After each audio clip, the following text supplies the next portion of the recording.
Hey everybody, we're back with more Nocturne. It's Nocturne, we're playing Nocturne. Let's get into Nocturne with ChanceEm. Yo. How you doing, Sana? And how are you doing, Hey, ChanceEm? Asina. I am doing my best. How are you doing? I am Chrono. Okay, give me a moment to just pull up my translator for that. Oh, I forgot that we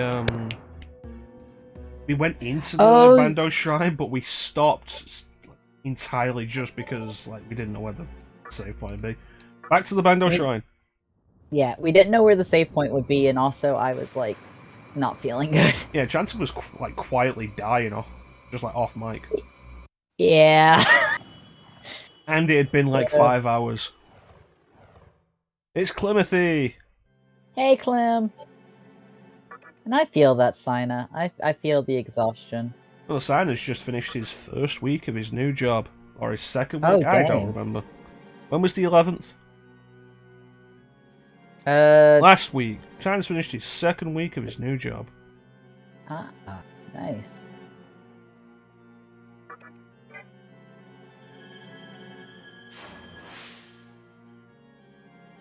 Meanwhile, I'm constantly grappling with whether or not I'm going to throw my notice in. With or without a new job to go to. Good times. If only it would be so easy to do that. The good news is I know where this is now. We got here last week after a little bit of going the wrong direction, but we're here now. Well, 2 weeks ago. But... because we didn't play last week. Well, we didn't play this. We didn't play this last week, that's true.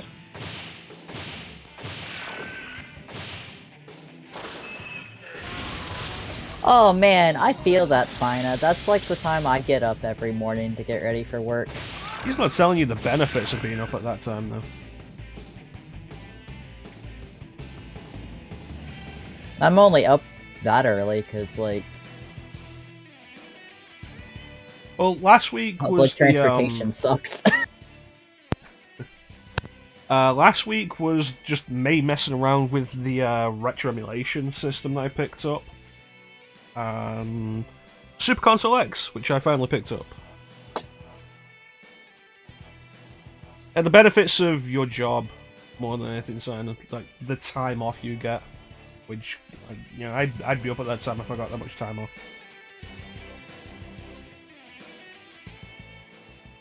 Okay, you know what? Forgot to go and... I forgot that I have to actually go to the Cathedral of Shadows again. Why did I not save after that? That's a good question.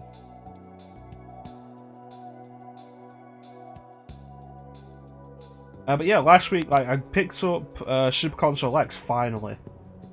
And was just messing around with it. And you know what? The emulation on it is really good. Like, the quality of it is surprisingly good. Huh.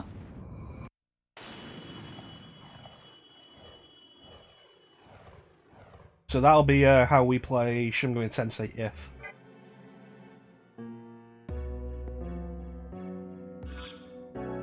Gotta get around to the precursor of the Persona series, eventually. Wait a minute. Please don't tell me that, you didn't save after doing more than certain stuff.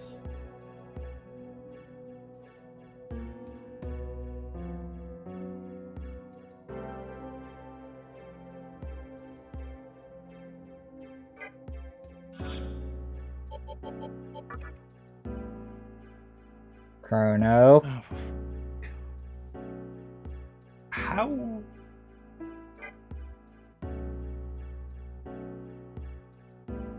I must have been way more tired than...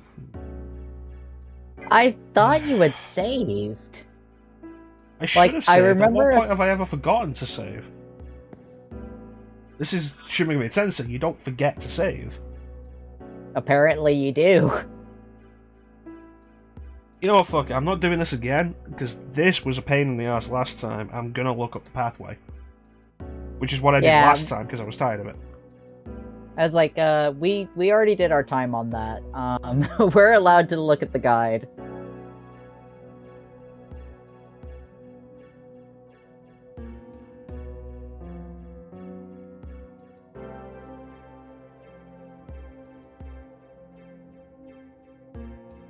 Okay, floor 302.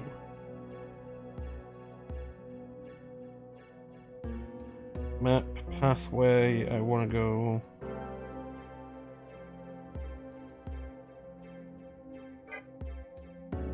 forward.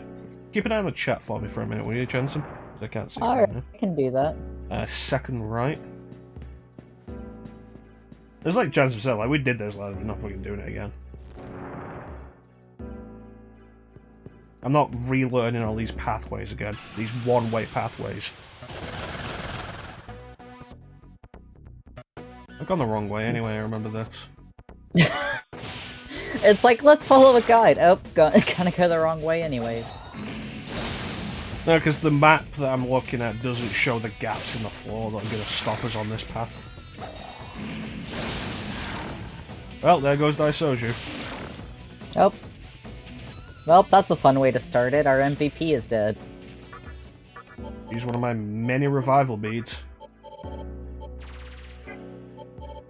You know, this isn't the first time this kind of thing has happened. Of like, oh no, I forgot to save, or saving didn't happen when it should have, or whatever's gone on with this. And you know what? It is not as irritating as Ninja Gaiden Black. No. I can only imagine for... I finished my first session of that. I finished a chapter and then called it quits from the stream and ended. And found out it doesn't save after you finish a chapter. Which was then reinforced later on. And this was extremely stupid. This was the best part. It was reinforced later on when I killed a boss, ended a chapter, started the next chapter, and then died. And it was like, yeah, back to the save point in the previous chapter. That's really, really stupid. Yeah, Ninja Gaiden, honestly, fuck off with a lot of his bullshit. Makes me think about how, like, you know, the whole thing with people and Dark Souls and being like, oh man, Dark Souls, you know, get good and all that. I remember back in high school, like, Ninja Gaiden was the series that everybody was like, oh man, this is like the hardest shit ever.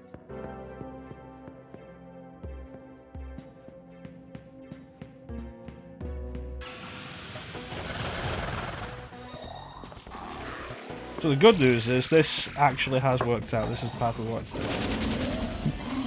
Hey, Titanium. How are you doing? Alright, let's see what I missed.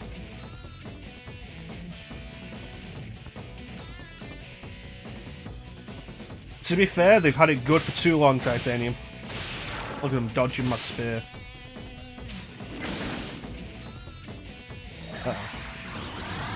Also, any enemy that casts Media Harrowing can die in a car fire. I will not allow that kind of nonsense. Yeah, there's certain spells that I see enemies use, and I'm like, no. You aren't on my party. You're not allowed to use. Only I'm allowed to use that. You get back in the box.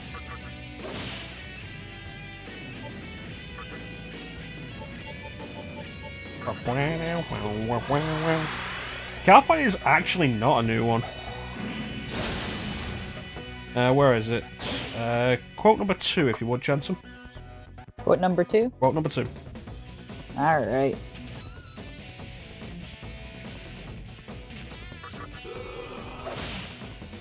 How you doing, Titanium?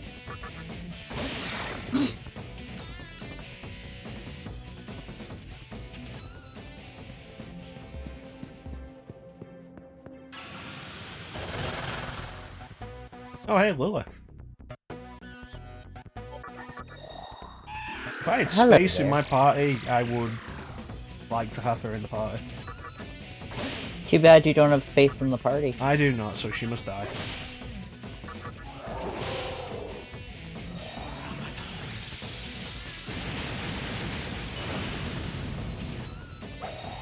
Yeah, Bane came up with a lot of those chrono facts that are like that.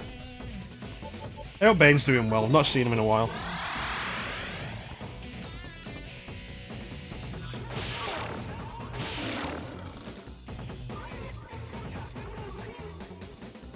let's just get through this.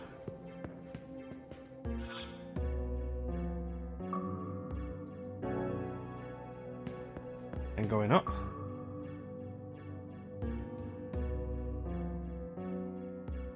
So what we're after is Tower of Kagetsuchi 3, which is the third save point, which had the shops and everything. Mm-hmm. Which is unfortunate. Yeah, I don't know.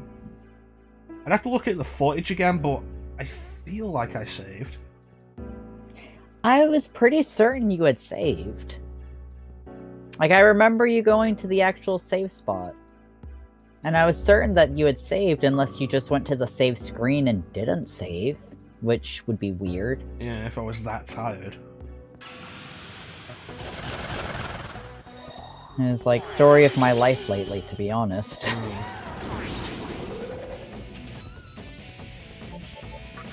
Right, bitch, avoid nerve. Haha!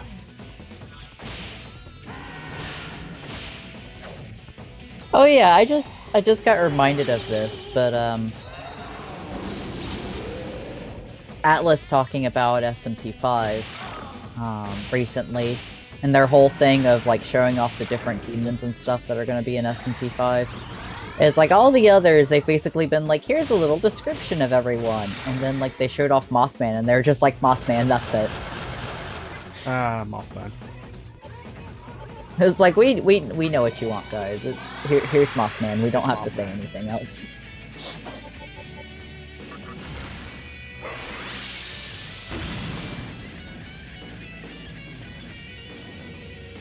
I'd have been better off just using an attack with that guy then. God damn. But there is, and one point worth talking about. Right, fuck you. One point worth talking about with SMT5, Atlas has revealed the Day 1 DLC. Yep. This week. Which includes Demi-Fiend. Because it of does. course it does. Which, I mean, on one hand, it's pretty cool seeing, you know, Demi-Fiend in newer graphics. Mm-hmm.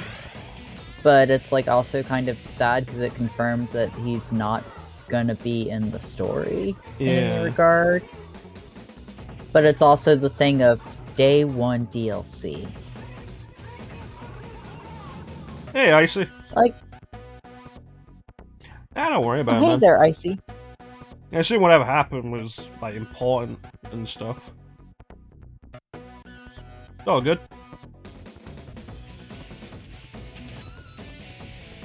Attack off.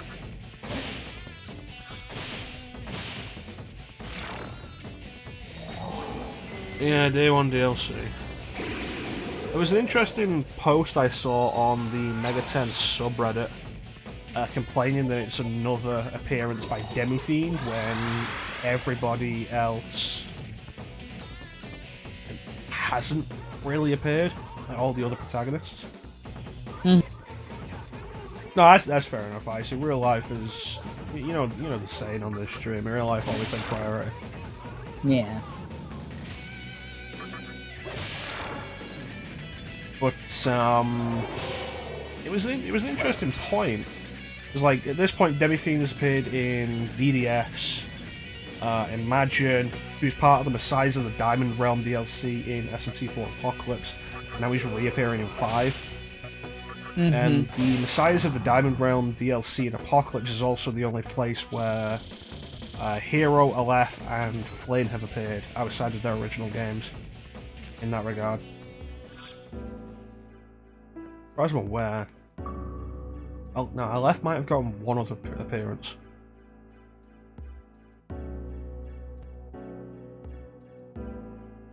It kind of does just fall more into the whole thing of like Persona 1 and 2, and then SMT 1 and 2 both being the forgotten ones of their respective series.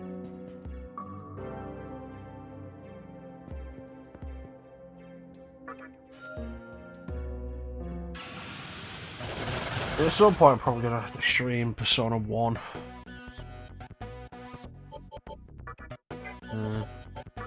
I just don't really like it.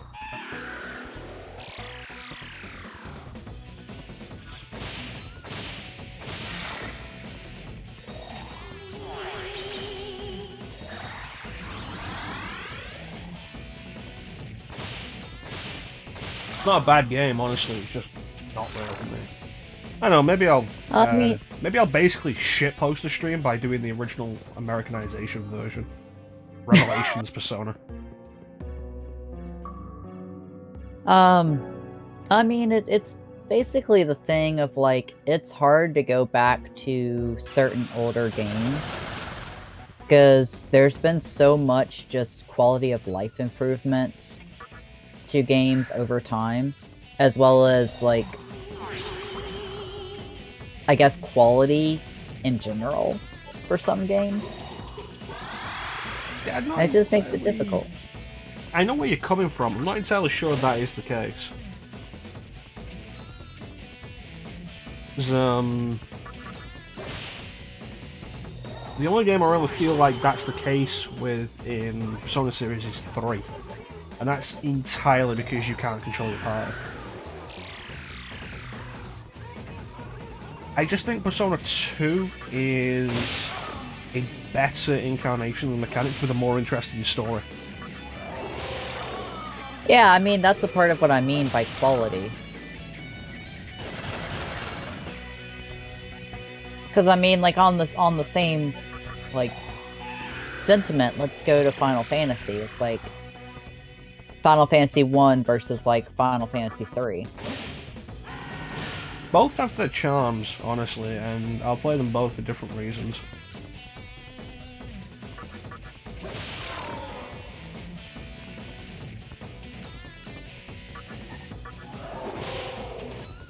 Like, not the original version of 1 because it's a buggy mess. But I'll play 1 or 3 for various reasons.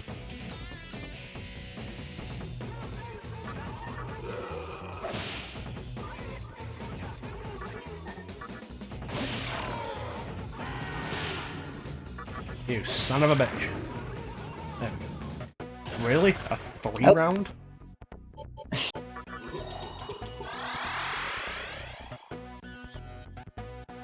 This is the kind of thing that got me most of my game overs in SMT4. I hope that works out for you, Icy, and I hope I'm able to drop in for it. I will say, though, your stream earlier, Icy, can we get a shout-out for Icy in the chat, please? Your stream earlier, Icy, first time I've actually seen the Pixel remaster of Final Fantasy in action. Gotta say, don't like the look of it. Thank you, ChanceEm. I've always, like, when I saw the announcement for the, like, Pixel remasters, I always felt kind of odd, I guess, about it. I don't know, I feel like there's a certain... Oh, no. What word am I looking for here?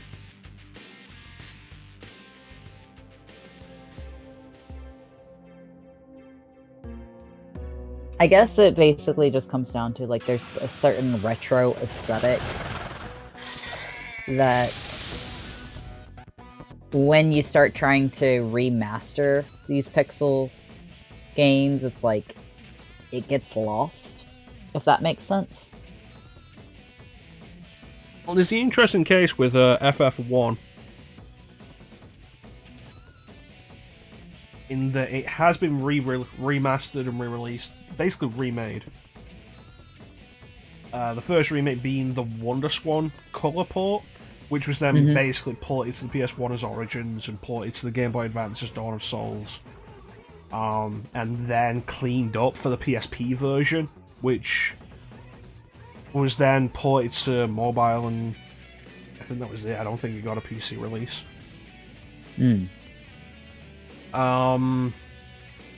This one looks like they've gone back to the original NES sprites and added more color depth to them, and that's it. And I don't like it.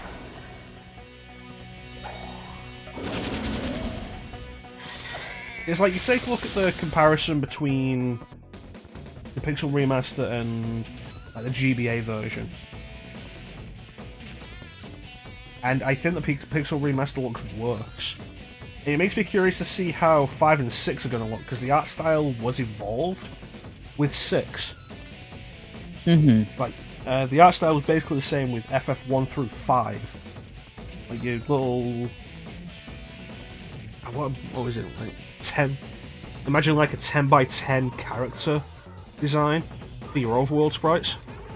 Mm-hmm. And that was basically how they were for FF1 through 5. Even when they moved on to Super Nintendo, it was still the same concept.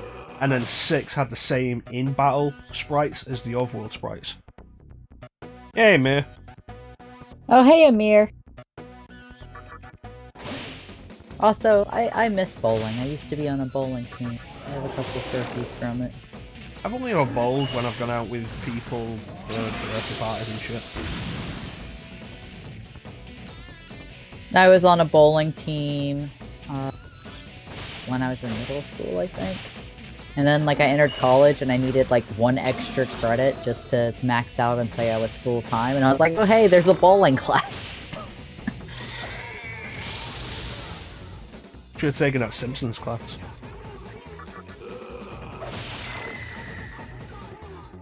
I've heard there is actually classes on The Simpsons.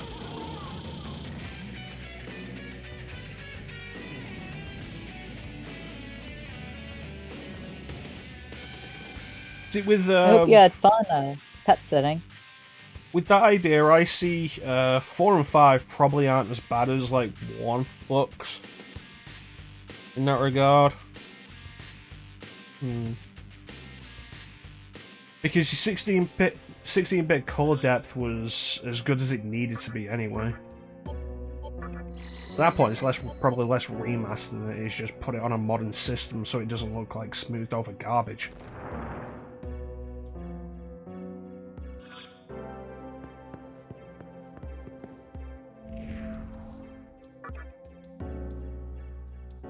Oh, I remember that. I've been wanting to watch Squid Game. I haven't yet. I haven't got the time to watch stuff. I still haven't finished Season 4 of Castlevania. I haven't finished Season 3 of Castlevania, so I mean, you're ahead of me. I watched Season 3 when I had time. That was before I had a job, and a girlfriend, and when I wasn't streaming. It was when I was supposed to be streaming, but I was like, nah, I'm not streaming today. Those were the days. Before my job. Those were the days before your job. Yeah.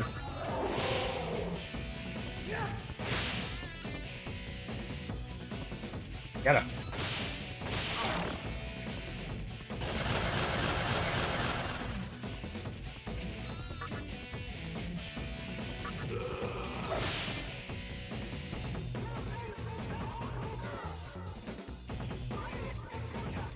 Okay, I've missed a bunch in the chat, and I apologise for that. Chat's been going on pretty quick while I've not been looking. Agree with most of you. Bowling is something I don't really have a huge opinion on. Squid Game, not seen, haven't gotten around to it. Sign it, I don't remember what offer you're talking about. You're gonna have to remind me.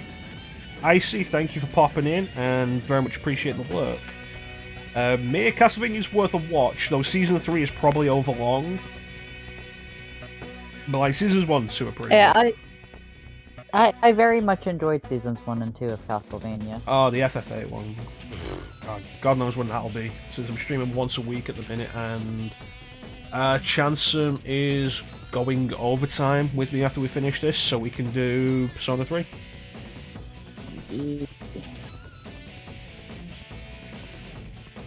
He doesn't regret that at all. And what else? Final Fantasy V. Final Fantasy V, great incarnation of the job system. Definitely a big improvement over Final Fantasy III. Best incarnation of it is up for debate. I've heard Tactics has the best version of it, but I've not really gotten into Tactics a whole lot. Yeah, Void. That's what you're going to say, ChanceEm? You were just like, oh, ChanceEm doesn't regret that in the slightest, and I'm like, what?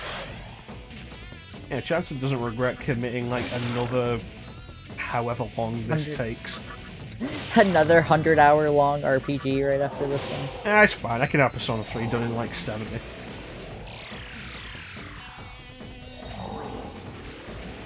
That's always the thing that kind of gets me when people are like, oh yeah, Persona 5 took me like 120 hours. Like, I had it done in like 80. What are you doing? I wasn't even hurrying. The first time through Persona 3 took me like 100 hours. I think the first time through Persona 4 took me like 101 hours. I haven't played Persona 5 yet. Almost picked it up recently, but it sold out of the cart before I was able to finish checking out, so that sucked. Had found a good deal on it, but I was too slow. You're too slow.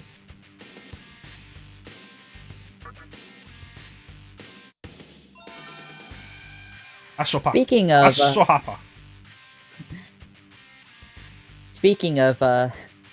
that little quote, what's everyone think about Sora and Smash, since I guess he came out this week finally? I don't own Smash yet, so it's not like I can really check him out.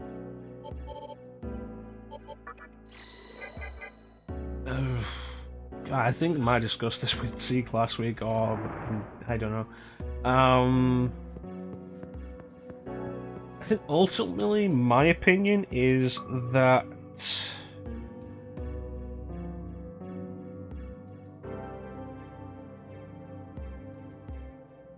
it's an interesting character choice, and it's impressive that they managed to get him. I'm just very jaded at this point, and it's taken really too long. Smash came out like 3 years ago now? Almost 3 years ago. Yeah, it's like... Like, we're 2 months shy of 3 years. Yeah, it's like, I'm not playing it anymore. I don't know anybody who is.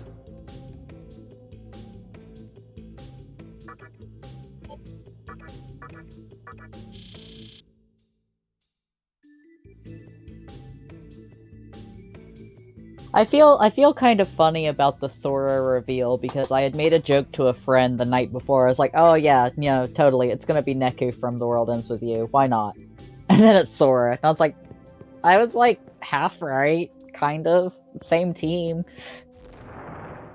I was just throwing out a random character, because I was like, what's the most like bullshit thing that could actually happen? It should have been Korra from Cory in the House. I mean, he was indeed on a Nintendo system, even though that's not really a requirement anymore. Oh, hey, look, it's the LGBT snake. Ah. Our gummy worm friend. I always refer to them as gummy worms because, like, I mainly remember encountering them in Digital Devil Saga, and because of the context of that game, I was just like, they're gummy worms.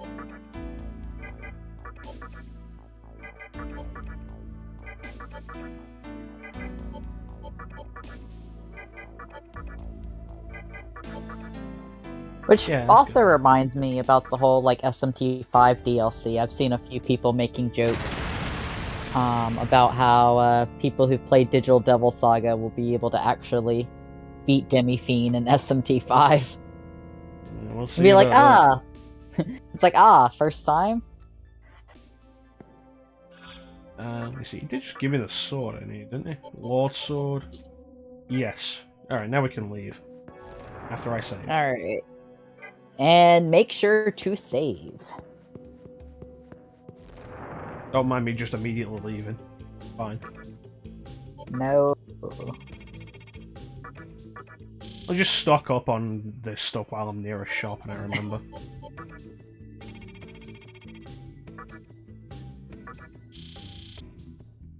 But yeah, I think ultimately, like, Sora would have been an interesting addition if he'd been, like, in the first line. But by this point, it's been too long, and I just don't care.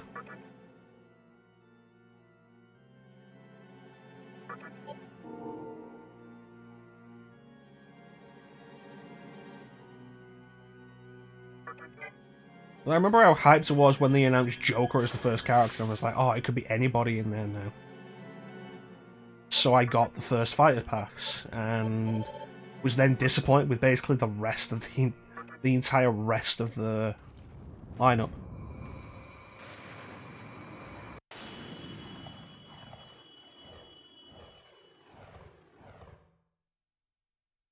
So who do we have in the season? There was Joker, hero from Dragon Quest that I didn't care about.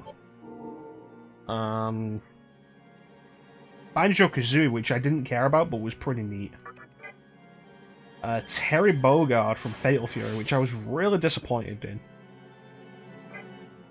Because, like, there was the thing, like, I think the day before the reveal of it, people had noticed that SNK's copyright had popped up on the Smash website, so it was like, oh, the only information we have is SNK. And It's so like, my that's hope, not suspicious. well, my hope at that point was like, can we get Metal Slug? And like the different costumes with the different playable characters? Can I get Theo in Smash? It was like, no, it's Terry Bogard. I was like, no.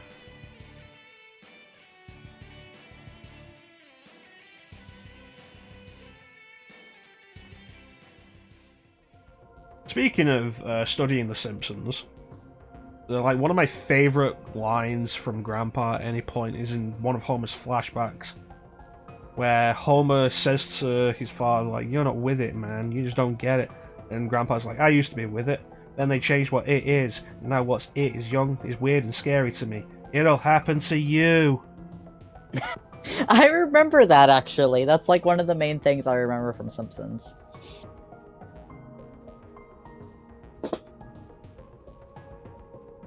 So I think we mentioned this last time.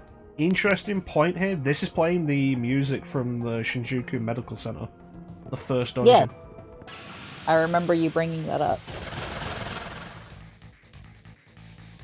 And the battle music is from the Labyrinth of Amala.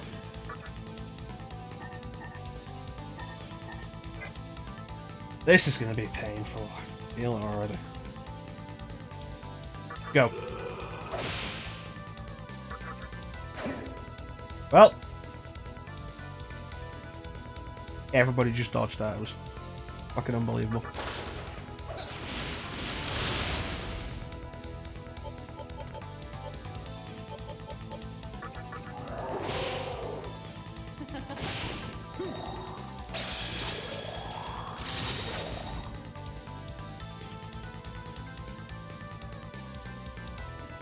Yeah, this is going to be bad.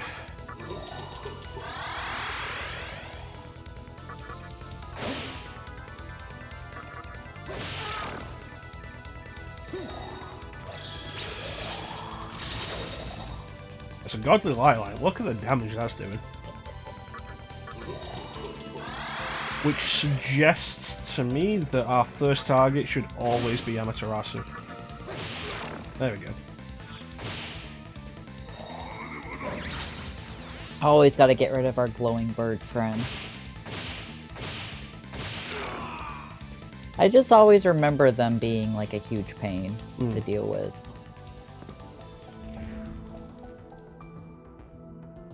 Defeat the four Devas.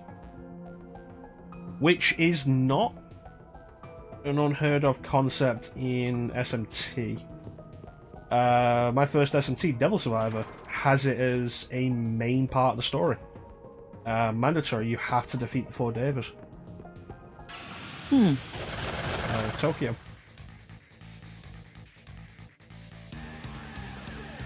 So we have God. There's that six-armed monster, and then dude with sword.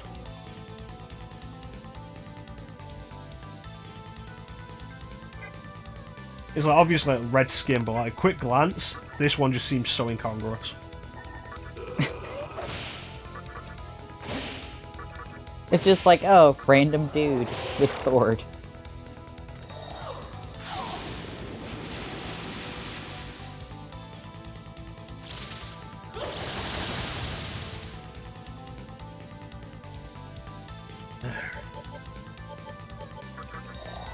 So the best way, I guess, at the minute I have to counter a fog breath is to hit them with a fog breath. This fog breath lowers your accuracy and agility. So they've lowered our accuracy and agility, which means we're going to have a harder time hitting and dodging, so we make it happen to them, so it kind of evens out the playing field, I guess. I hope.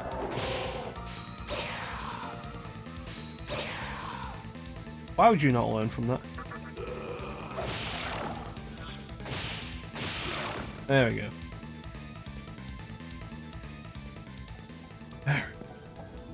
So, the map cannot be used here.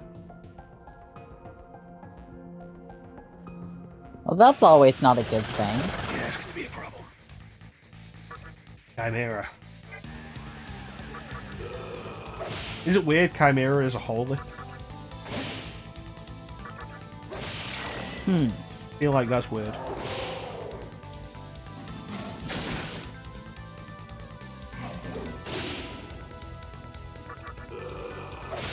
Nice.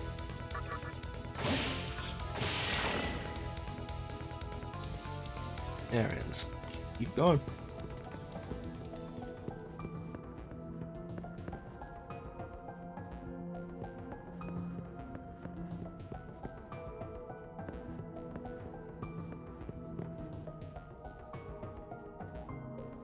Yep, multiple pathways, no map. This is gonna be a problem.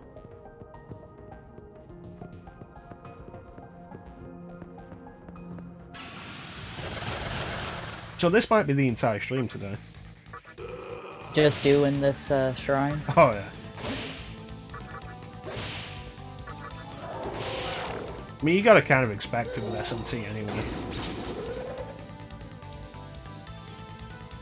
True. I feel like a lot of people say that all the things you need to be ready for with mainline SMT coming to it from Persona. I think the main thing people forget about is the length of dungeons in comparison.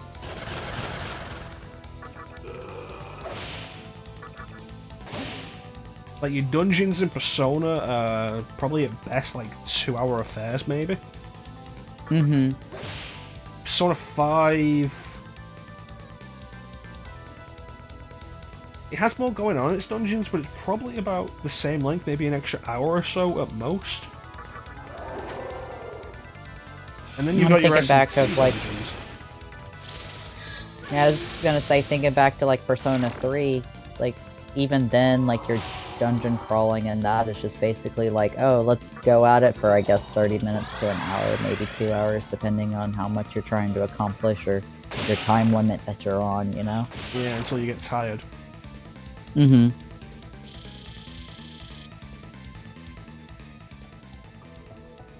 Like, your mainline SMT, like... With this, we've had stuff like dungeons lasting multiple sessions. Remember how long some of the stuff in Digital Devil Saga was? Like, that last dungeon, the Karma Temple, was like 4 or 5 sessions. It's like, yeah, final dungeon, understandable, but it wasn't just the final dungeon that was doing that. Am I back where I started? No. On a different side. Because that's the entrance.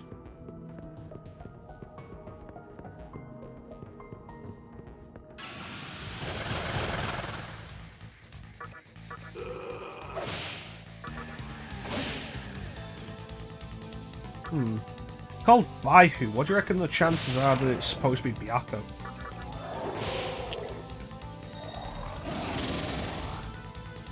You know, that's a fair point.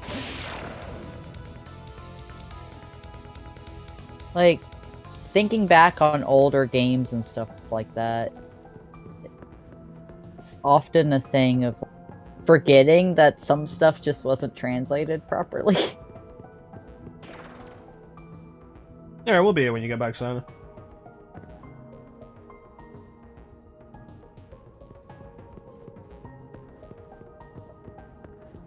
It makes me wonder how it's done in the HD version. I know they've retranslated a bunch of the names in the HD version to be like what they're supposed to be. Like, one good example is Harlot, who we kept calling Mother Harlot, but it's actually just the Harlot in this. And in the HD version, it was Mother Harlot. Right, here we go.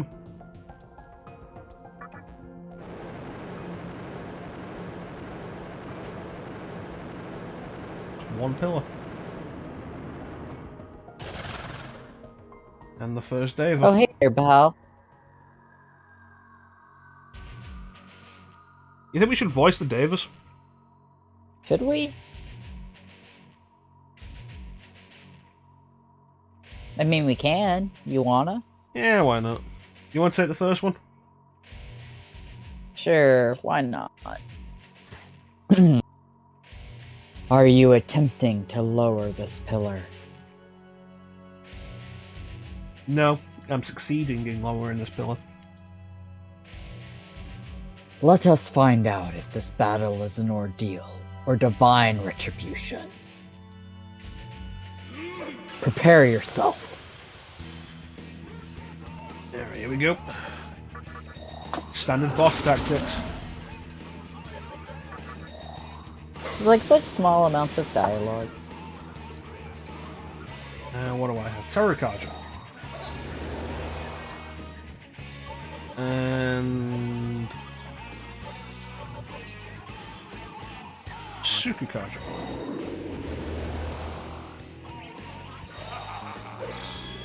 Opening with the 4 turns. Ah, always gotta love that.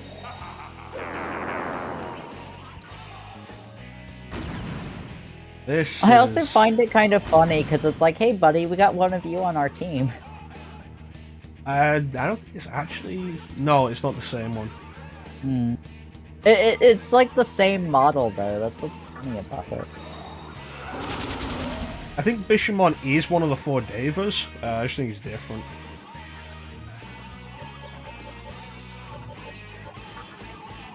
There's another Fog Breath. So his defense is up, our defense is down. Those are the current negatives.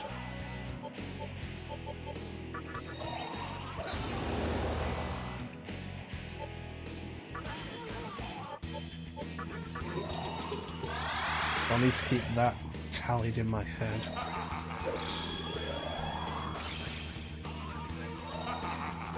That's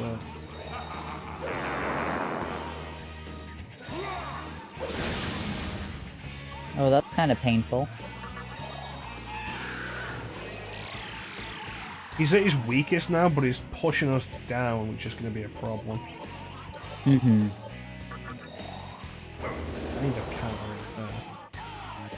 So we're at 1 down, while he's at 2 up.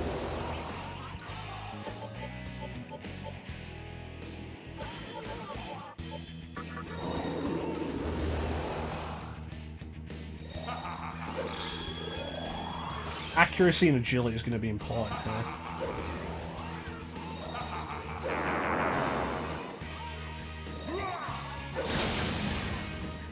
With exactly that.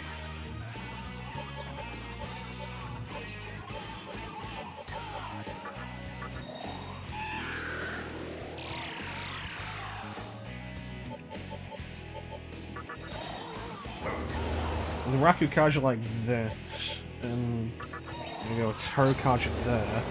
That puts us at our max attack, which means he does 1 more Rakukaja, but basically it's standard for him.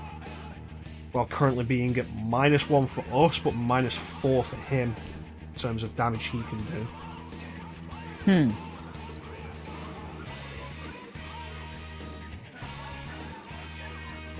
One more Sukukaja puts us at our max evasiveness, while puts him at his lowest accuracy.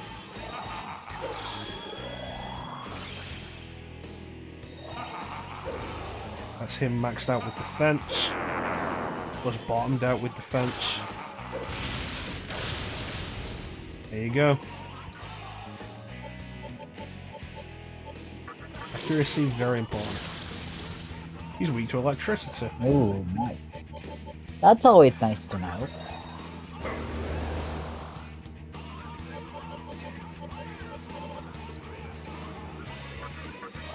Pump this up.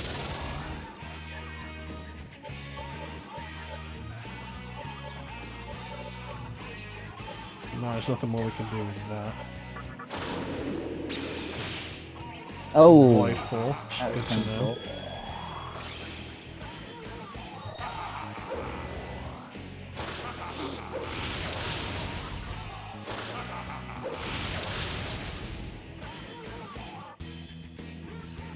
Alright.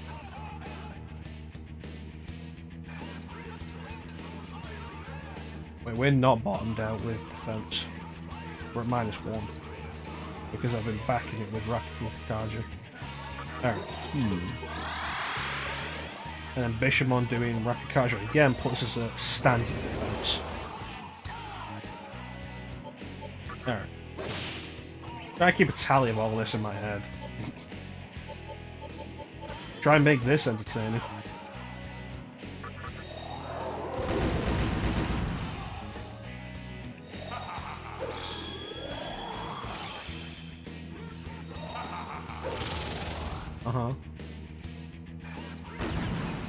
I'm just sitting over here with a notebook, like, I mean, I can make notes if you need me to. Nah, it's an important thing to always keep on top of mentally. If you want to make notes to back me up, go for it. But it's always a good thing to keep on top of mentally with these kind of things. Newer games will just tell you this kind of thing, but how often do we play new games on this stream? Yeah, Clem didn't contribute anything when he was a guest, he was just there.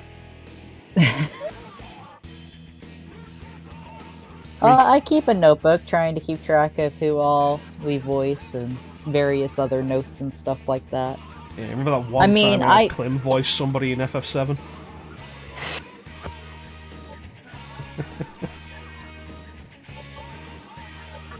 Alright, let's pump this up.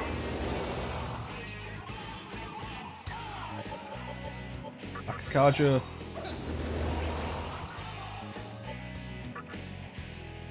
And another Zyonga.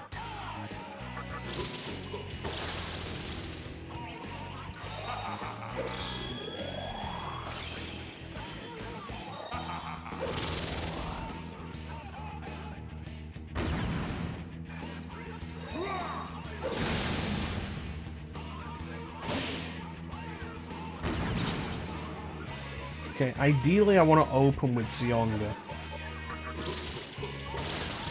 Because if we can stun him like that, that's a full turn of crits.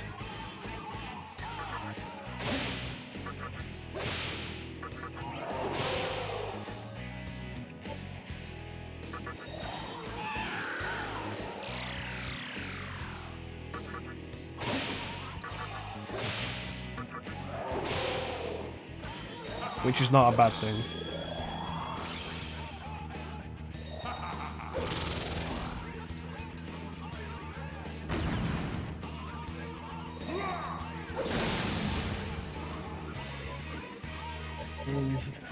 Open with Zyonga. Excellent, stunned again.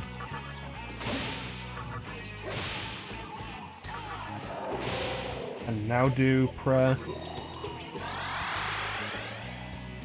And then some more crits.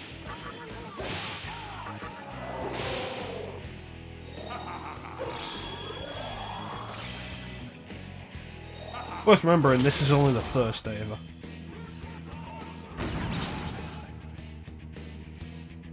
Probably the dumbest day ever.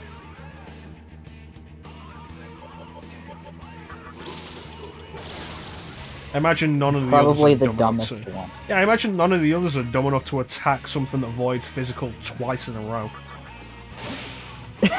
I mean, fair. I mean, I've done dumb stuff like that, but I've never done it twice in a row.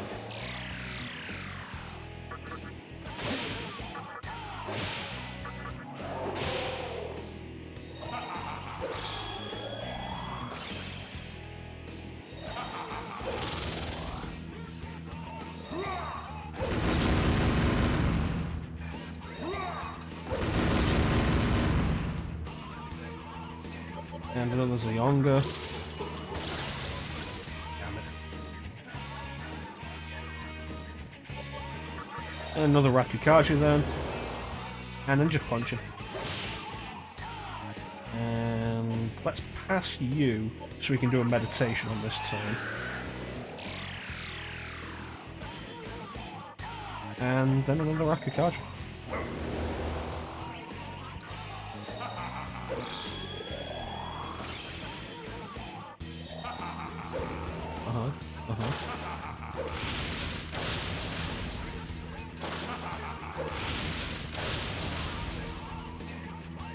Yep, Oh well and good, it's fine. Defense buffs are really paying off. This should be the last Rakikasha.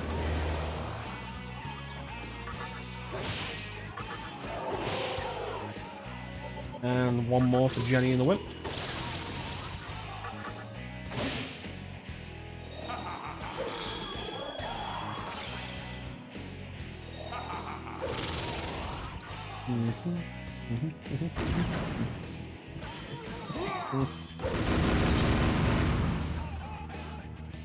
Weird that an enemy this late game that is completely optional has Berserk. I feel like there are other abilities that do the same thing, but more powerful. I'm pretty sure there are too. Like now I want to grab the guide and double check. Well, you see, Gogmagog has Berserk as well. It's light damage.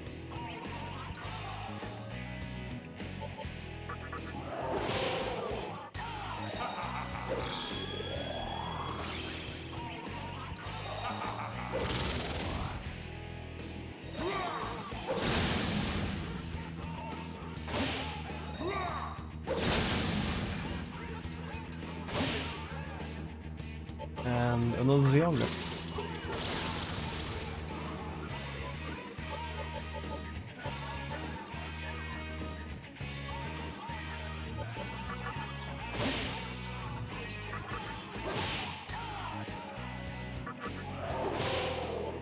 And another Zionga.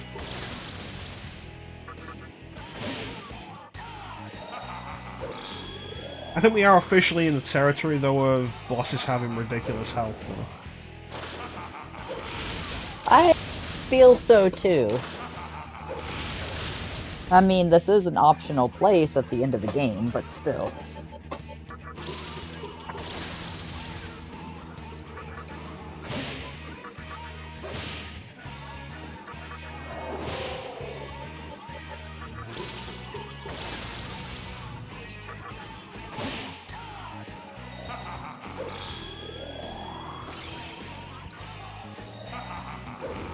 If he'd kept casting Rakunda, this would have been more of a problem.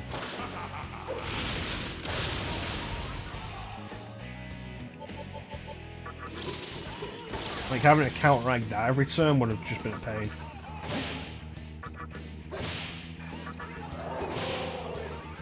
Yeah, this is completely optional. We don't need to do this for the True Demon ending, although trying to do the True Demon ending without doing this and getting the super item for it would be ridiculous.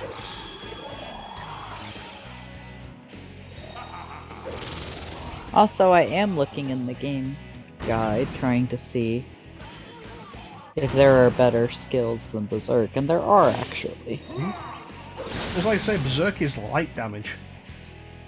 The next one up, if I'm not mistaken, would be Deathbound. Which he has. Because that one's attacking multiple enemies at random, same as Berserk. 1 to 5 times, same as Berserk, for medium damage.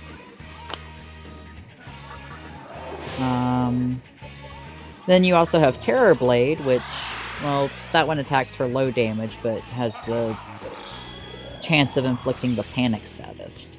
Ugh. However, only the Fiend Red Rider has that. Trying to see if I can find one that has a... Trying to find if there's one that has a high damage.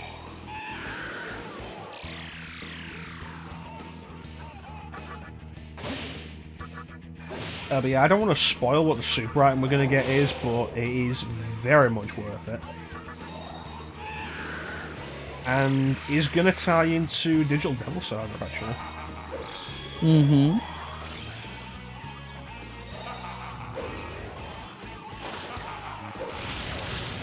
And there's so many games I want to replay lately. Yeah, I know that feeling. Guys, makes me wish, like, you know, if I could make it as a full-time streamer and just play the games that I want to play, like, as a job, that'd be fantastic. Same here. Same here. Like, most definitely. But hey, what do I feel like playing today? Let's finally start the Legend of Heroes games, the Trails games, and go through all 9 of them. I mean, they have the 4 of them that are coming out. Currently, it is Trails in the Sky, first chapter, second chapter, third chapter, Trails to Azure, Trails from Zero, Cold Steel 1, 2, 3, and 4. Mm-hmm. You know, I am so... Sometimes I miss Final Fantasy XIV, but I'm also so glad I don't have it taking up the free time that I have. Yeah, see, that's kind of how I feel about all the Tales mobile games. As I was like, man, I kind of miss playing them, but I'm just like, I don't have the time to deal with all of them. It doesn't help 14 is also a subscription-based MMO. Yeah. Like, it's damn good. Ain't no mistake about it.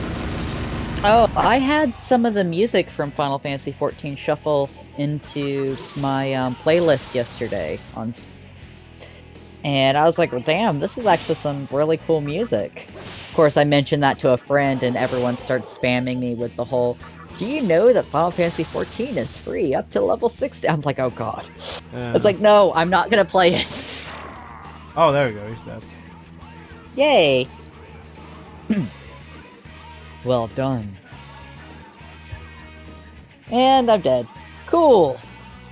Well done. It's like the most anticlimactic death. It's like, well done. I remember the first track that really caught my eye, or my ear, I guess, in Final Fantasy XIV was the Titan battle theme. I was like, that was really good track. I forget the name of the songs that shuffled into my music yesterday. But I was just like, this isn't what was on my playlist, and that's also how I realized. I was like, oh, I'm connected to data right now, oops. Because I normally download my playlists. Yeah, like, hey, thanks, Spotify, for loading up songs based on the playlist without telling me and using my internet. Really Garuda's theme. But it does have some really good music. And like, I'm not gonna lie, there was a point where I was listening to the Sephiroth theme on repeat for a little while. I mean, it's Sephiroth. No, Sephiroth. The Warring Triad. Oh, never mind then. It's based on FF6, the 3 statues. Did you play 6? I've played 6. It just took me a moment to remember, because it's been like 6 years. Because I think it was like 2015 when I played FF6 last. Yeah, it's good stuff. They don't call it Sephiroth in any version of 6, though. In the original, it was Doom. In the retranslation in GBA, it was Demon. Like... Oh no, I could definitely get down with ominous chanting and church organs. I think Heaven's Ward was probably pretty good for that. I think the songs that shuffled into my playlist were from Endwalker, right? Or is that the one that's coming out? That's the one that's coming out. Oh, my bad. Heaven's Word... Oh, Shadowbringers. Yeah, Heaven's Word, Stormblood, Shadowbringers, Endwalker. Shadowbringers is the one that it had shuffled from. That's what it was.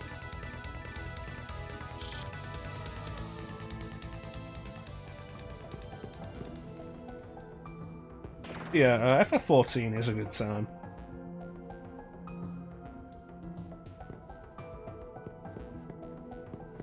And, like, if I had the time and it wasn't about a subscription fee, I'd probably still play it. Oh, no. I mean, it's free until level 60. I hit level 60. We'll do more stuff than it, apparently. Other stuff to level 60. Nah, the trial's only for new accounts. Oh. Make a new account. I considered it, and doing a casual playthrough, maybe a friend or something. But there's a bunch of restrictions on it that just turn me off. Do I remember what song? me see if I can find them.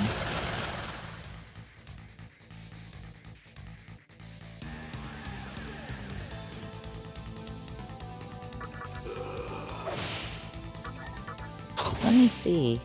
Do I have a recently played?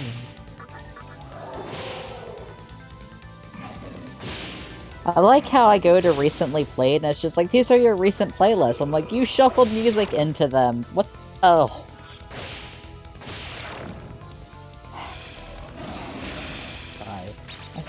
Sorry. These playlists aren't the same. You shuffled music into them. I feel betrayed.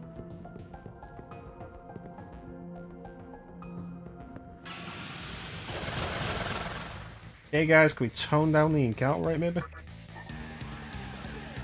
Can we tone it down? Well, can you try being better? Skill has Try nothing being to do stronger? with this. Like, I'm winning easily. Let's be fair.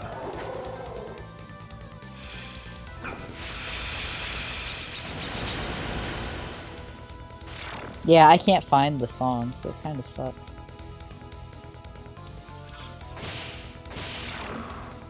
It's like, oh man, that was a good song. If only I could find it again. Hold up a second. You know, we could actually crank up the encounters. Do I have that? Hey, EID, how you doing, buddy? Apparently, I liked one of the songs Yeah, there we that go. had appeared. So, I mean, I found one of them for you, Mir. The song is called "A Long Fall," and yes, it is from Shadowbringers.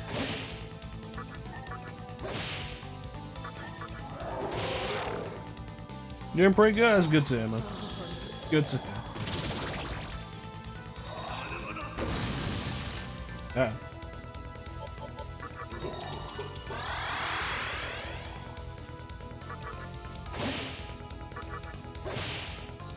Speaking of FF6, though, with the Warring Triad, I do want to get around to that, but I don't know if it's the next Final Fantasy game I'll play.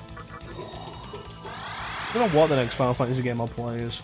I was debating making it 10, but then I mentioned FF10 to Clem, and now he's playing it. You may be aware Clem steals all my ideas.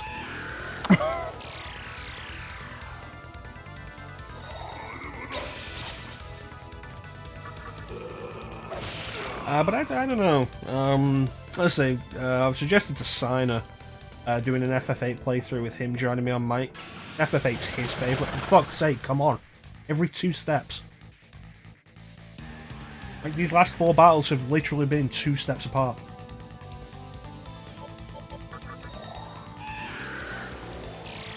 I'm gonna get anywhere in this dungeon.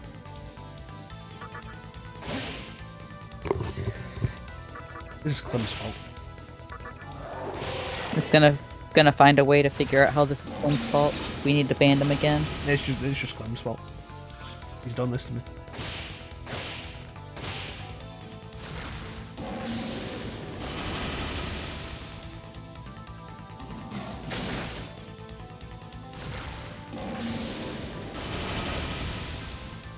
Yeah, I don't know. I mean, let's say the idea of doing an FF8 replay with Signer on the mic. Visit Luna. Teak did redeem that. Teak redeemed a playthrough of Luna Silver Star Story complete back when I had the point redemptions before I started working. Back when we had time. Back when, you know, life was fun.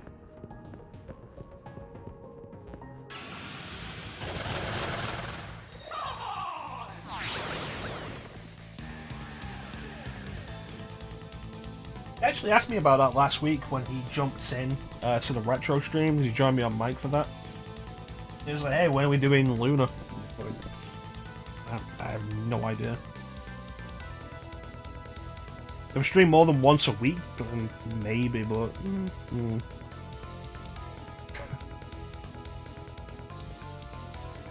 Currently, there are no games on the point redemptions because I'm only streaming once a week at the minute.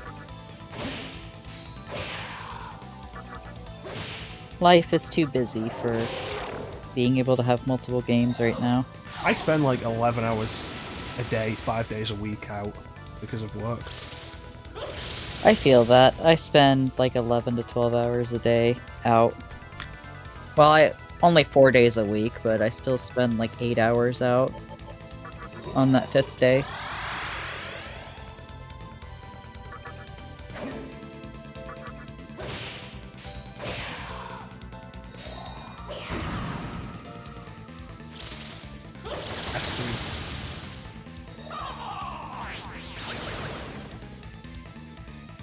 That's fine, I wanted to do prayer again. But yeah, I barely play games anymore outside of the stream.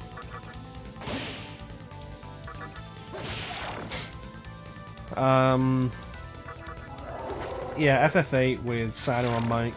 It's his favourite game. I'm feeling like we mixed up the FF7 replay with the retranslation. Mm-hmm. So I'm thinking about mixing up the FF8 replay by doing the remaster. And then complaining about that.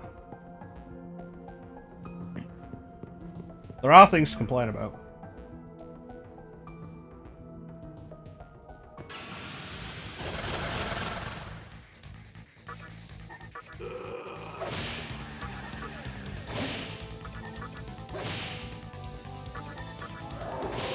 There we go. But yeah, other than that, maybe 6 will be the next one I do. Either 6 or 5, honestly.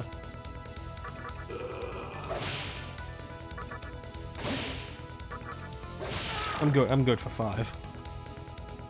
I've never played through 5. Good stuff. Because I've been over before, like, what versions of each game I would do. Mm-hmm. And with 5, like, Teak recently finished FF5 on his stream for his Turn-Based Tuesdays, and he was doing the GBA version, which is more than fair enough.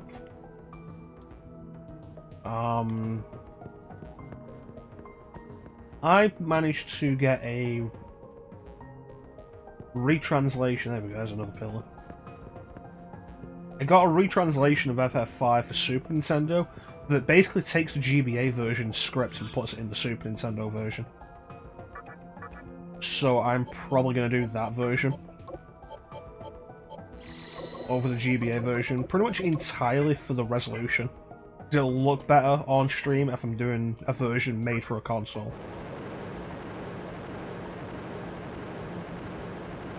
Here comes number 2. Yeah, FF5's great. Hello. Hey there. Are you attempting to lower this pillar? If you plan on entering the shrine, you must defeat me. Now let us fight!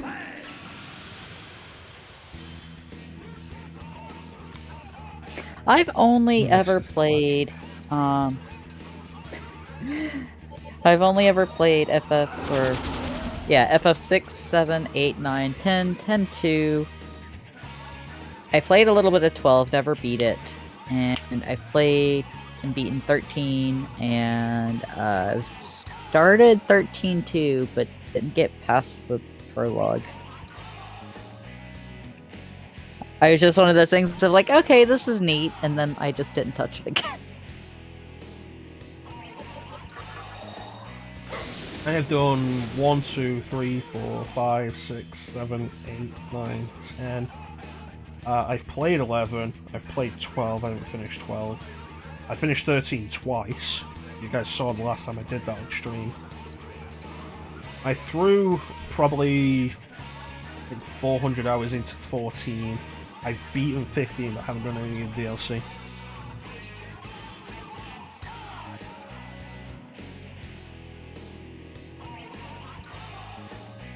Oh, you can just call ChanceEm. Or Chance. You don't have to call him Keg. I'm gonna start calling you Keg now, ChanceEm. Seg? Keg? I'm sorry, I'm just thrown off because I've never had anyone call me that before.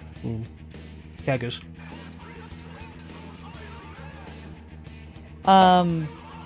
Yes, I have played and beaten Crisis Core. I was talking about, like, mainline ones. I forgot about Crisis Core. If Meg was here, she would kill me for that. You know who hasn't played Crisis Core? Clem. Clem hasn't played... I can't speak. Clem hasn't played Crisis Core? Yeah, world's biggest fan of Final Fantasy VII over here hasn't played Crisis Core.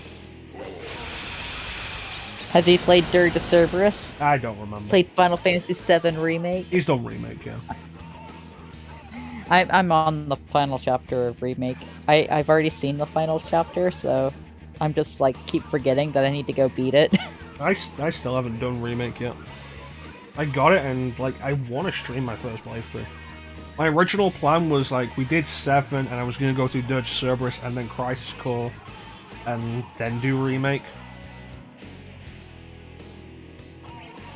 I wasn't playing Dirge Cerberus.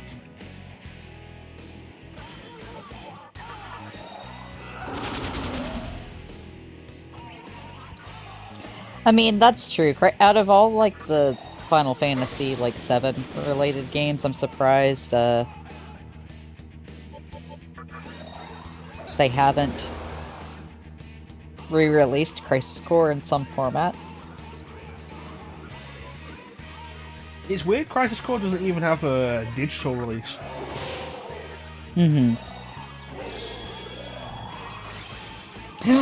Clem doesn't like Zack. Shock.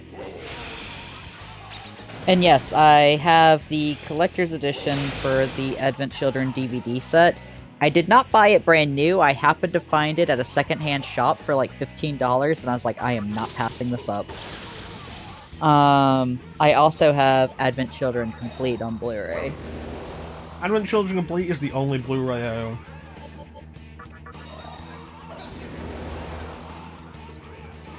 Yeah, the voice actor, the Japanese voice actor and likeness model for Genesis gapped. Mm-hmm.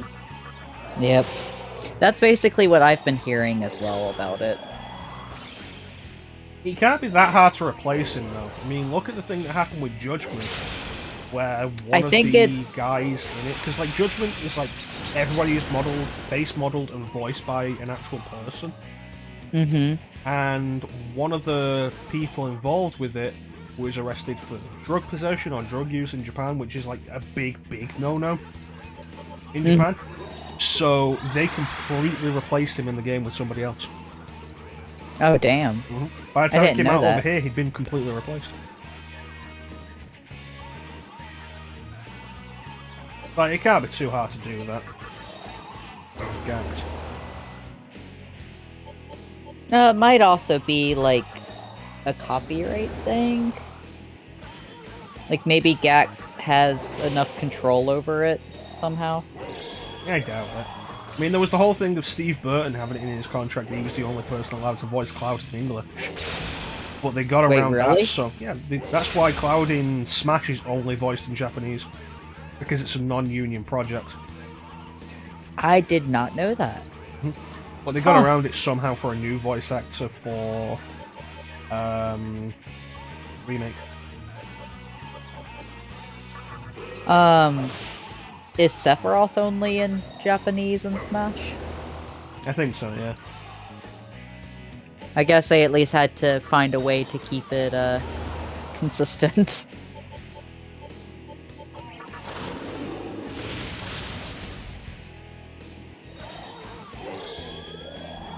I'll be honest with you, I've not been paying attention to this boss fight. It's like, whatever, you know, we're fine. We're fine, no worries. I say as, you know, if we see Taisoju's health go into the yellow.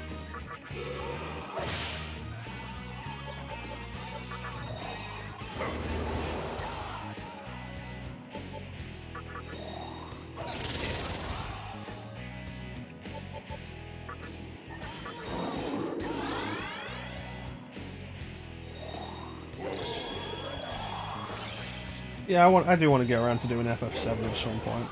FF7 Remake. Whether that'll be on stream or in my own personal time, whenever that happens. Whenever I have my own personal time. Is really the question.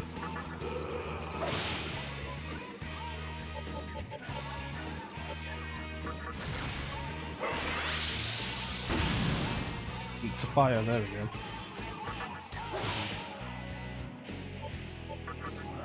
FF7 Remake's a lot of fun. I haven't played it in months though, and it's like having to do that last chapter. I'm like, I'm gonna load it up, and I'm just be like, I forget entirely how to play this. Sit there flailing around like a fish out of water, being like, well, about to die a few times here. Yeah, I've had that issue with Tales before. I've only played the demo of Remake, but it left a decent impression. Though I think they probably throw you into the Gar Scorpion fight a little too quickly. Yeah.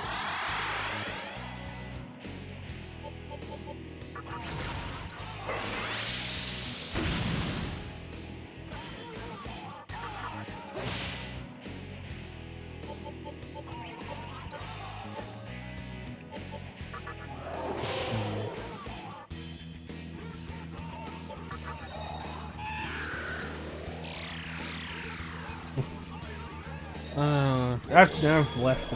There's been a few RPGs I've just stopped for some reason and never been able to finish because of that. Tales of Grace's F, which is what really got me into the Tales series. So I never actually finished Tales of Grace's F because of that. Oh damn! Suikoden Tearcrease, which was the game that got me into the Suikoden series. Never finished it. I got to like the last dungeon and just kind of stopped. Well, it's what got me into the Suikoden games.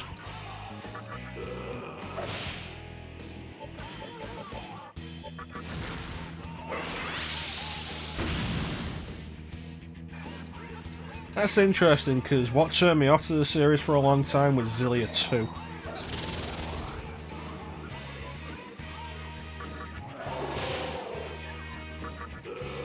Look forward to when I actually stream a Tales game and bring ChanceEm in for it. That'd be fun. But, Well, do you know it's going to be Tales of the Tempest? Oh god.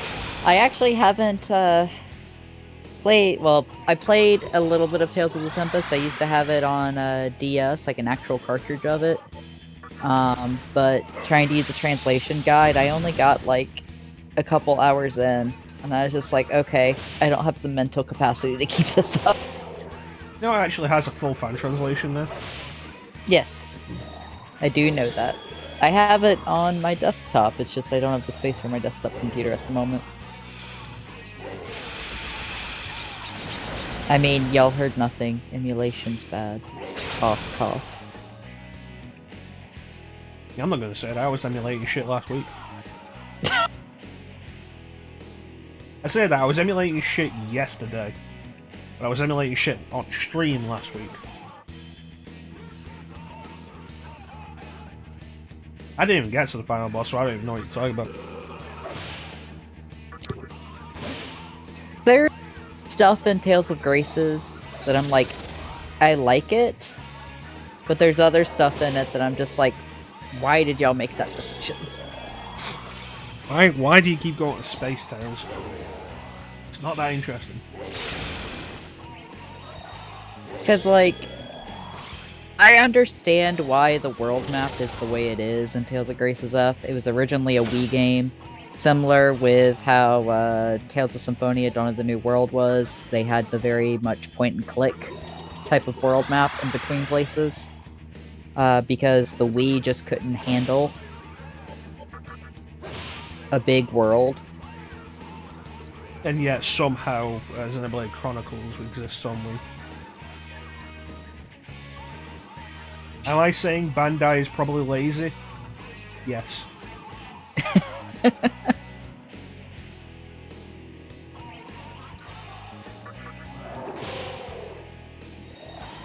I really like to stream Pandora's Tower.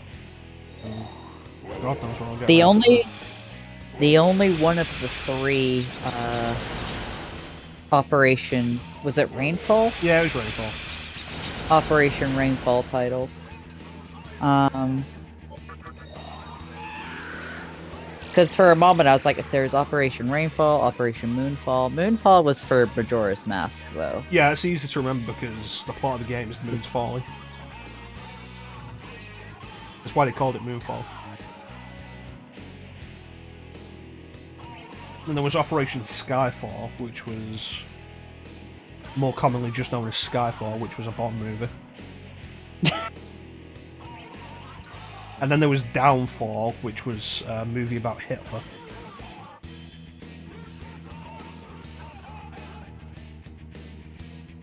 And then there was Ocean's 13. Completely unrelated, though.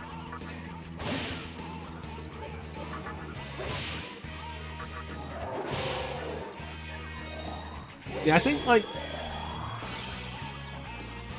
Tales game, eventually do a Tales game on stream, and I'm not sure which one it'll be. I'd like to do Berseria, Find a way. but I've been told by several people that I should do Zestiria before Berseria. Yeah, you should. You should do Zestiria before Berseria. For a myriad of reasons.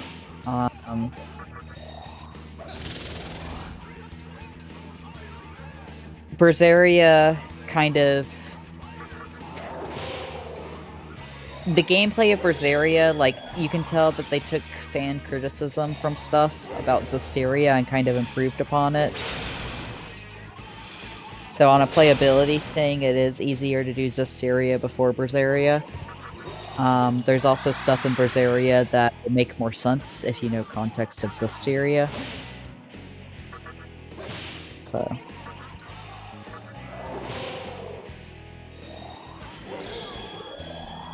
I think otherwise, like, it's a shame that I couldn't get... Like, we were doing Abyss, we were gonna do Abyss. Mm-hmm. And it just kept fucking crashing. It was unfortunate. I played Abyss for like 2 hours, and I was actually more into it than almost any other JRPG I've played for 2 hours. Like, how many JRPGs grab you in the 2-hour mark? I mean, I feel Abyss opens in a very non-traditional way. Right, you know, I guess it really just leaves Symphonia or Vesperia. I've been meaning to go through Vesperia Definitive Edition lately. Because, like, I've only ever played vanilla Vesperia on Xbox 360, and I realized earlier today that it's like... There we go. The last time I played it was like 8 years ago. Well done. That was the voice I was using for that guy, I think. Yeah, it works. Whatever. Oh, that's an interesting new feature, Twitch. Thank you. What did Twitch just... Oh, what the... First time chat from a viewer. Interesting. Mm. Yeah, like I see it on OBS, and then like I just looked over here, and I'm just like, what the? Yeah. Bye. Banhammer. Yeah, that's interesting. The way you said that, Mir, I'm just thinking like, be gone. Be gone, bot. Okay, so that's 2.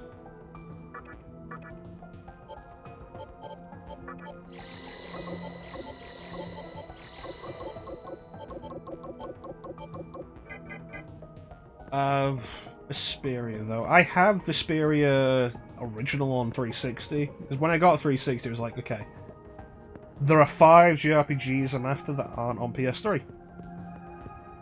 Tales of Vesperia, Lost Odyssey, Last Remnant, Infinite Undiscovery, and Blue Dragon. 4 of those 5 are games that I've wanted and have yet to pick up.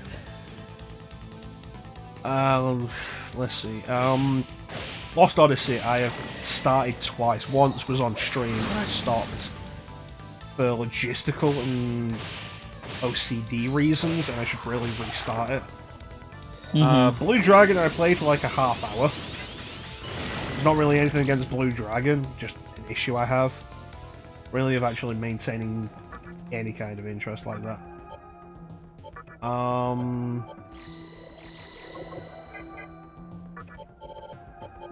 Last Remnant and Infinite Undiscovery I haven't touched. And of course Tales of Vesperia I also haven't actually played. Tales of Vesperia is fun. I remember it being fun, but also being frustrating at times. Ah, yes, because of Troy Baker. Blame everything on Troy Baker. You probably will, honestly. A bot coming and No. tell somebody about Jesus.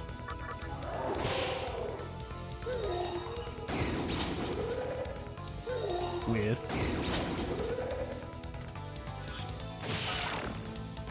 A part of Vesperia is just I feel like Yuri's playstyle is slower than I would normally expect from a protagonist character, which made me switch to playing non-protagonist characters, which I normally don't do on a first playthrough. Like, I normally stick with the protagonist character for the first playthrough because it's almost a given you're always going to have that character in the party, so, you know. You don't have to worry about, oh, what if I get so used to this other character and then poof, they're gone or something.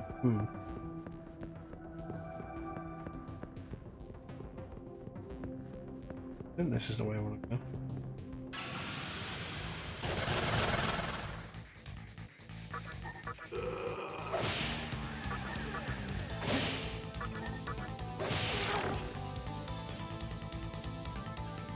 Yeah, I don't know, like... Get to one of them, eventually. It's really one of the problems of, like, primarily wanting to do RPGs. They take so long. Mm-hmm. They are very long games. I mean...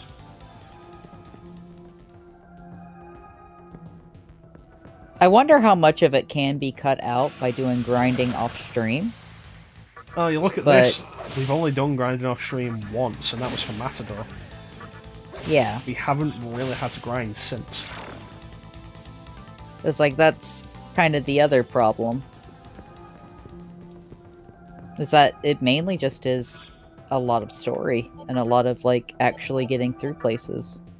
It's definitely something I'll give credit to Nocturne, which was very unexpected on this replay. Like, absolutely no requirement of grinding has been needed since Matador. Which is really surprising, because especially in an SMT game, you expect it. But I think maybe having the additional content of the Amala Labyrinth of Amala, help balance it out. It's like, oh, are we going to hit a pill? Are we going to hit a wall in the main game? Let's go and do the Labyrinth of Amala for a bit, because it's still progress of a kind. Mm-hmm. Are you attempting to lower this pillar? If you plan on entering the shrine, overcome my ordeal. Let us begin. Blanca. This guy shoots lightning, that's going to be fucking hilarious. I hope he does. You don't have to go out of your way to grind if the encounter rate is high enough. It's also kind of even if... Oh, go on. As I say, even if the encounter rate is high enough, it's like, sometimes the game just is like, here, have a wall. It's also kind of thing I do of... It's part of the reason why I do kind of prefer random encounters over on-field encounters. Random encounters happen, and I'll deal with them. Whereas... Oh, that's not good.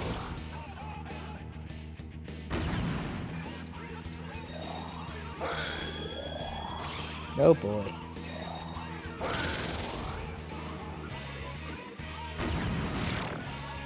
Oh shit!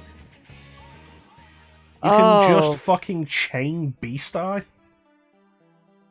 That's an hour and a half wasted. Holy fuck.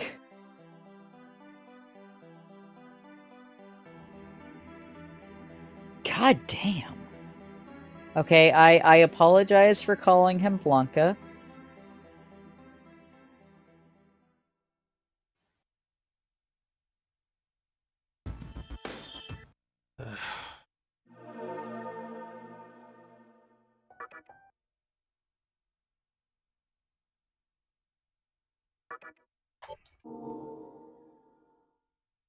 Whew.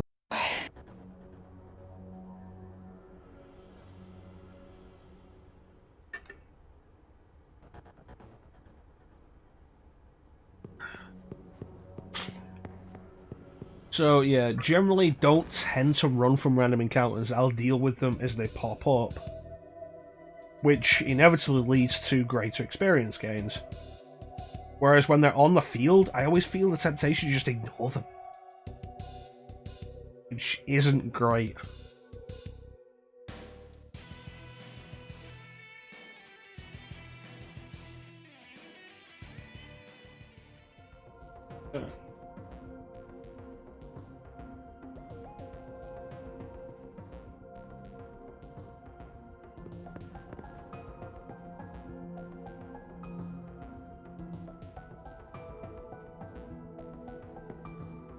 Alright, let's try and get to that one first then. Big issue's not going to be like, oh, will we die again? The big issue is going to be we have to go through it again. Like we were saying, like the boss fights are taking a while. They're sponges. Welcome back, Sina. We just lost all of our progress.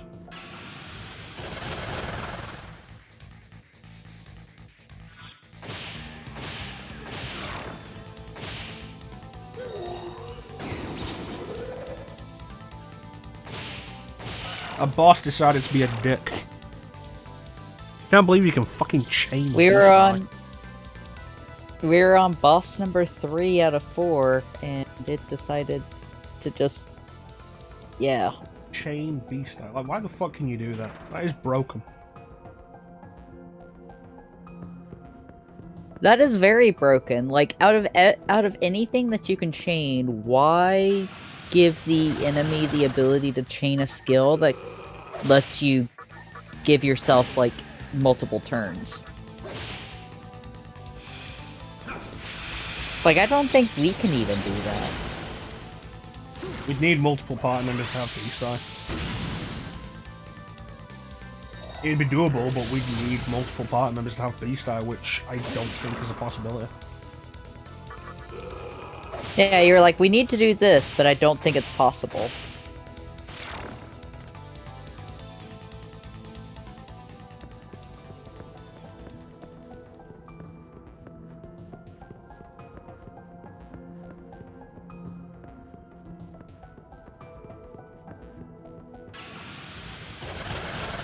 So you know what I tend to do when I come up against something that pisses me off?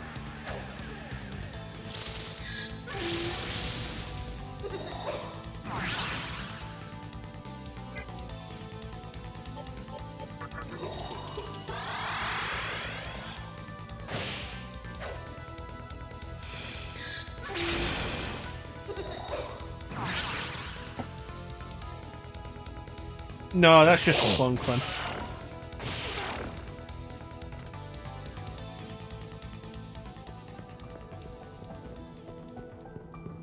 Right, here we are, that guy again.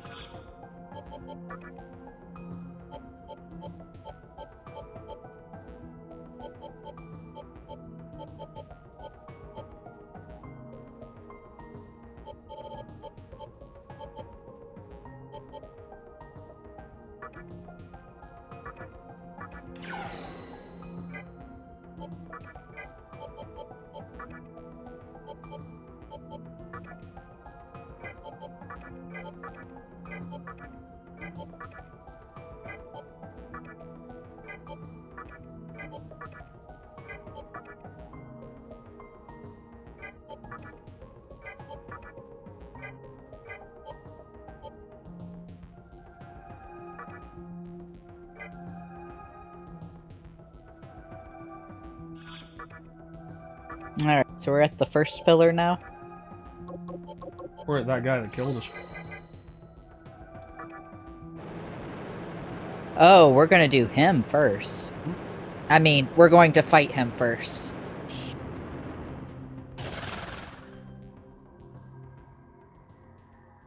Alright, Blanca.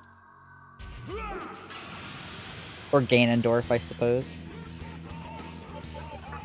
Ocarina of Time level Ganondorf.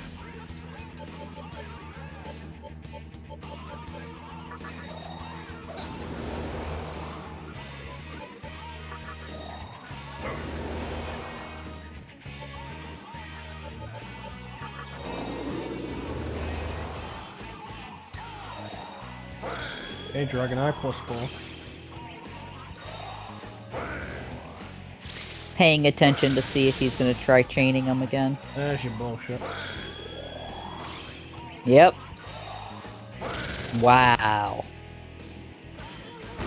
That's some massive bullshit. Hold the fuck up. Did he just do that 3 times in a row? Mm-hmm. Thank hell for endurance. Which won't work again. Oh, that's also a problem. But that's really messed up.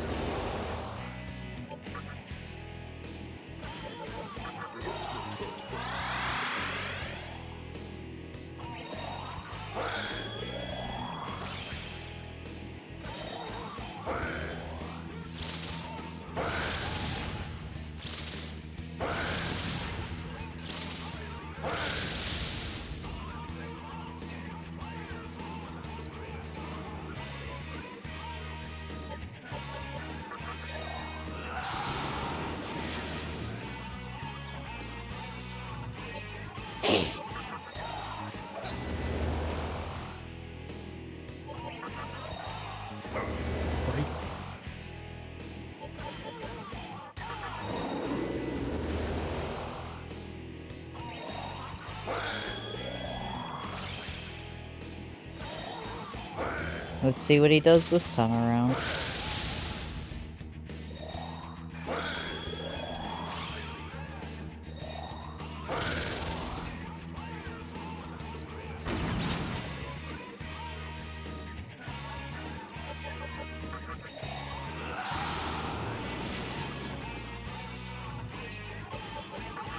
Oh.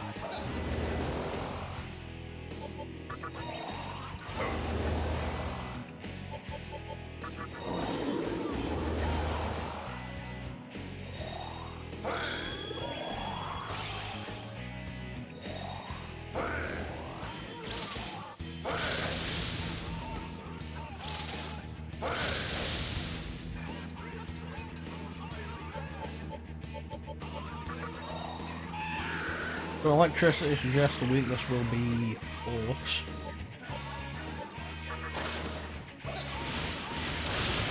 There you go. Nice. Also, that does make him Blanca, doesn't it? The electricity. Mm-hmm.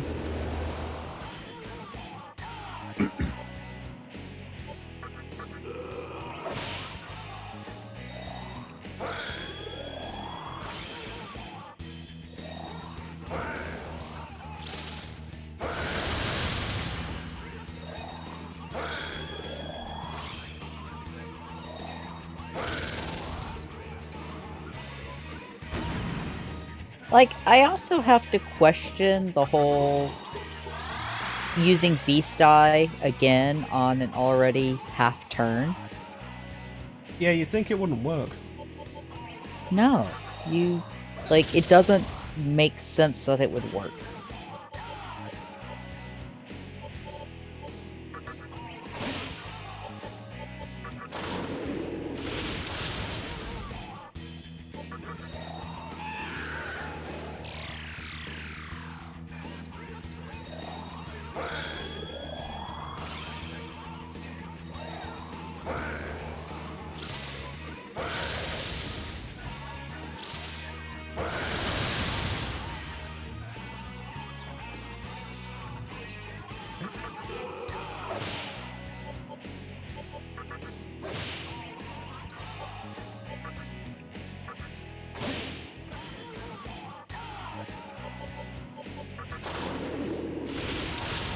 Worth remembering the weaknesses. At least we know what his... At least we know, what his weakness is now. That does help. Mm. What's the element he uses? Mm-hmm. The problem I have here is that I went into this expecting to be purely physical. That is a slight problem.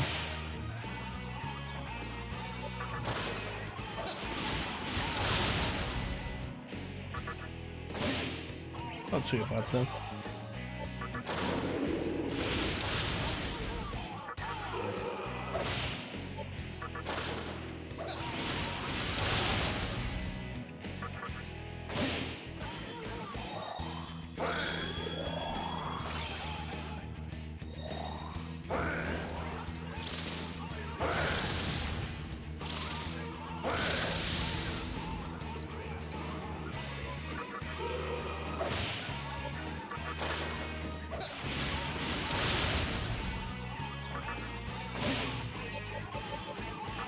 First one was weak to electricity, wasn't it?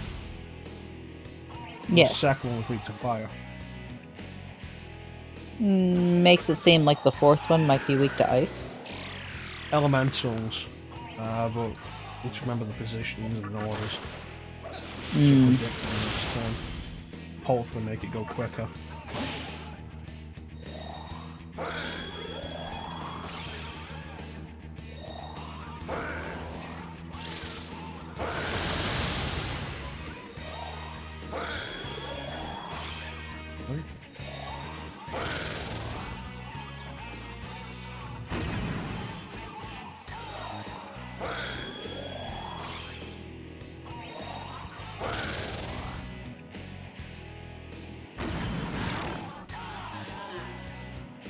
That's the way we're going to play it.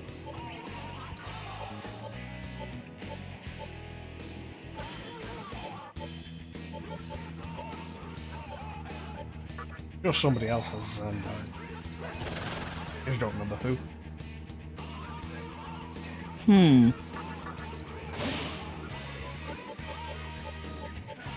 Oh, it ain't you. Well, that sucks. See, that's one thing of like, I wish it was when switching out the demons in your party, I wish you would be able to just pop in and quickly check what attacks they have. I think that's something that was added to later games. Because I remember it in Persona 3, I think. Well, Persona 3 is just switching your personas. Yeah, but still, you're able to check like what persona, like which persona has what ability. Yeah.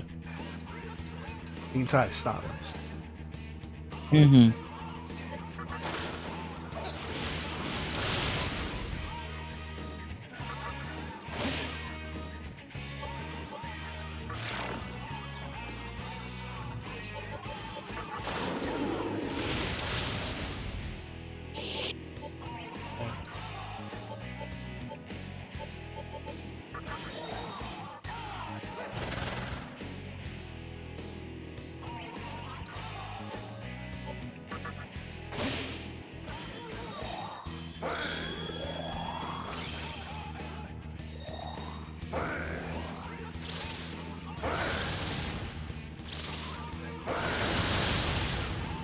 Double dodge.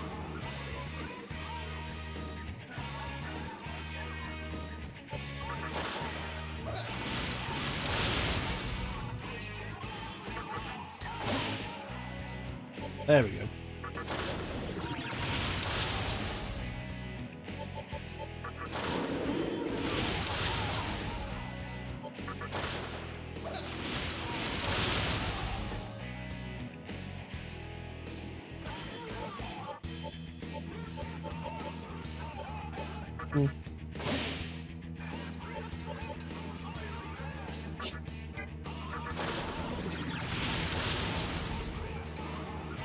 And was that another?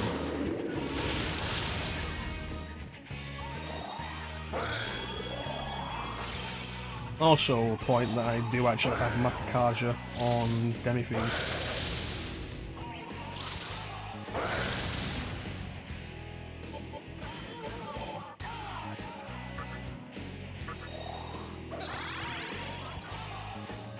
Which would be a good idea.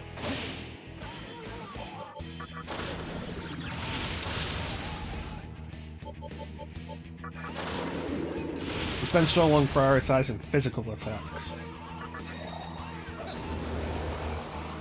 But then we spent so long without Makakaja.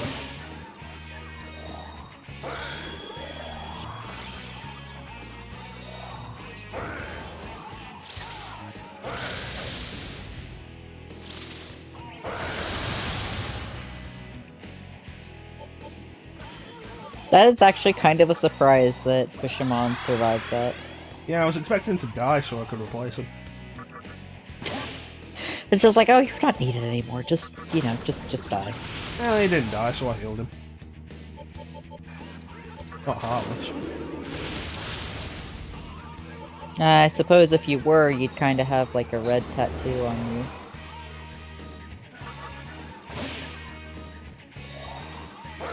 There's 2 Makakajas.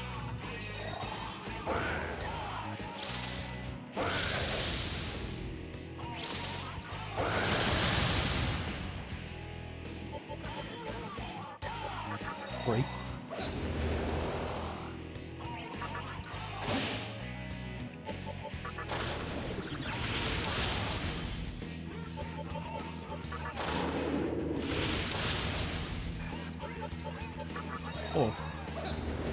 Max magic damage.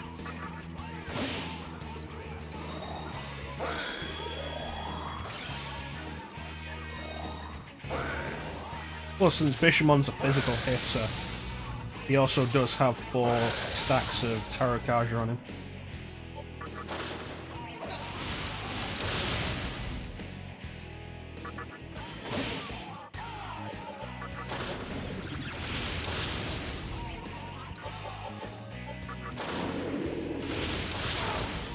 There you go, bitch. No, you don't give whites, fuck off. It's like, no, sorry. Your little last quip doesn't get any recognition. Not after that bullshit.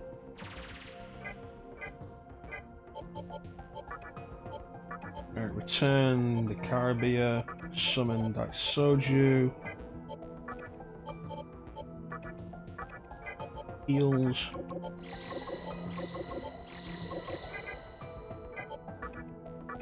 Chakra drops for everybody. Change to Magatama. I was using Diamante. Keep that until we get to the next one.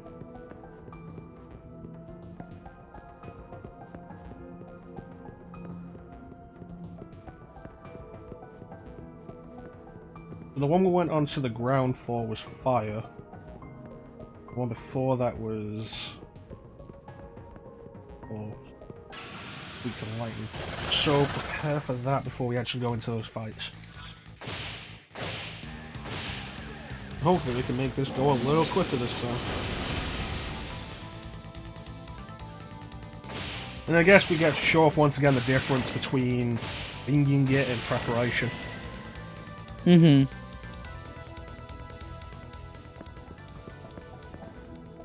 Surprised at how doable it's been so far, just winging it.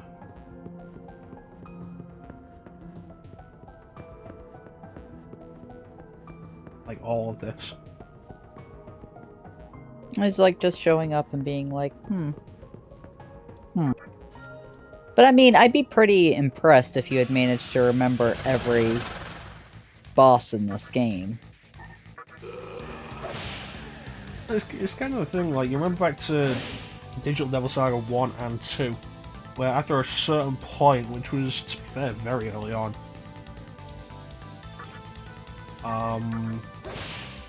we were going into boss fights with the expectation of death, so that we could learn what they were weak to and what they did. Prep for that.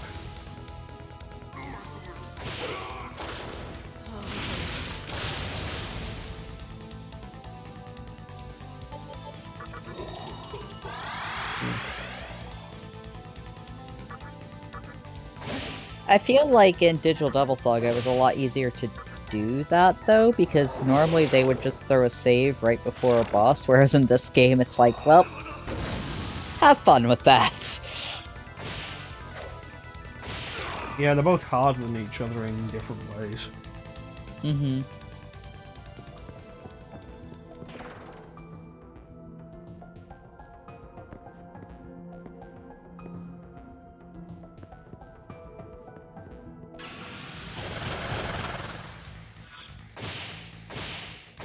So how's everybody doing in the chat? Everybody good? How's everyone? I hope everyone's having a good Sunday or a good whatever day it is for you. Well, unless they're in Australia, or... I guess at this point 2 hours east of me, it's just hit 10. So Germany or something? Unless that, then it is still Sunday. I don't judge. How would you judge somebody from being in a different country? I just said I don't judge. But why would you? I don't know. Your acknowledgement People of are potentially stupid. judging somebody is in itself a judgment, ChanceEm.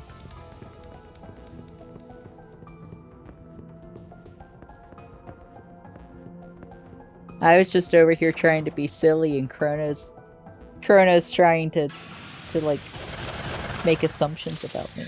Right.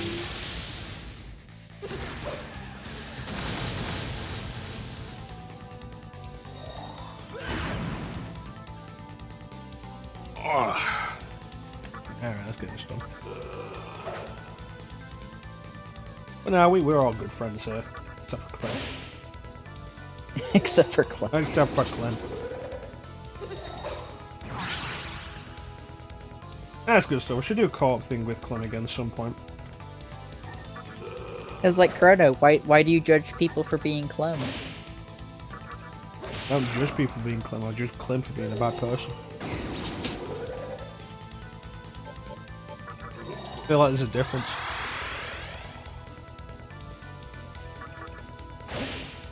Now let's stop ragging on Clint for being Clint. He can't help it. That's the response. Yeah, let's stop ragging on Clem. Clem's good people. Clem is good people.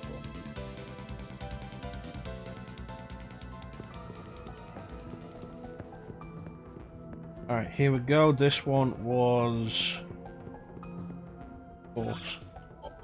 Means no force.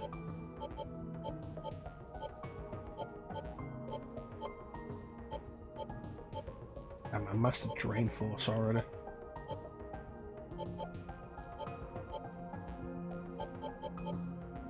There we go, no force. I didn't master this one, so we could get something out of it. Just in case I level up. And let's see who has Zeo skills. You. Now we got fire. You. Not you. You. You. You have Bolt Storm and Zeo down, yeah. So return Bishamon and Magog and Okuninushi. Okuninushi and Yolunga. And hope that the removal of Rakukaja doesn't become a problem.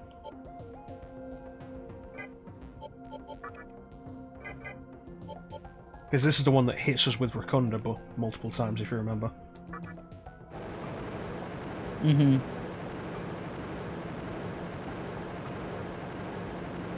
Rock and roll.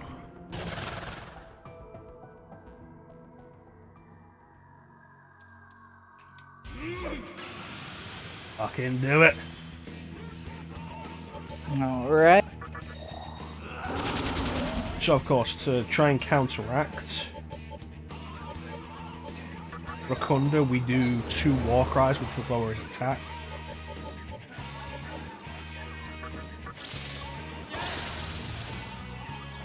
And a Zeo. Oh no, there we go. The Gummy Worm has Rakukaja. Yay! Hey, Moon Man, welcome back to the stream, buddy. Hello, Moon Man. And that's another Rakukaja.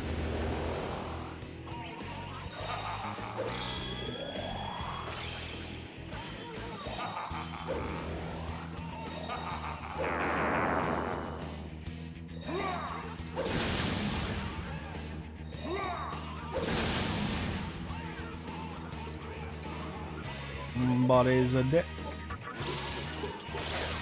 God damn it. Charger.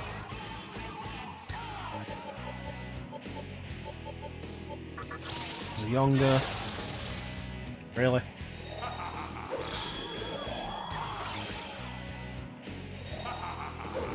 Alright, As long as he doesn't pull the one bullshit, I think we're fine.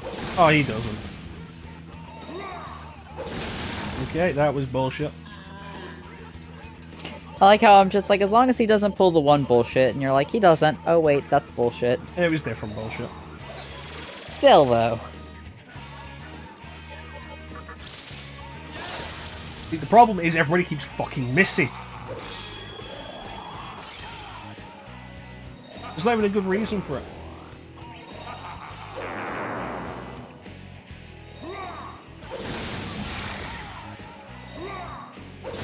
Like, great, there's a game over because people missed 3 fucking times in a row.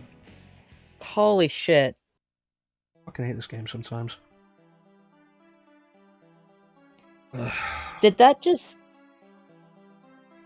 take away our progress of like the last 20 or so minutes? Yeah. 30 minutes? Yeah.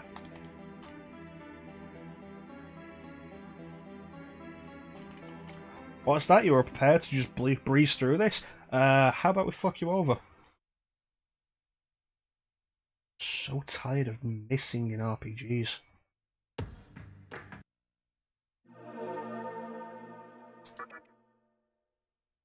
So currently there has been 0 progress in the 2 hours we've been doing this. Pain.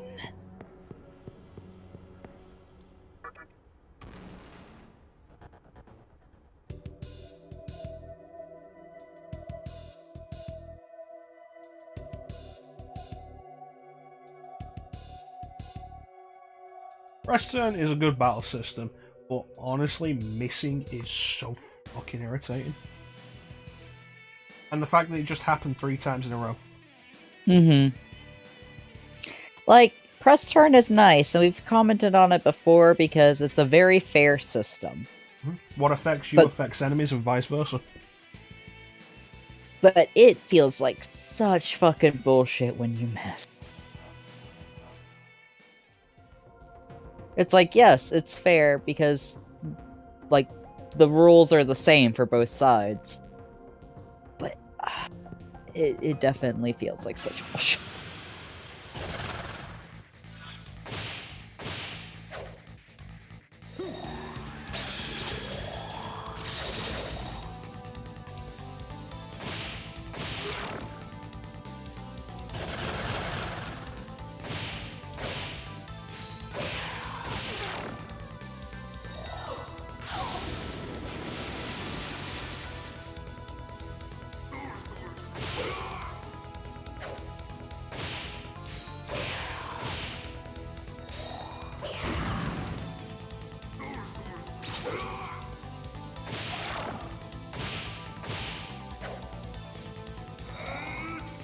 You'll notice that everybody has missed more than once in this fight. Yeah.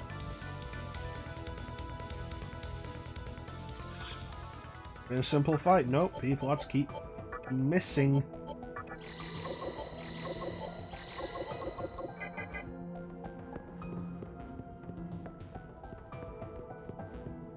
We should be done with this by now.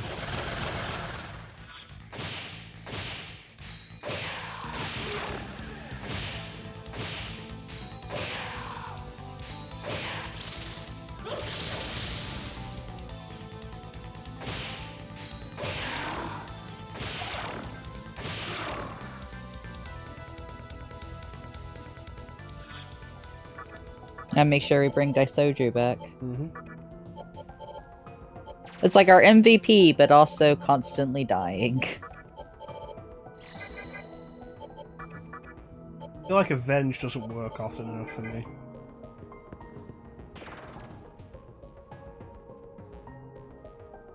First one, weak to...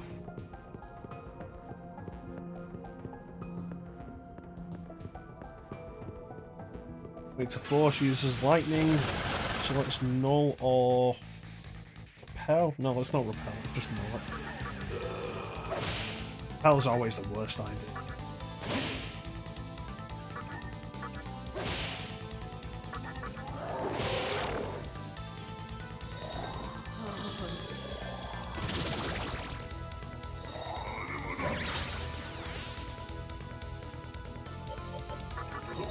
Yes.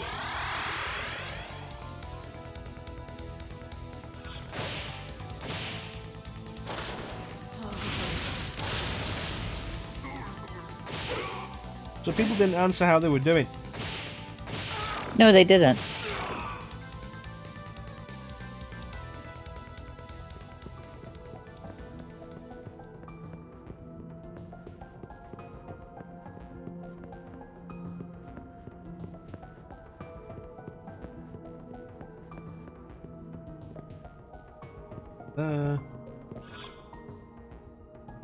Party up.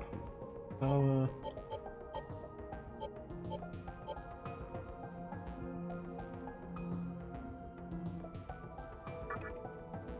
Yeah, it sounds like bullshit, Clem.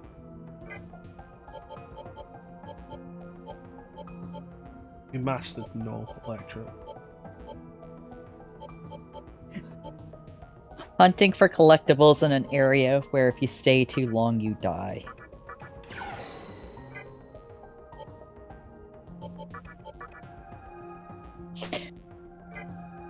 Well, if they wanted to give you a challenge, it sounds like they definitely have managed to give you one.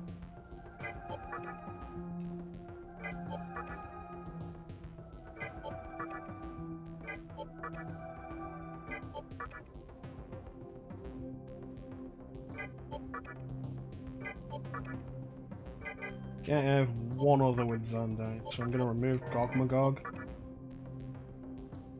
Shit, bad idea, because Gogmagog has Zandai. I'm gonna remove Bishamon and put the Caribbean in the party.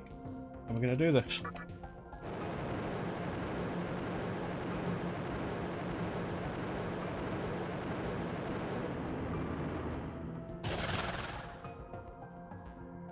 I know people rave about Genshin Impact and very popular, everything, but I can't get over the free-to-play idea. Because free-to-play has pretty much... Okay, so sooner or later you're gonna have to start shoveling money into it. And I don't like that. I don't like it either.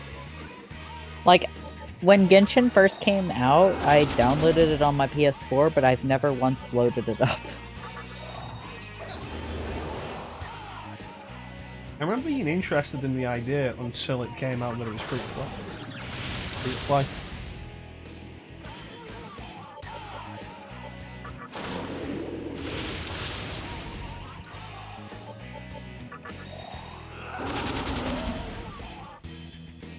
That's fair enough. If you can get the fun out of it without spending any money, and if you're gonna just quit when you hit the wall where you have to spend money, that's fine. Mm-hmm.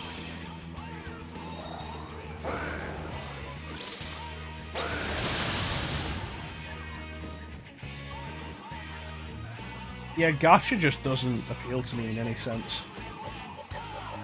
I know Teek's kind of into that. He plays a few gacha games.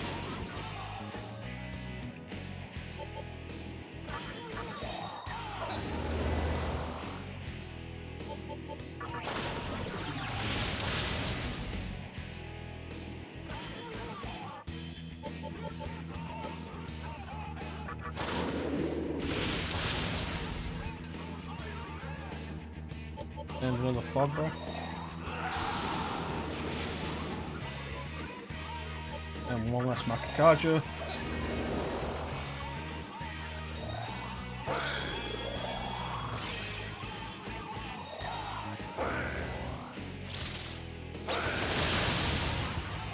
Interesting, he's not immune to electricity. It probably popped up earlier, but I've not been paying attention.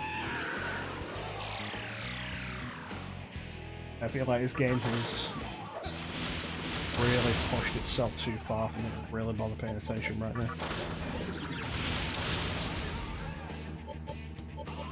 Yeah, I can't think of free to play. I tried to mean Shin Megami Tensei Liberation DX2, and I did that for like a week of like very on and off play, and then I haven't touched it in months. So free to play on mobile isn't holding my interest. Beyond fun mobile games just aren't holding my interest anymore. And then if I'm playing on console, there's other stuff I'd rather be playing that I've paid for. I feel that. I feel that. That's kind of why, like, as I mentioned earlier, I haven't really been playing my Tales gacha games.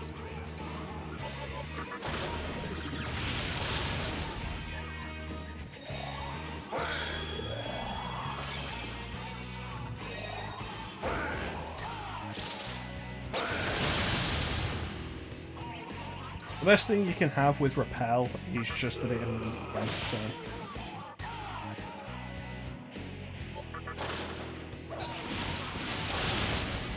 It's the biggest saving grace of Repel, although Drain is still the best idea, because it also ends the turn. Whereas Null just removes 2 turns.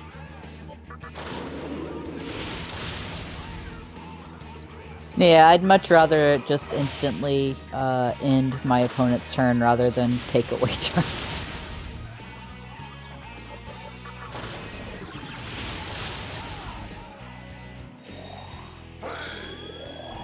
Especially if my opponent is doing some massive bullshit, like, you know, using Beast Eye over and over.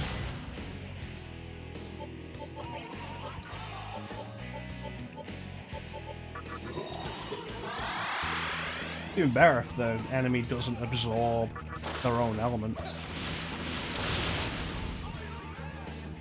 Nulling their own element's fine, because it's just, yeah, no, you've ended the turn and that's it. But if they absorb their own element, then you're just wasting time with it. Mm-hmm.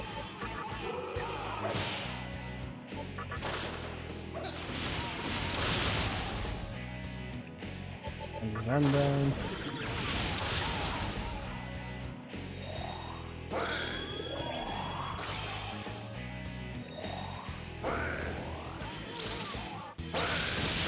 Yeah, when it comes down to it, free to play, even beyond the whole thing of like, where is the money going to be spent?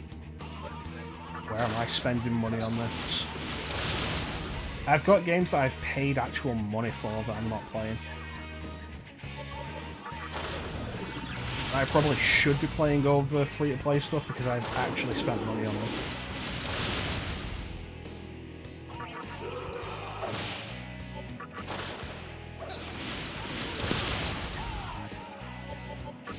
I've definitely picked up a lot of games this year that I need to work my way through.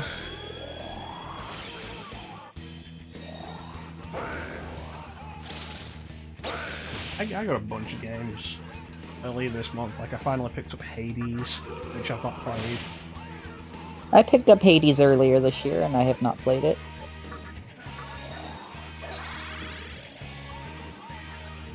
There's a bunch of Switch stuff, really. Oh yeah, definitely a bunch of Switch stuff.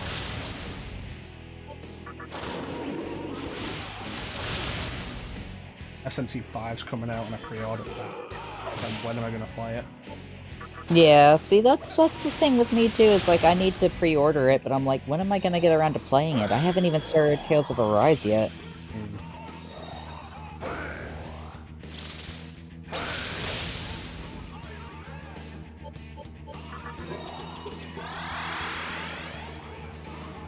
One of the most tempting things about just quitting my job is like, oh yeah, no, I'll actually have the time to play stuff again.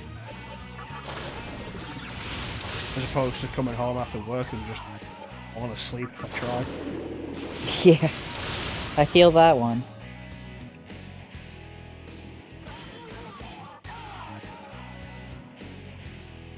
Metroid. I'm not gonna pick that up anytime soon. Mostly because I know I'm not gonna play it. Oh, I just saw your comment, Mir. Yeah, I tried to get into the Symphogear gacha as well, and I just couldn't get into it.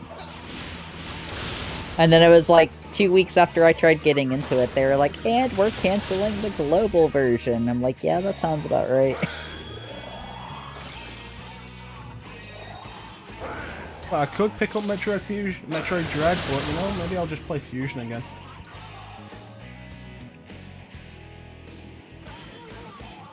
That's probably fine, right? I mean, to be fair, I can do Fusion in like 2 hours. Fine. It's not even a brag, it's just convenient. I was saying in a Phazon stream yesterday, but I don't speedrun Fusion, I just do it casually really fast.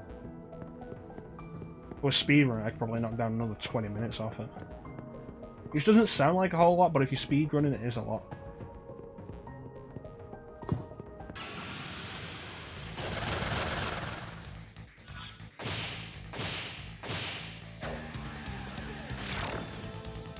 It's been a while since I've done Fusion on stream. It's been a while since I've tried to speedrun a game. Trying to think of the last game I tried speedrunning. Abyss.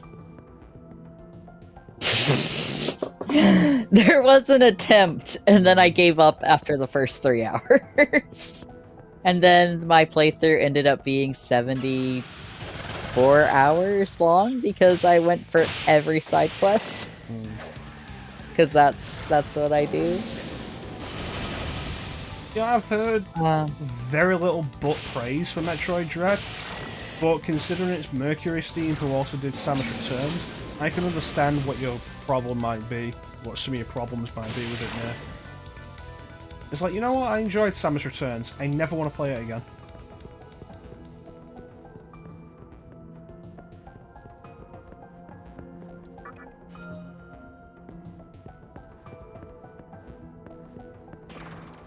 I'm not huge on the Metroid series, so I don't know the context behind that for Samus Returns.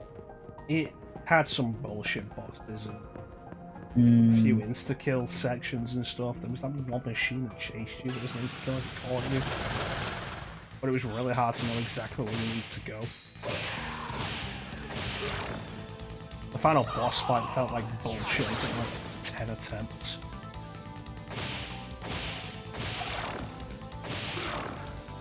But overall, I enjoyed it. I don't want to do it again.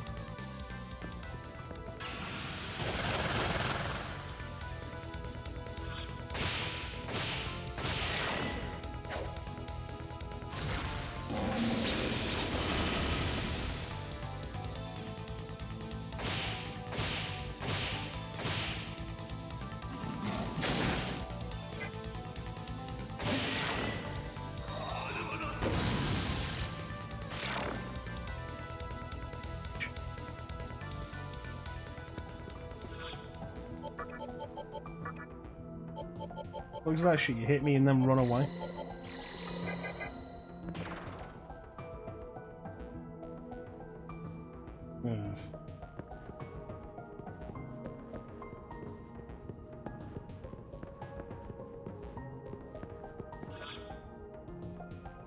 Alright, so this one was Force.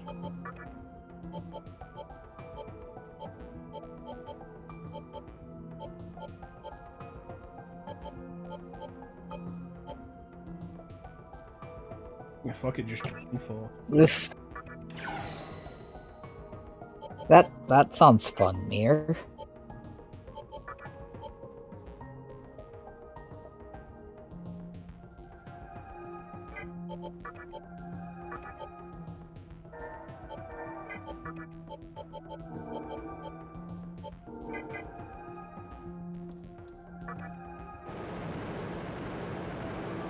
Ridiculous skill flaws has really been my main problem with 100%ing any of the 2D Metroids.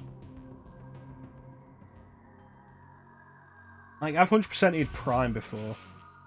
But Prime doesn't require the ridiculous dexterity that 2D games do.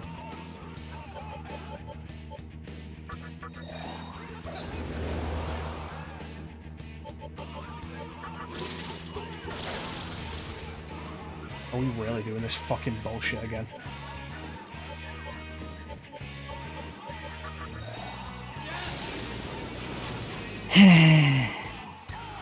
Hey, Teak.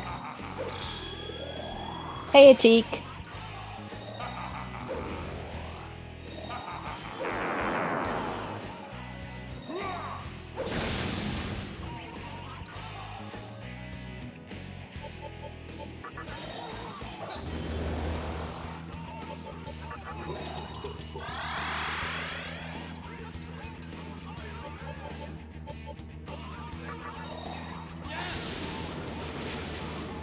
So at this point, if we're missing any attacks on this guy, then it is outright bullshit.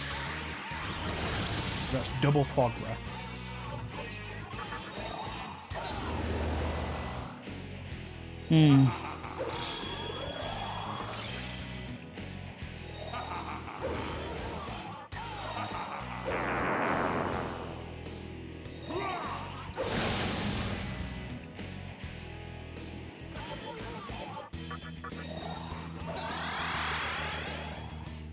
Do the war cry.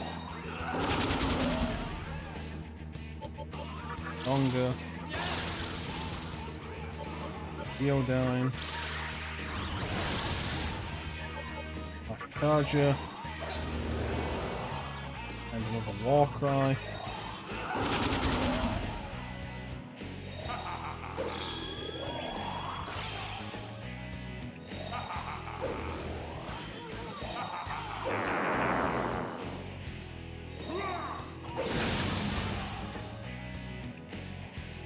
And that should be number 3. No, that was number 4. No, it was number nice. 5.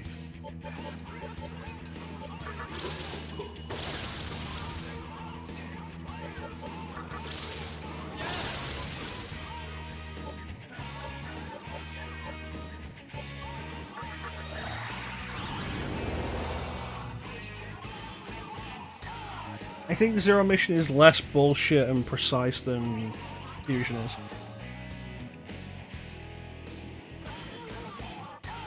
I think. Don't quote me on that.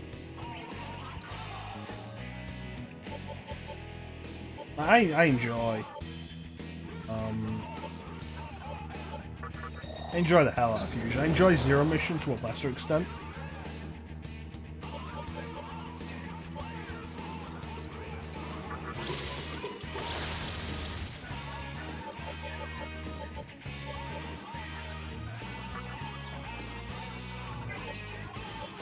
Let me stop doing Rakikash and then we'll start doing Rakundo.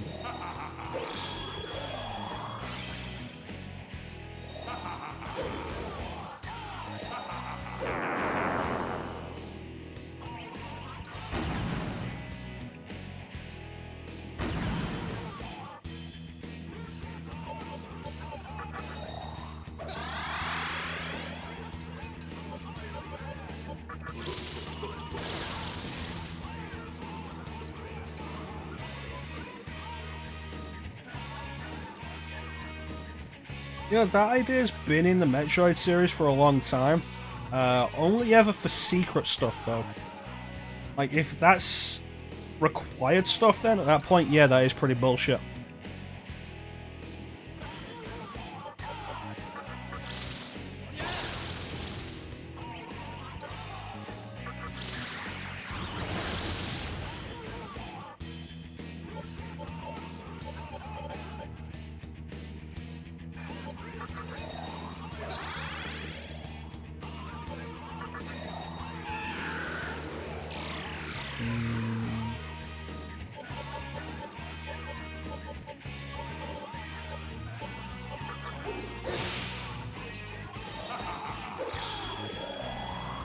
Is he done with Rakikaja?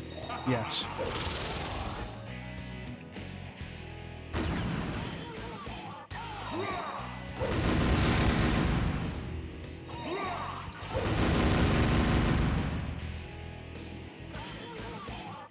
Right, let's bring back me worm.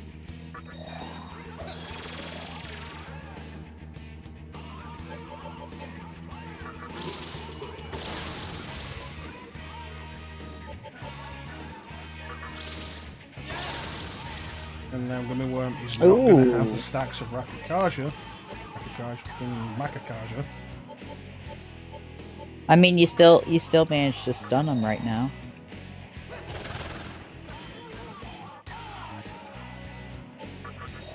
Yeah, but with all those stacks of Rakikaja on him, it's not really going to get as much. Trying to look on the positive side for you, Chrono. And goodbye, Daisuju. That's sad. You got Gummy Worm back, but at the cost of Skelly Boy.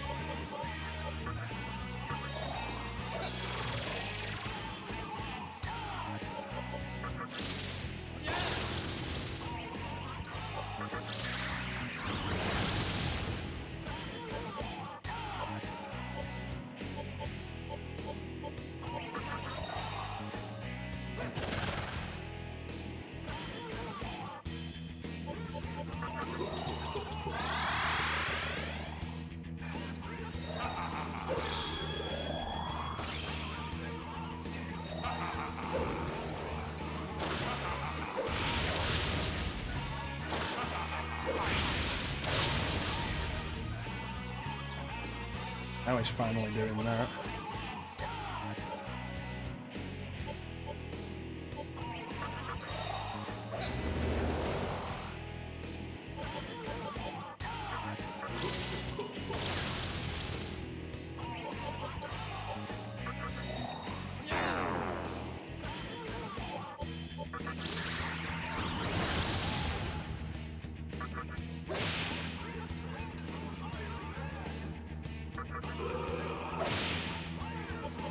another Rakunda, puts them down 2. Let's see if it recasts Rakukaja.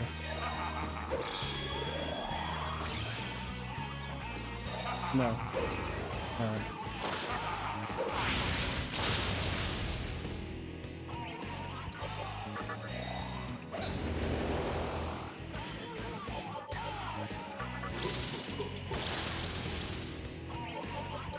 Okay, and this is blue.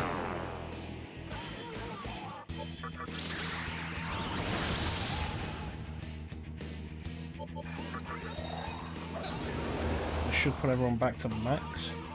And then prayer.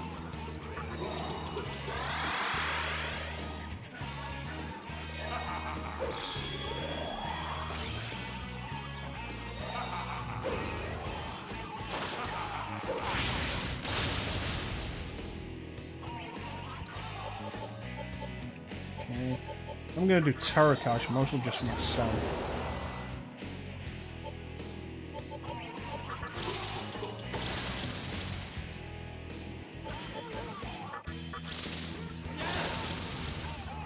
Really?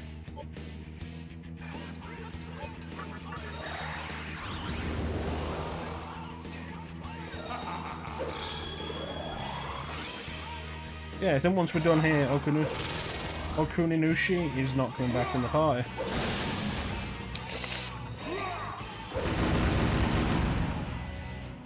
Yeah, very possibly. By the way, out of curiosity, Corona, how much of a problem would it be to like step out of this place and save after fighting this guy? We'd have to walk all the way back out. And then come back in to this point and then further down to get to the third. That would be frustrating, but I'm also trying to think of, like, what if we get hit with some bullshit again?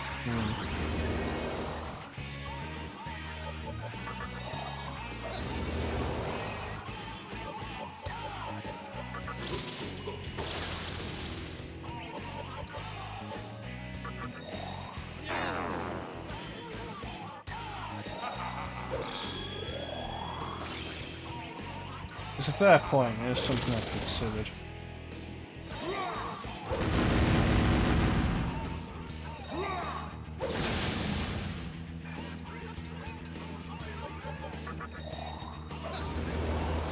Okay, that should be it. Rainbow Danger Noodle. I like that. Rainbow Danger Noodle or Gummy Worm. Rainbow Danger Noodle's probably a bit better. I just like calling them Gummy Worm.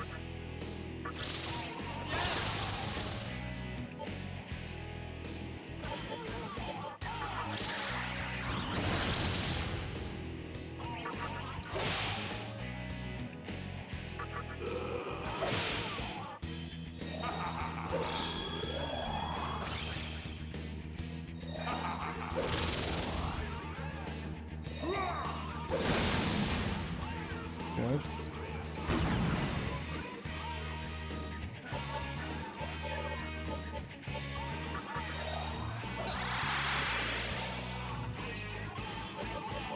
And then another Zionga.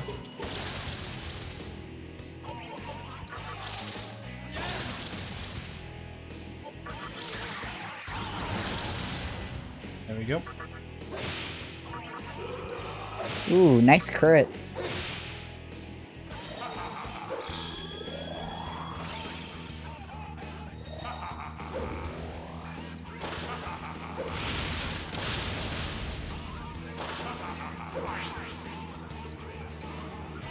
Just the heal, fuckface.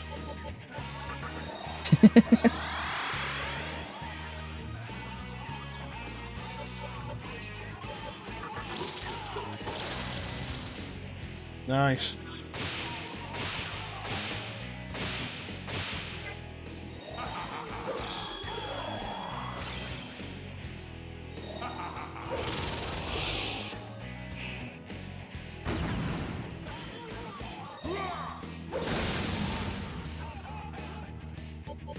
Alright, alright. Alright. Probably something worth mentioning that we haven't to mention. SMT, up until the more recent games, made it a thing if the main character dies, game over. Mm-hmm.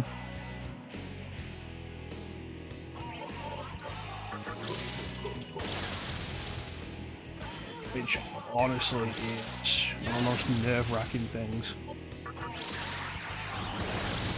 There we go. I just die.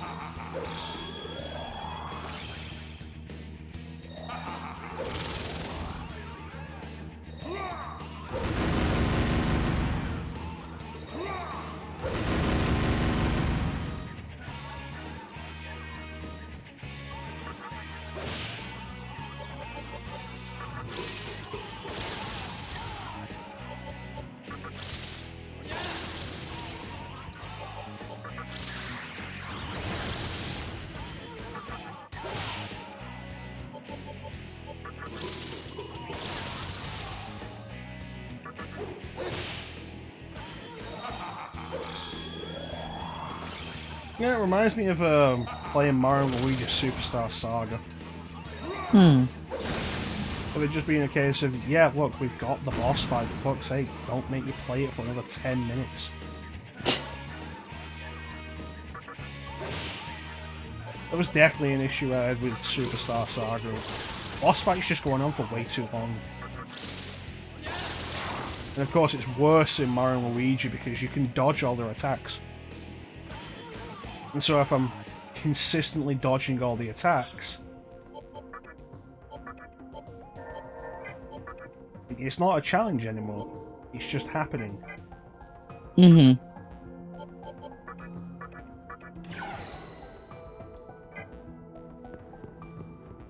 Yeah, the main character dying being a game over is something we have to deal with in Persona 3 and 4 as well.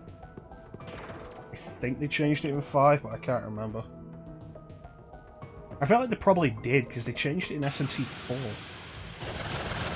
Which came out before Persona 5 did. Oh, you... What bullshit is that?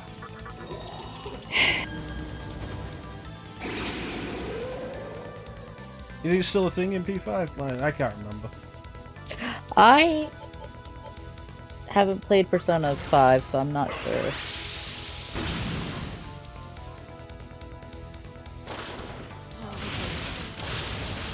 And bullshit Tetracon.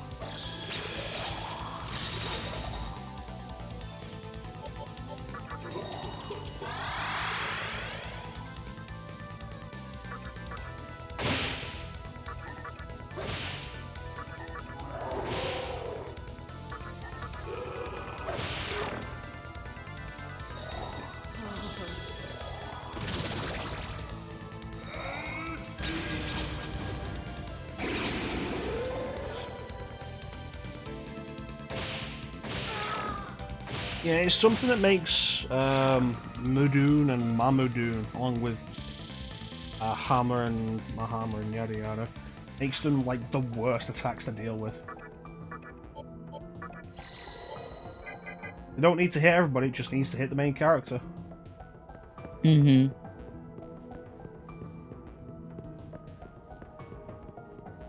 That's fair enough in there. Like I say, I don't remember, it's been... I haven't played Persona 5 since the year it came out. And that one session I did of it a couple of years ago on stream.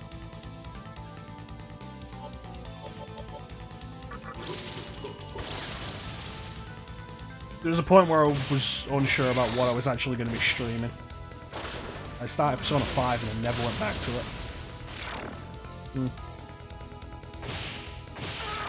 And at this point I want to do 3, then 4, then 5.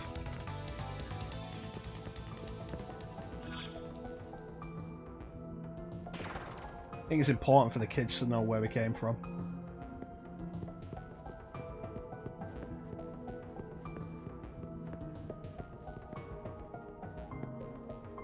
Plus, I think the main reason I think people are less into 3 as they are 4 and 5 is because there's less party interaction in 3. like most of your party aren't social links in 3. When they are in 4 and 5. Which means for most of Persona 3, your party members are just extra characters that don't get as much depth as a lot of the other characters. With the exception of like Yukari and Mitsuru, possibly Fuka.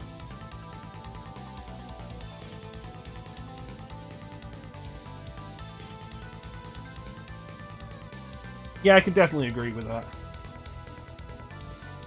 And like, the main thing I don't want to deal with in regular Persona 3 now is not being able to control your party. I've beat it like that, I don't want to do it again.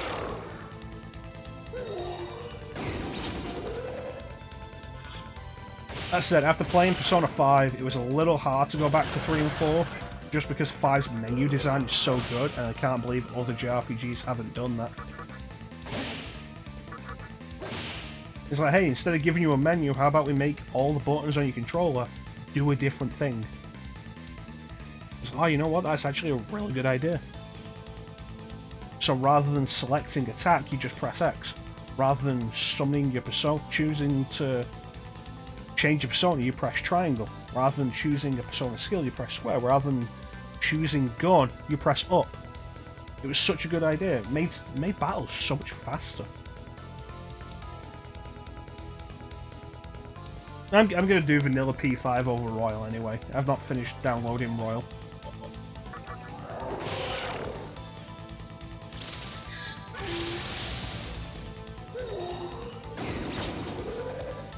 I still need to pick up Persona 5 Royal. You have base Persona 5? I do not have base Persona 5. I have not played Persona 5. Oh, we know you've not played it. It's about like whether or not you already picked it up. No, because when I was about to pick up base Persona 5 on PS3, that was when Royal was announced. Because I've only had my PS4 for barely a year now. I got it about 13 months ago.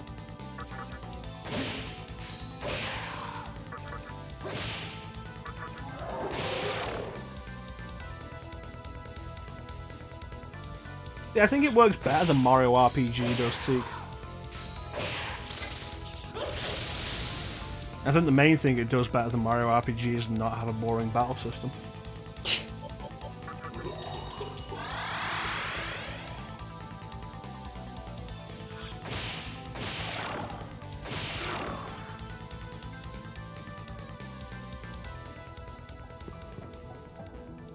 And yeah, I said it. The only thing that really holds Mario RPG up is its writing.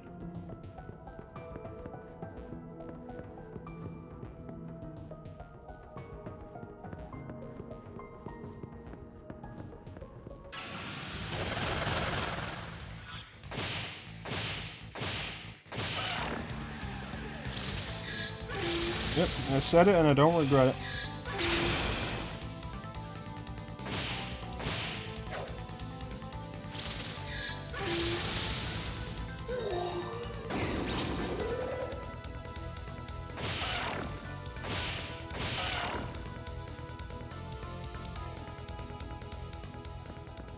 Isn't it great how the only way to legally purchase Super Mario RPG is, I think, currently only the Wii U eShop?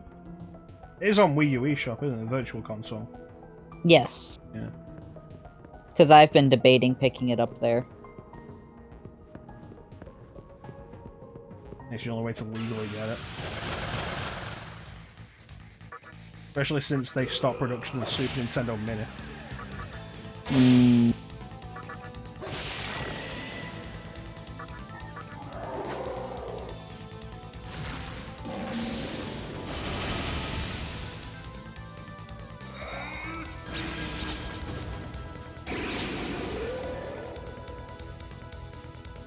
I think in this case, it's not so much about it being basic as similar to Mario and Luigi. The fights just take too long for what it is.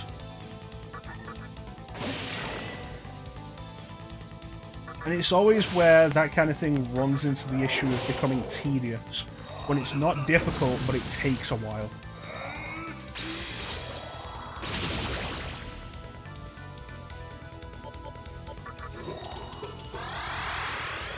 and there's no way to really speed it up.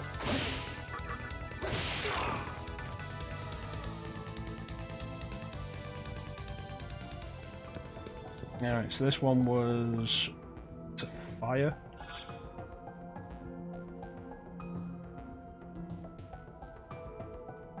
Yes. Which means he cast ice.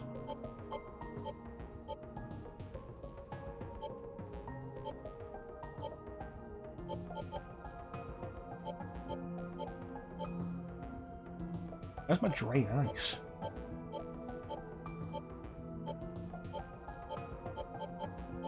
Oh, I think you just... No, wait, that was weak to ice, my bad. There's no ice. But there's another there's drain. Oh, there's no drain or repel ice.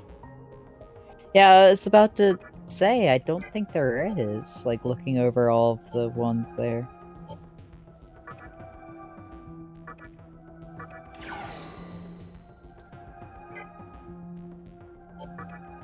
Alright, Sati has fire. Otho has fire.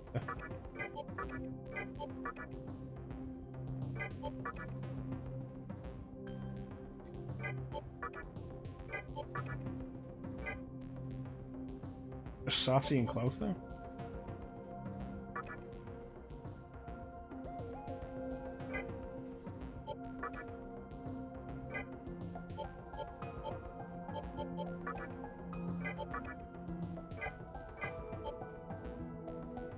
Right.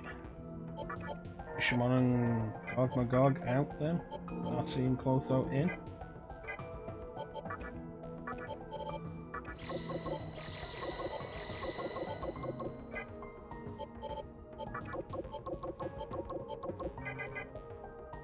Here we go. Alrighty. Take this one on.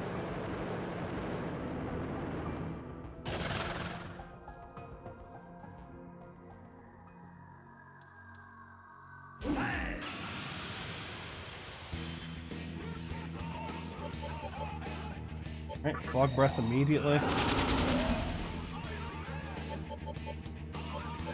As you die. Akakaja. As you die. Another war cry.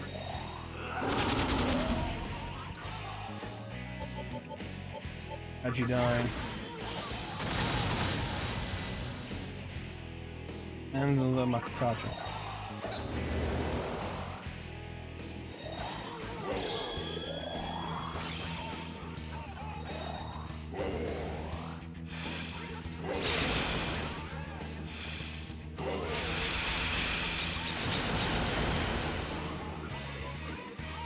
Okay, and fog breath.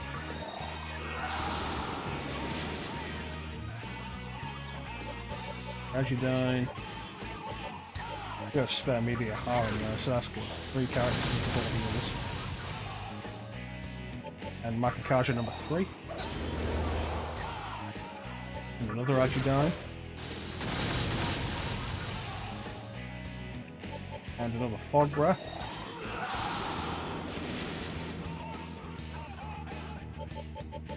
Another Ajidai. And then final Makakaja, and that is magic boosted to max.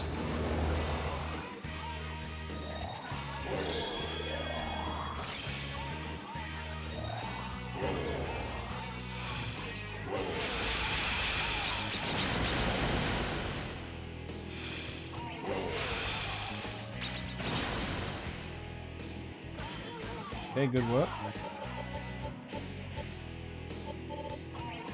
Okay, so just hit.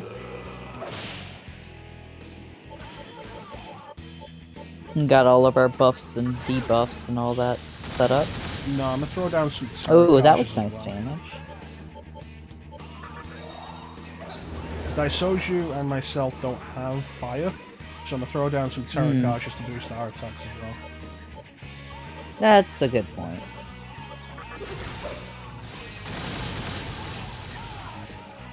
I want to be done with this dungeon before the end of the stream. I'm hoping.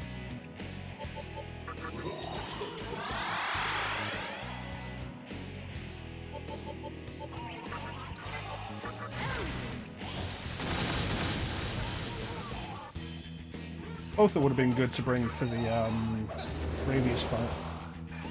She has the Karcher. Removes all buffs.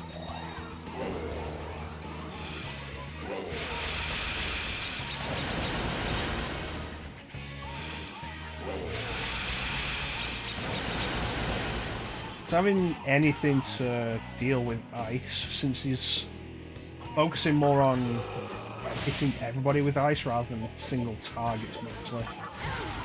Sati is weak to ice, so as nulling it balances that out when he's doing a Bufu die. Which is good, otherwise if you get an extra turn, then we'll deal with that.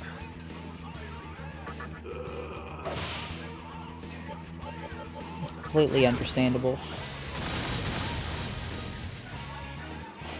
And final Tarot Karcher.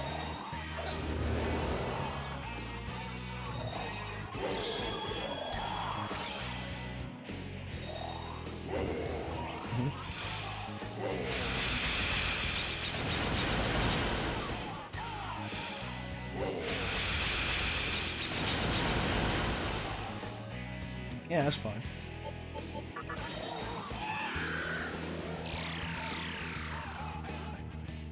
I don't think I've ever seen meditation do that much damage.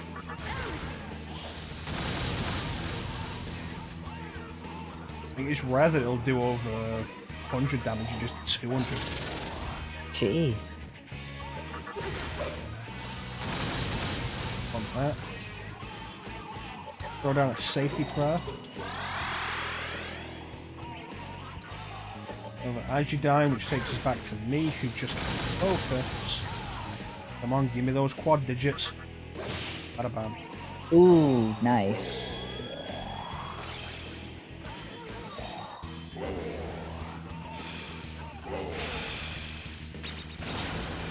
Good work. Double good work.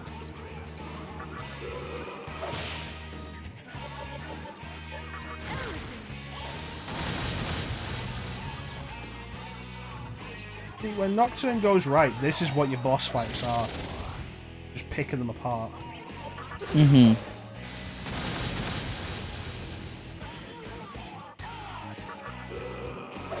The issue is how often Nocturne likes to throw in spanners into his plans.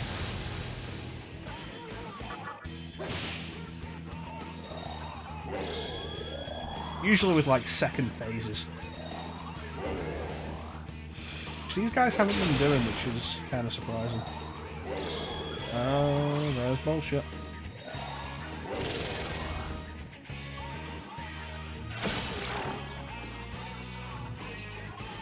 With or without focus, she was going to be good.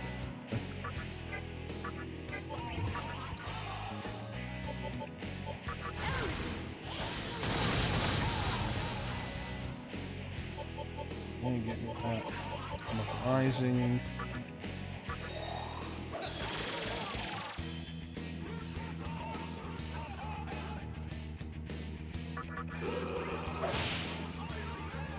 Throw another Ajidine down.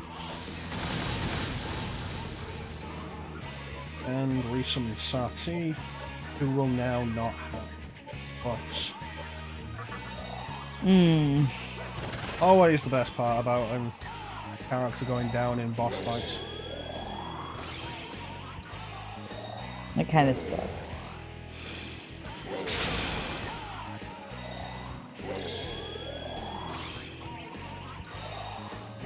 What a fucking god if you hit him again. Oh, mirror.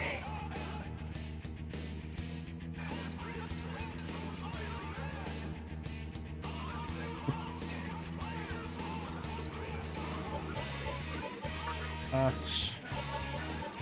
Ajidine.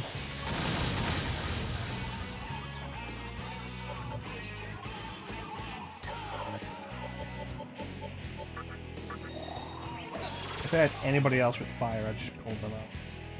So...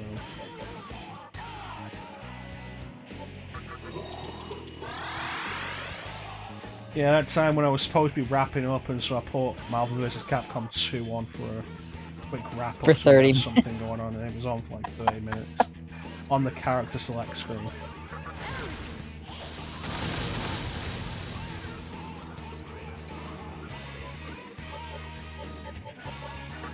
Speed for I can't heal somebody who isn't in the party. Fucking wonderful.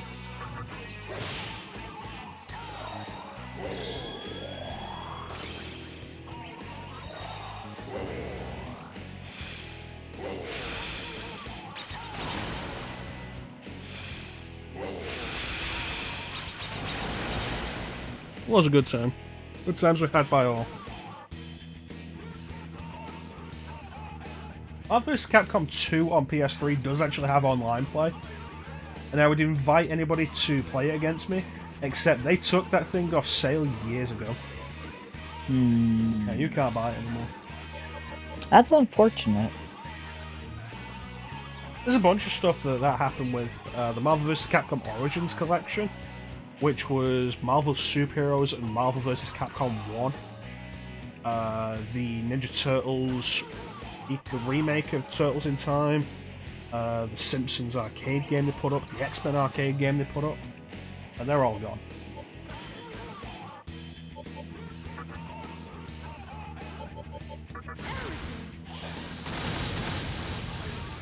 Okay, summon Sati.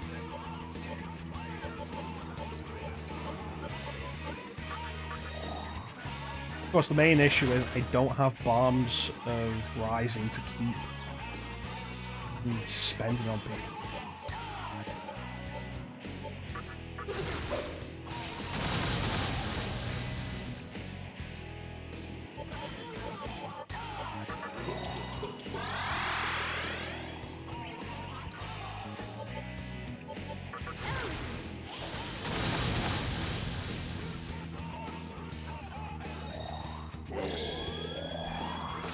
Now, if Sati could not get frozen this time, I'd appreciate it. Yeah, Clotho got frozen. Oh, Sati was like, okay, fine, you don't want me to get frozen? We'll just let my teammate get frozen instead. That's how this works, right?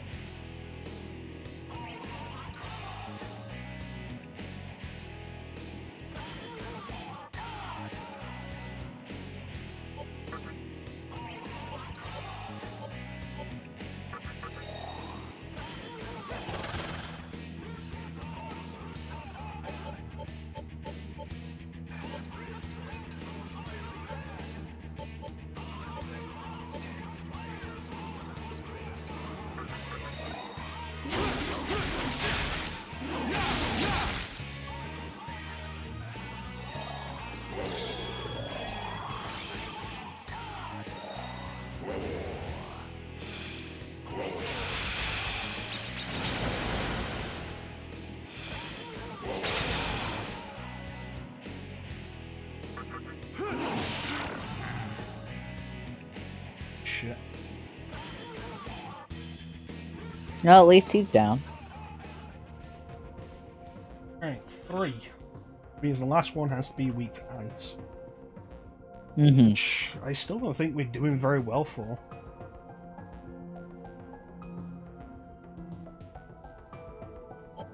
I mean, I would suppose using a null ice pen, even though it would be a lot nicer if we had a repel ice, but it seems like Nocturne didn't want us to have that. No, it'll be fire for this one. Oh yeah, I'm thinking of it backwards. To be fair, we're kind of saying it backwards.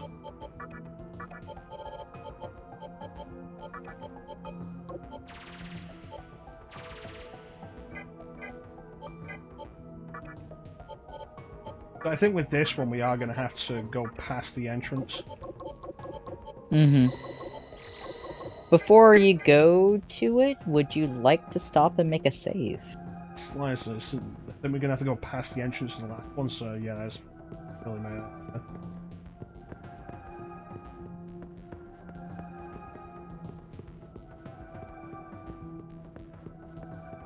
After that, we'll see.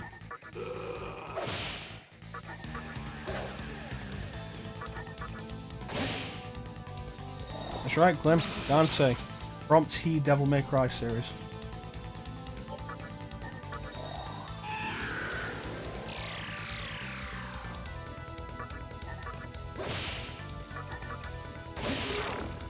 There we go. I was really confused by your comment for a moment, then I was like, oh, he made a typo.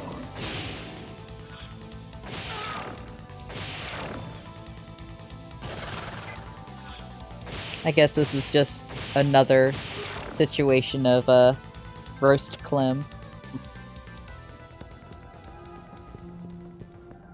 I think it's weird, like, Nocturne, or just SMT in general, doesn't seem to have escape from dungeon items. Yeah, Persona has them, but SMT doesn't, really. Persona also has a wind element instead of a force element for some reason. True. Like, that goes back to the original, that's not something they started later on.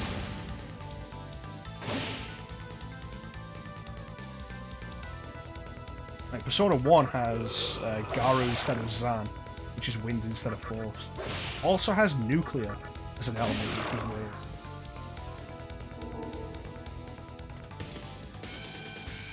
Nuclear. It's pronounced nuclear.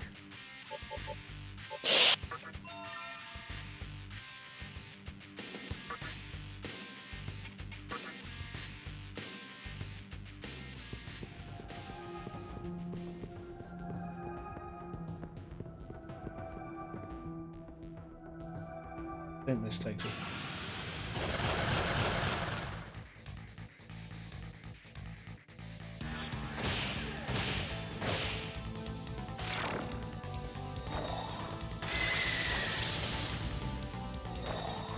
Yatsagarasu, of course, the three-legged raven.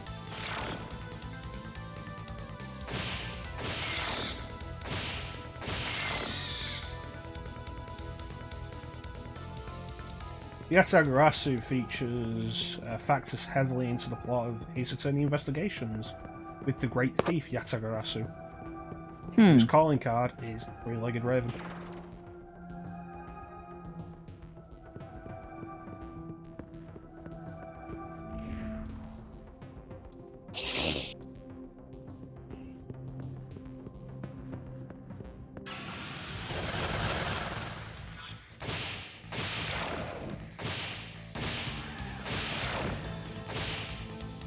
Not even a spoiler.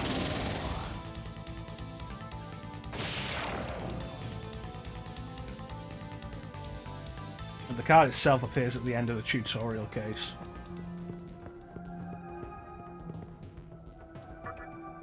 Here's hoping this doesn't reset the entire thing. Want to make a separate save, just in case? Wouldn't help if we did.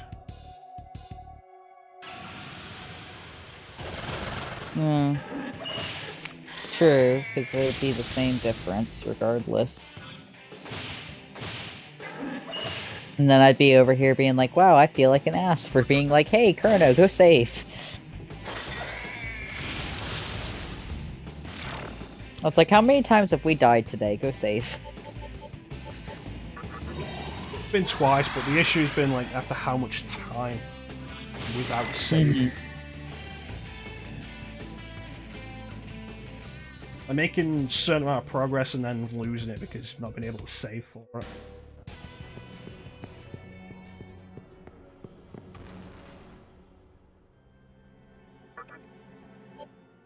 Okay. Now let's go to Asakusa. The heal point is closer there.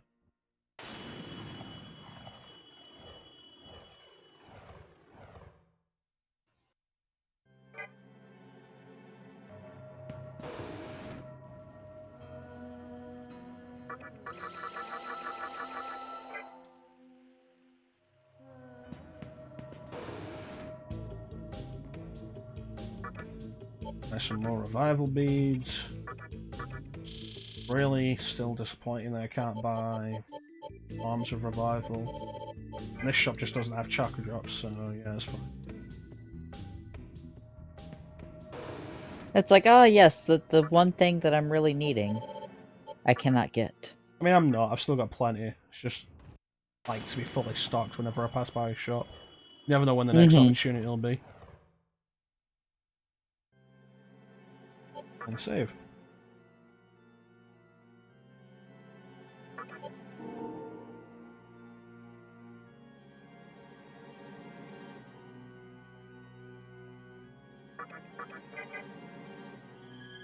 According to the game, we've been playing for like an hour.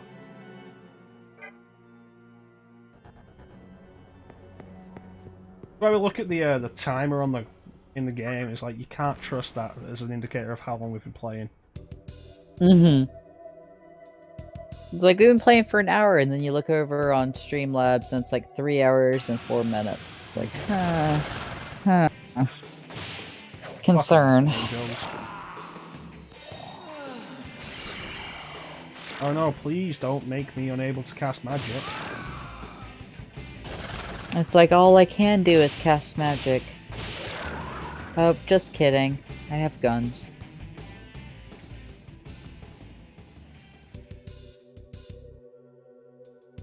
If guns are going to make a return in SNT5. I don't know. Our main character buddy seems very swordy. Good. It looks like it hasn't reset. Which is good. Which is also, like, thinking about it from a developmental point of view, it's a good idea that it wouldn't reset. Like, if they were gonna have it reset, then they needed to have a save inside the dungeon itself. Because you have to take into consideration, like, how long people are able to actually sit down and play a game at a single time, you know? At the same time, you know there's been games that don't. True, but...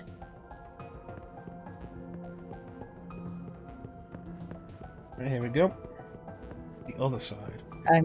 I'm optimistic for a game that's 20 years old.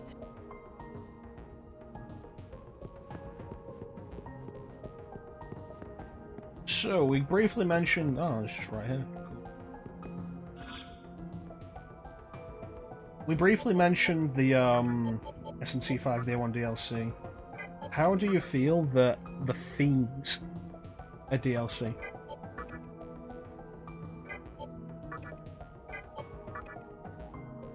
Very honestly, I only briefly glanced over the DLC because it was announced while I was at work.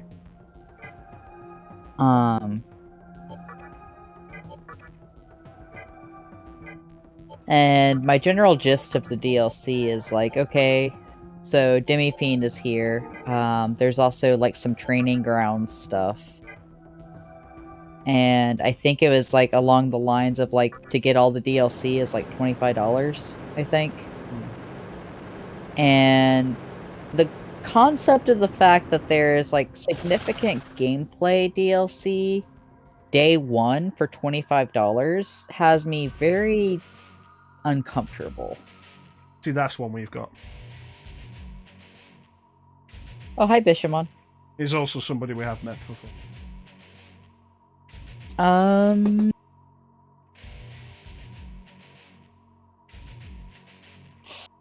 I suppose I should voice him. Yep. 2 each, wrap it up. Alright. I was wondering what warrior was strong enough to enter here. Well, if it isn't Satoshi. So, you are trying to get into the shrine? Yep. Then, you should already know that you must defeat me, or the path shall never be opened. Yep. Let us begin, Satoshi. Yep.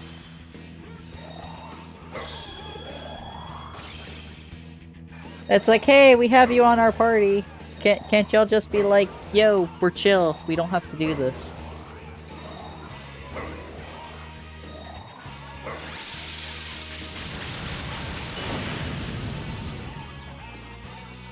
Well, that was kind of painful. Yeah, I don't like how he starts getting the turn.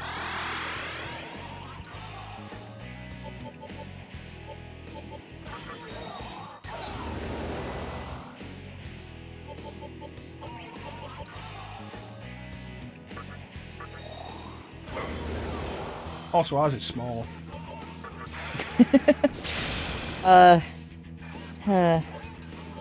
Unfortunate. It's like whenever you go up against another dude, you don't want to be like, oh, mine's smaller. Kind of makes me think of in Final Fantasy VI, when you're in the camp at Doma, and you're riding Magitech armor, and you're fighting enemies in Magitech armor. It's the only time in the game it happens when you're fighting them in Magitech armor. And their Magitech armor is so much bigger and more intimidating than yours is. It's like we got the bootleg armor apparently.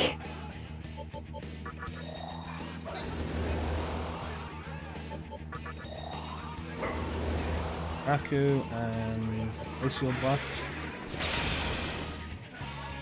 Hey. Alright, you know, you're gonna do that shit.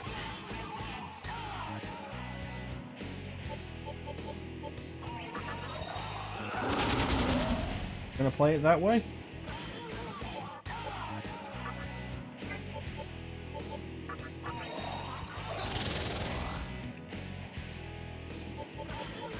Really hate ability, honestly.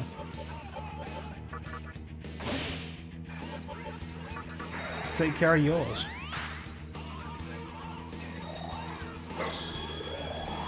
Oh, is this gonna be a loop situation?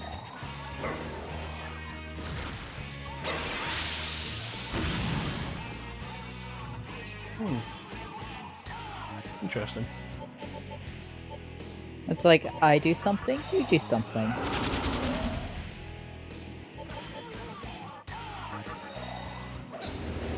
Boost for that. Get that boost. If it was going to debilitate us as well, I'd like to knock him down a little bit.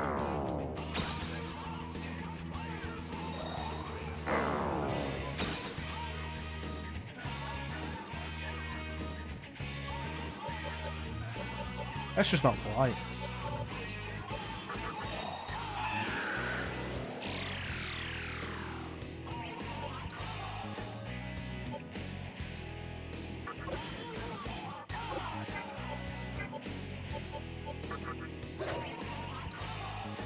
Really?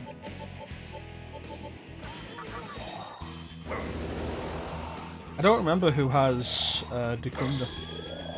I think debilitate counts under that.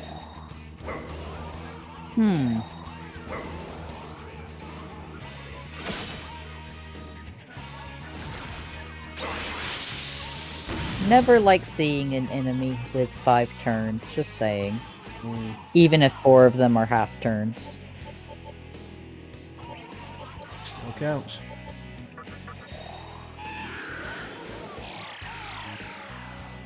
Turn is still a turn when they can fuck you over. Mm-hmm.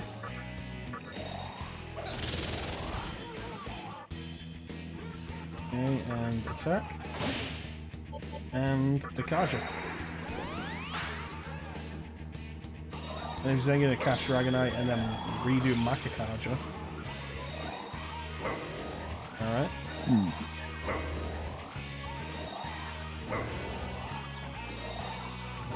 Okay. Really, 4 Terrakajas, that's all you can do?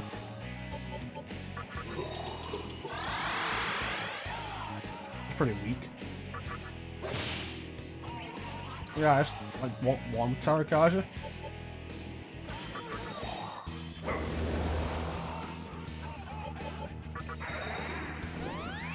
Bye bye to your Terrakajas.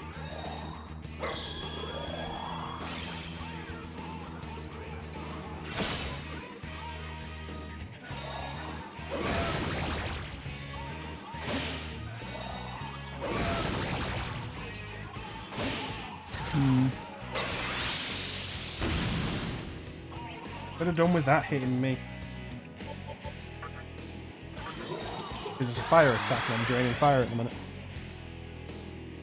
Oh well.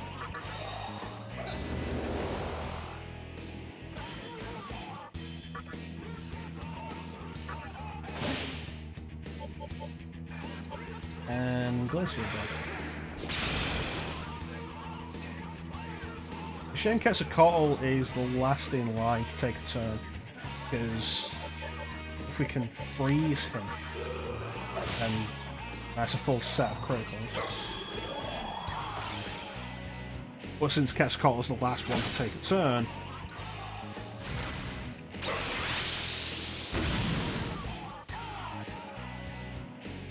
it would only give us one extra turn.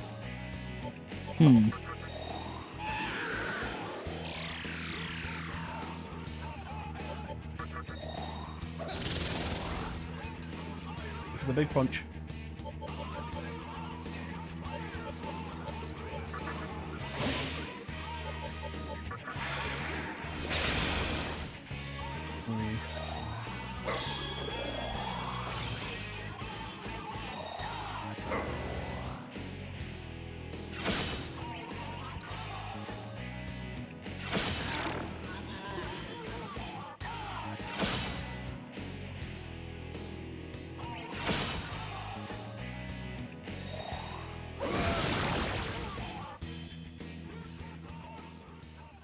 Well, Quetzalcoatl is essentially useless.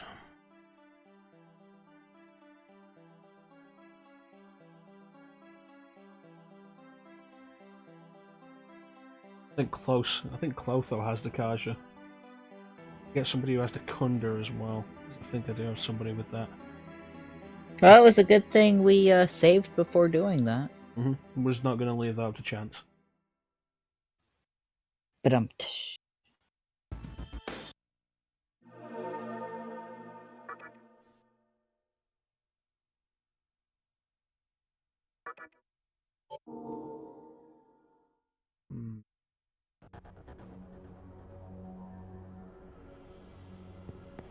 Yeah, Quetzalcoatl, not worth it. To be fair, that quote was specifically about Wind Waker HD. Still applies, it also applies to so much other stuff. yes, it does. Like, Nintendo announced the whole expansion pack thing. And I'm still trying to figure out why you have to pay so much extra.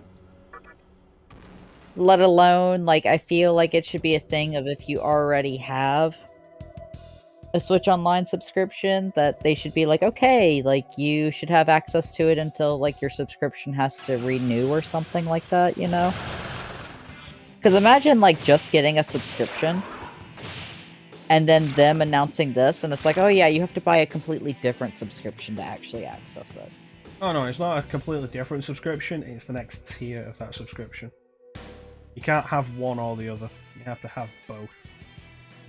That's dumb. Yep, like with Breath of the Wild's DLC, you can't have one or the other, you have to have both.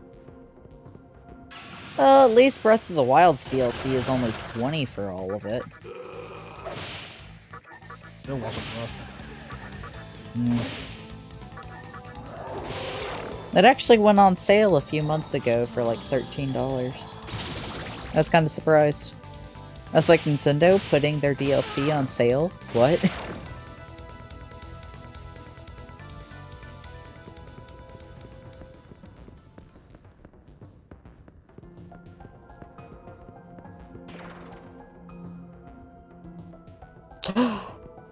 Clem, his people need him apparently. But you're already dead, Clint. You take care Meanwhile, of yourself, I'm Clint. just like. Meanwhile, the way you said that, Kern, I'm just like, you are already dead. You take care of yourself, Clint. We'll catch you next time.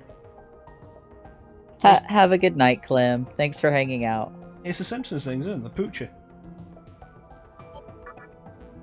Yeah. Oh, you look like you have something to say. Do you? Yes, I certainly do. I have to go now. My planet needs me. And then, like, just the animation cell is lifted from the scene. Poochie died on the way back from his home planet. Take care, Clem.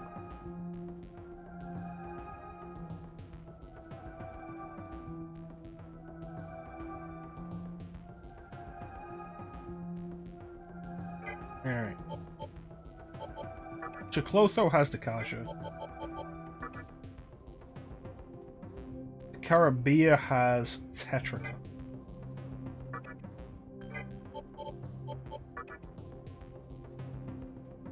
Oh, she's also got it. Cool. Remove Gargamog then and just put Blue in.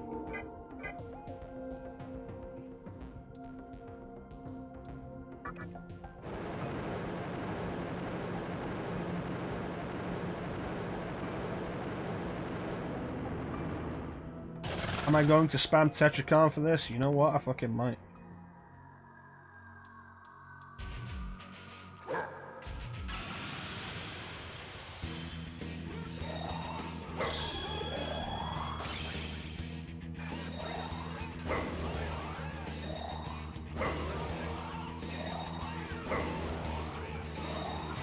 I mean, hey, it's a thing of, like, whatever actually gets you to get past it.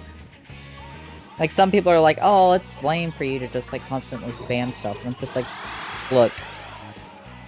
If spamming it makes me win the fight, I don't feel bad spamming something. The idea of fair play went out the window a long time ago in this game. Mm-hmm. The only fair play that is here is, the press turn system.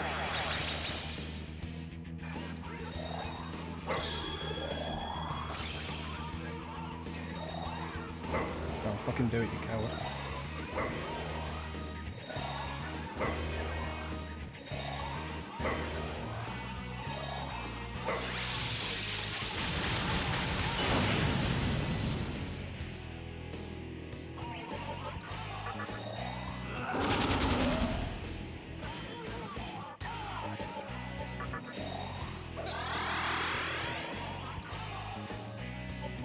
Here comes some fun for you.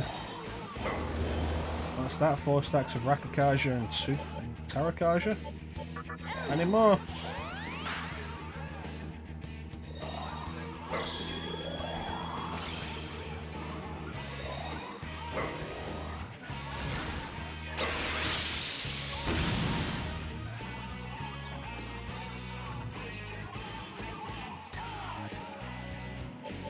Oh, that's another prayer. And another Terrakaja. And we'll do one more Rakukaja and hold it there. And the Tetracan. I'm concerned about the possibility of him just... There you go, Kaja. There's always a limit. Always a limit to it.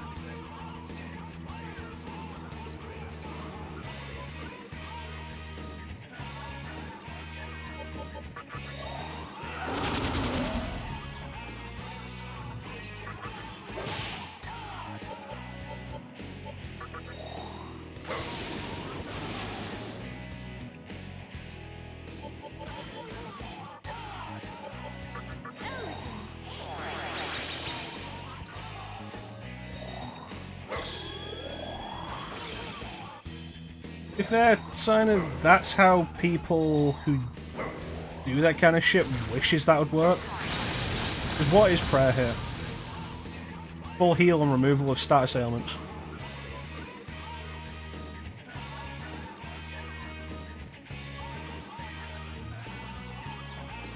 You get it?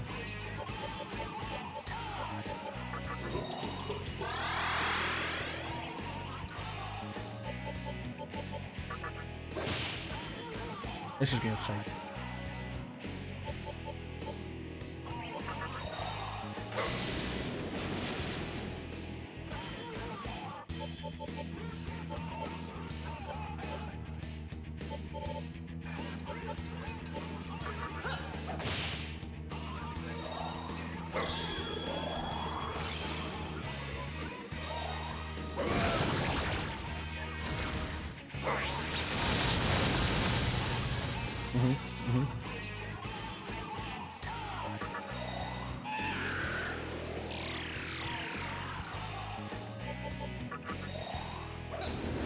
You still with us, ChanceEm? I am still here. I'm still with you. Good. I'm just...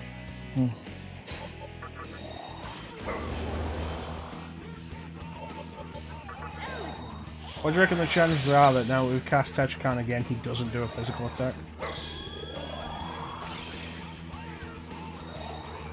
Oh, no, he's building to it.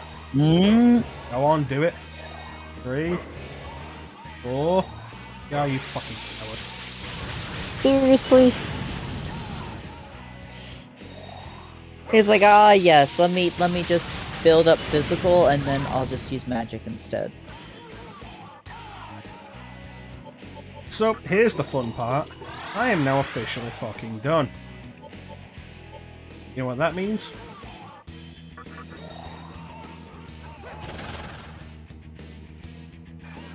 It's time to summon Dante from the Devil May Cry series. That's right.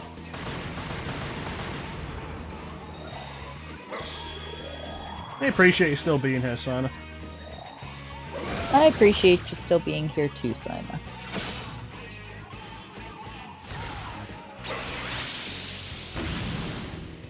You may be wondering, like, if Dante's so good, why haven't I been using him? Because Dante is not going to be a part of our final team, and any experience that goes to him is essentially kind of wasted. And Dante's not going to be on the final team because he doesn't have Pierce. Mm-hmm. Oh, that's right. Dante has Dekunda.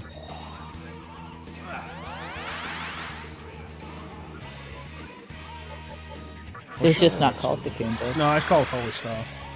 Mm-hmm. Which is a Devil May Cry thing. I would have never guessed that Dante from Devil May Cry would have a Devil May Cry thing. It's actually pretty good adherence to the concepts that Dante has. Really gotta give him credit for it.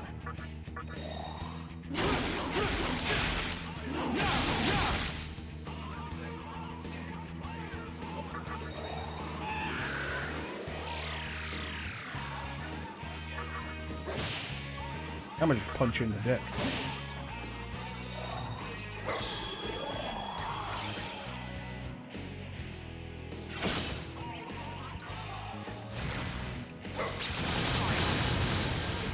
So there you see the beginnings of the potential problem.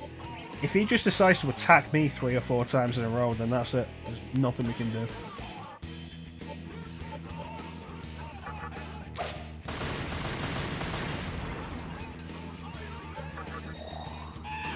Which is, of course, like one of the major problems with SMT in general. It's like, hey, you know why everybody has kind of an issue with Shadow Kanji in Persona 4? Because it'll hit everybody twice. Mm-hmm. Which means nobody will take the blow for you if it's going to kill you. And it'll probably kill you if he does that. And he's probably going to do it.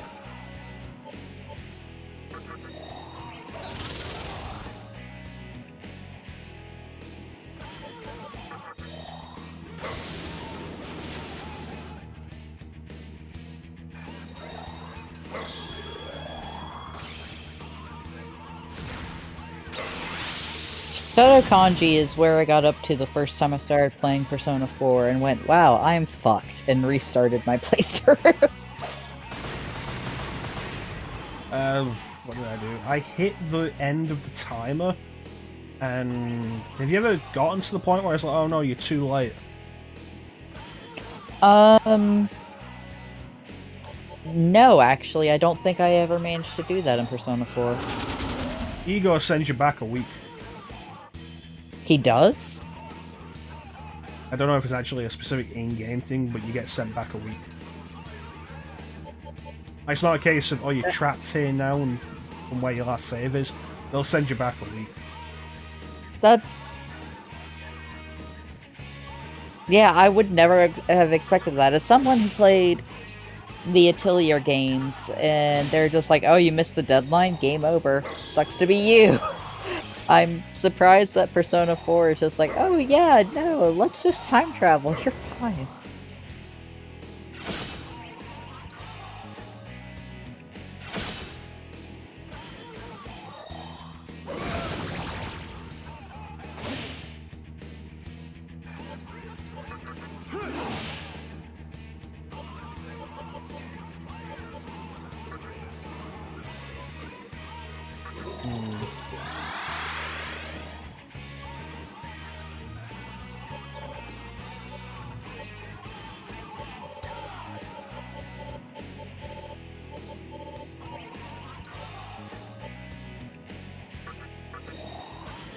There we go. I was hoping I had an item for that. There's the only other option would be to send someone back and then summon Cabria in their place and then have that cast Kaja, which I didn't want to do. That would have been a lot of turns wasted just trying to pull it off. Yep.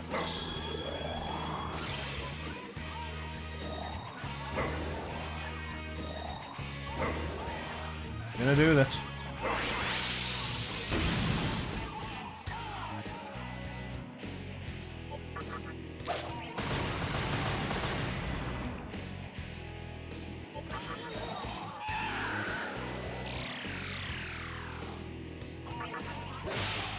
Nice.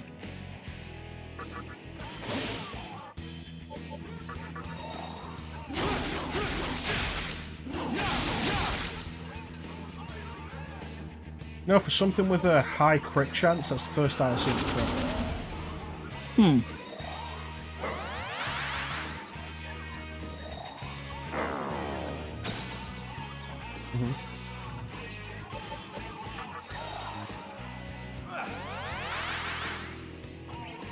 I think the most impressive thing about all of Dante's moveset is how little it costs.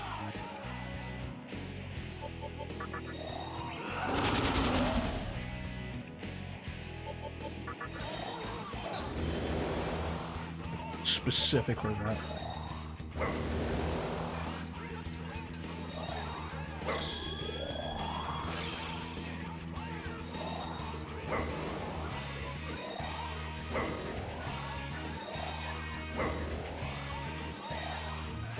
And then he casts Major Dolan. Really nice, prominence. Awesome. That means absolutely nothing to me because I can deal with it.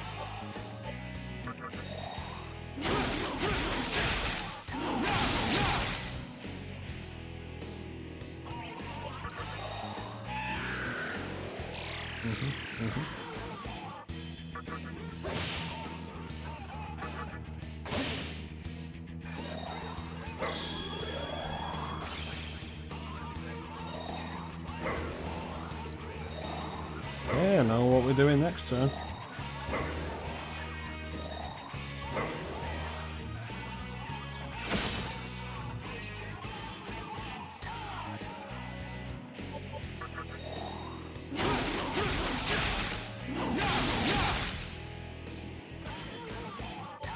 That's always my problem with chances of stuff. High crit chance. Currently it's been, I think, 5. We've done that 4 or 5 times. It's done a crit, I think, twice.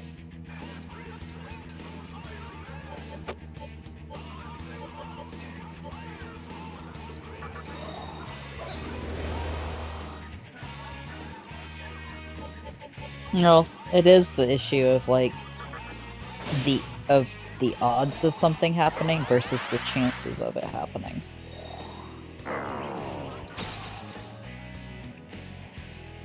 Okay, hold the star.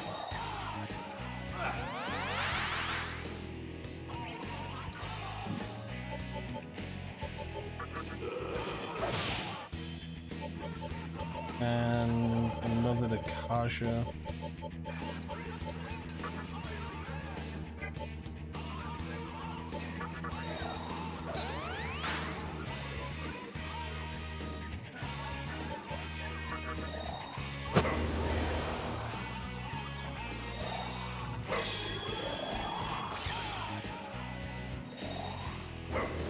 Here we go again.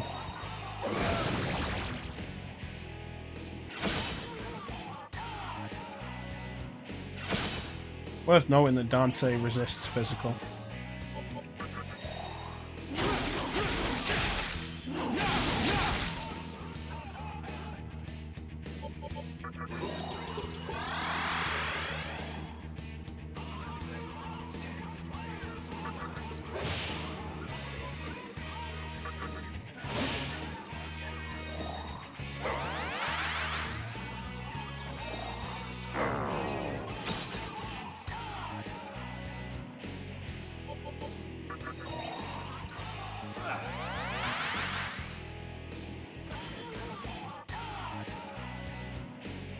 You notice how bad Dante's in battle model seems to look?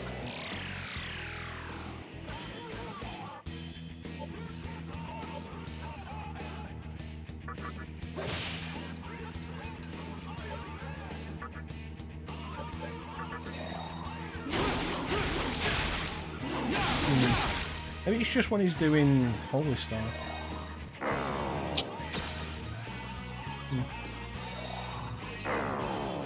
Ah, gotta love the double debilitate.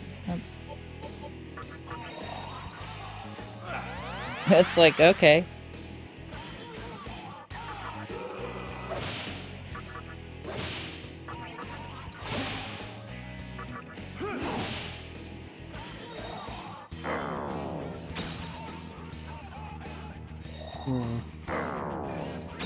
That's weird.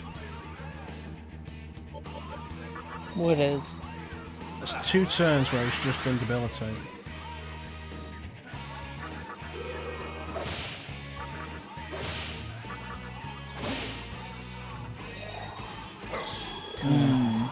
What's he gonna do this time?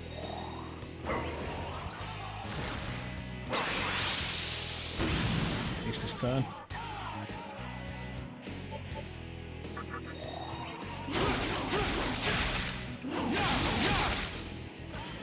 Nice crit. Nice crit indeed.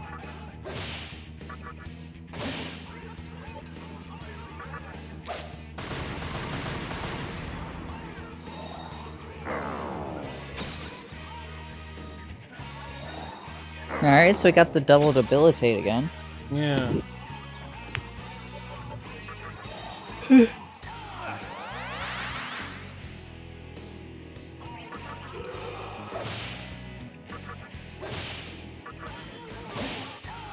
Really miss the red numbers from DDS.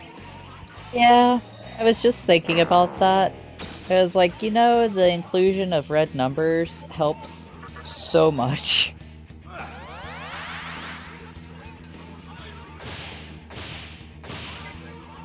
It's like, we almost done. Who knows?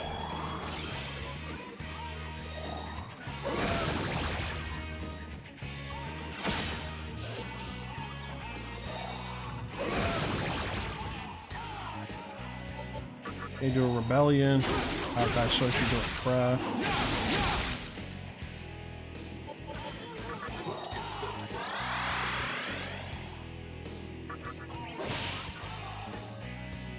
How many attempts is this now? I think this is attempt number 2 of this guy.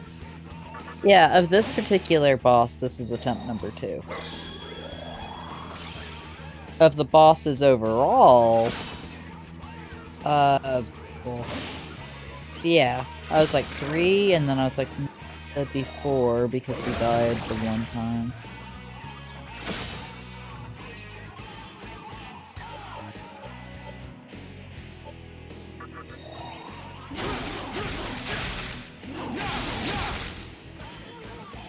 Okay, and...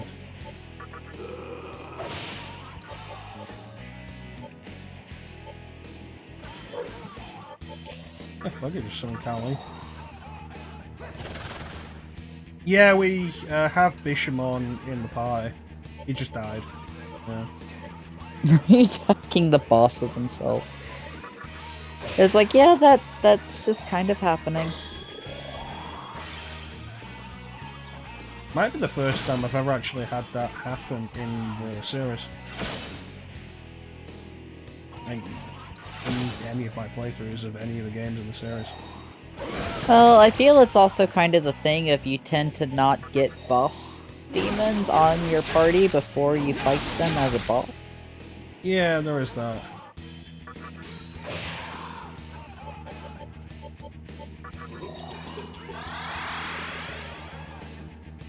So it's just kind of a situation of like, yeah, that happened.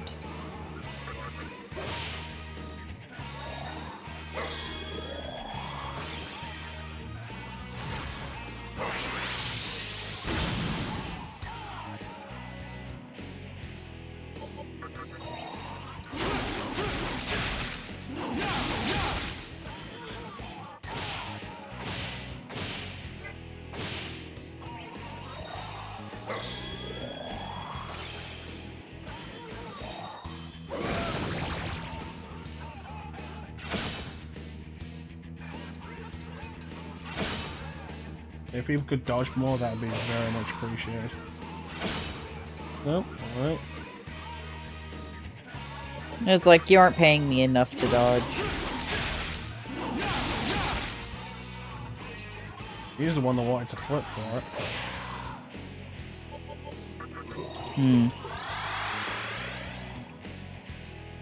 Also, I didn't mention this at the time, but if you lose that coin toss, you do have to give him half of your macca.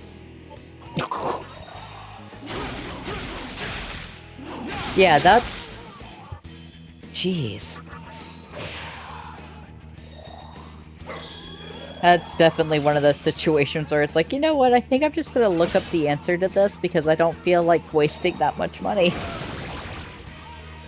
One of those situations where I was like, you know what? Good thing I played Devil May Cry 2. From what I've heard, that's one of the few times that you would actually say, good thing I played Devil May Cry 2. There we go, finally. Hell yeah, goodbye.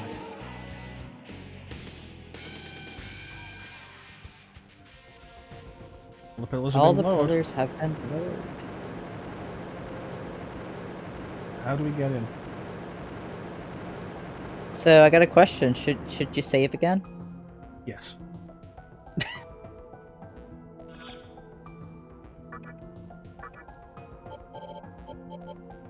Thank you, Sana.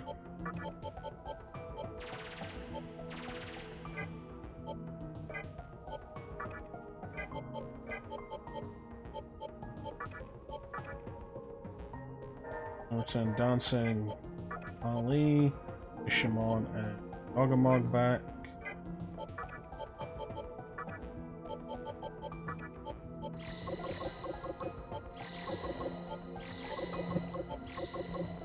Welcome back, man.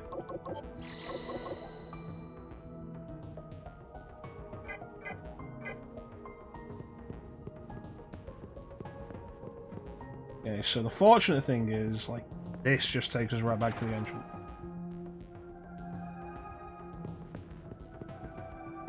The unfortunate thing is we have to go back the other way to get in there.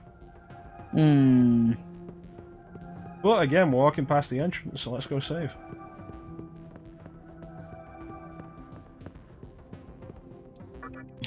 I come back from getting my pizza to here. It's a good thing I played DMC too. In case anybody's wondering about that, when we recruit Dante, he gives you a coin flip. Says if you guess right, he'll join the party for 1 marker. If you guess wrong, he'll take half your marker to join. And you don't get the option of not recruiting him at that point. Yeah, if you're that far into the game, it's just like, yep, you're stuck with me, buddy. And so it's a case of, what's it going to be, heads or tails? If you play Devil May Cry 2 all the way to the end, and I have to stress this, all the way to the end,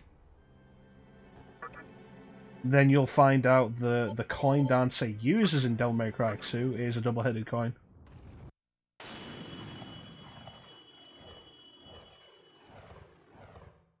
It was a weird character quirk they gave Dante for Devil May Cry 2, and it never came back in any of the other games.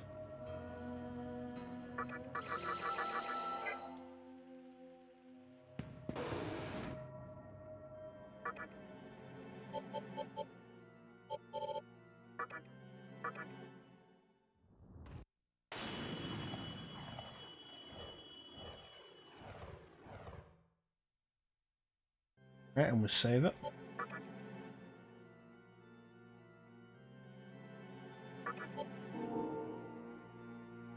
And we're going to head on down.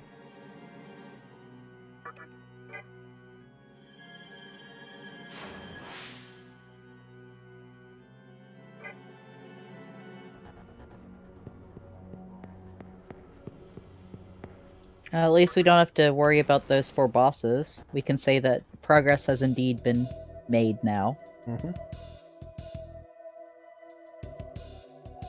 go do that final step. You know, there is actually a game series where they skipped a number like that. They went from 3 to 5. Really? Points if anybody knows what that series is.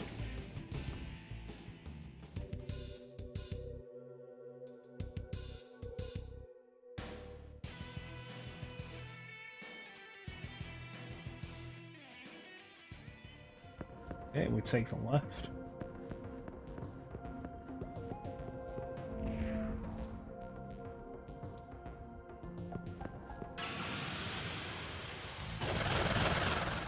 Just kill them. Kill them all.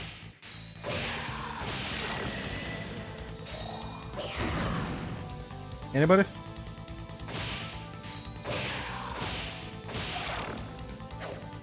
I don't know, honestly.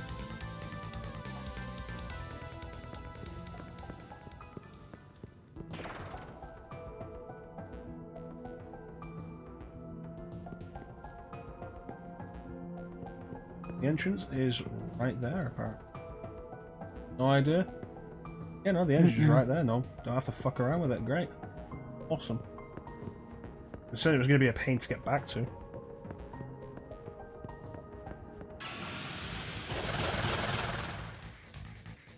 Like, I'm trying to think, and I legit just don't know.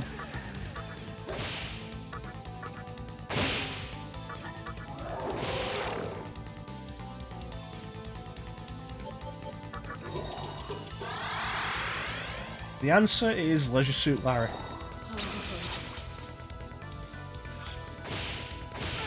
One of Sierra's, Seriously? one of Sierra's classic point-and-click adventure series.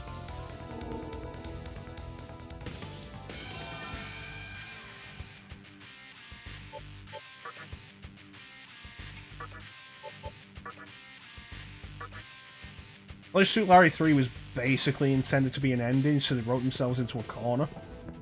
And rather than try and figure out how to write themselves out of that corner, they just skipped 4 and went to 5. And the idea is that 4 happened, but like you'll never know what it was.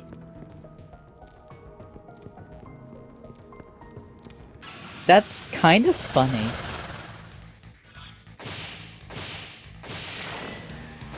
They're like, it happened. You'll never know, though. I think part of the plot of 5 was trying to find what happened to 4.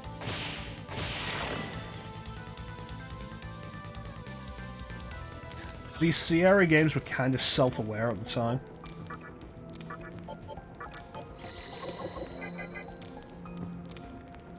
There you go.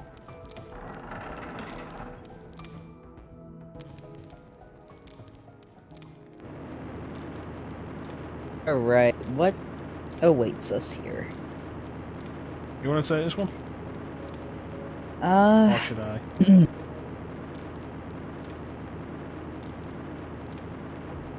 I don't know who it is, and I feel like you might be able to do the voice better than me, because I have a feeling you know who it is. Because I haven't done this dungeon before.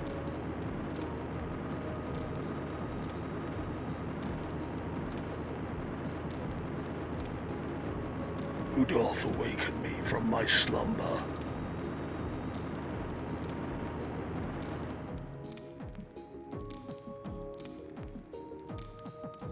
So, thou art the demon who came from afar. I am Masakado Taira, the guardian of Tokyo for the last 1,000 years. Thou art Satoshi, art thou not? The king of chaos who hath gained the power of demons despite being... Satoshi, why hast thou come this far to see me? I just wanted to say hi. Now I want your power. So thou hast come for mine assistance. But thy Tokyo is a Tokyo my light cannot reach. It cannot set foot in thy world. Let me ask thee a question. Wilt thou bring peace to Tokyo? No. I mean, yes, it might not be the kind of peace you're looking for. Then I shall lend thee my power. I obtained the Magatama Masakados. This is the super item we've been coming for. Farewell. Be it a new world, still Tokyo. Thou art the new guardian of the land. Going to bring chaos.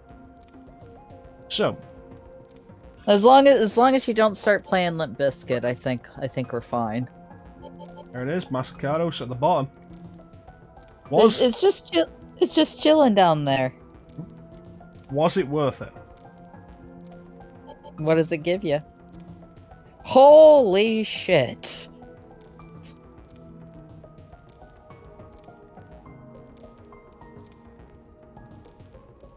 That's definitely worth it. God damn. So here's your fun facts.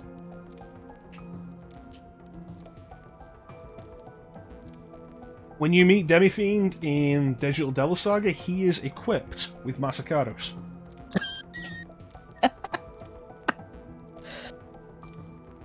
Which is why he knows everything except 3 things.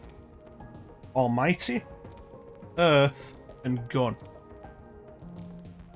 And it's worth noting, Earth and Gun are elements that don't exist in this game.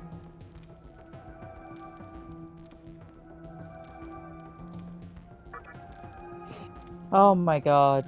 That is ridiculous.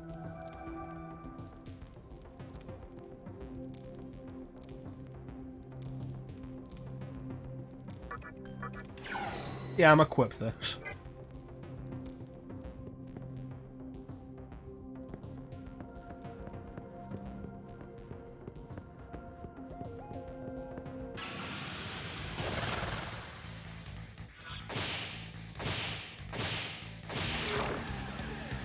The plus 10 to strength and vitality doesn't really matter, but it's also the main reason why for the last couple of levels I've been leveling agility.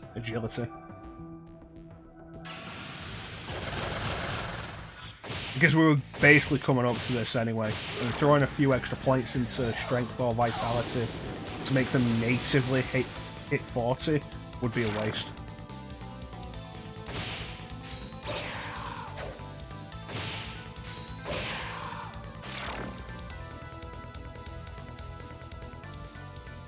And now we're going to do one more thing before we end stream today. We're going to go and kill Chance.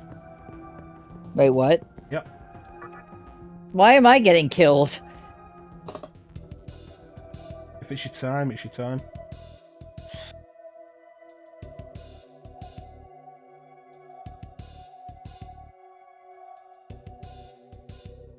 Yeah, that has been the goal of gaining all the Magatamas this entire time. Is so that we would have the ability to get Masacados. Masacados is... It's not required, but if you're not going to have it for True Demon Ending, you're going to have a very hard time. And even with it, it's not going to be easy.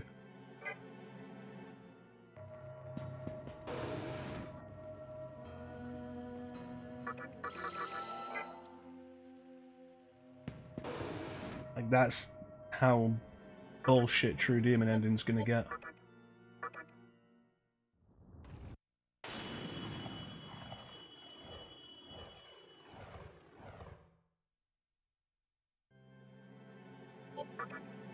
So, definitely save. Most definitely after all that.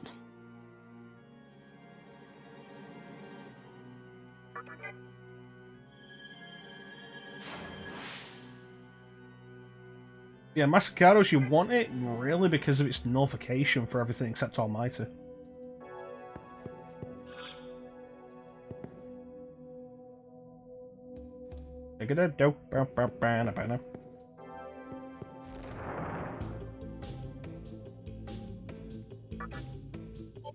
And 2 more revival beads. I'm just going to grab all of these.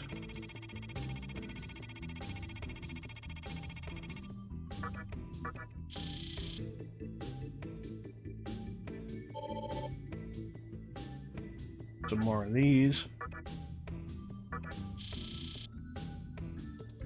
Gesundheit. Thank you.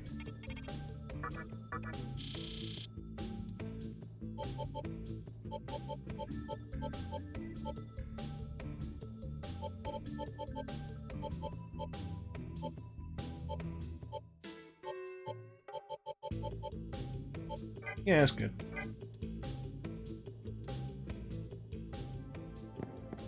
Throw down another save there.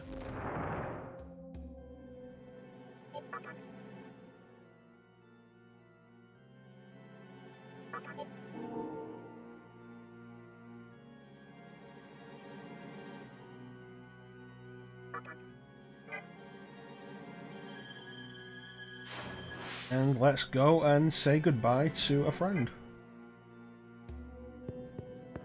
I'm not so sure if I'm not so sure I am a friend if we're going to be going and killing me. Well, you became an extremist. I mean, Oh yeah, there's that void ice.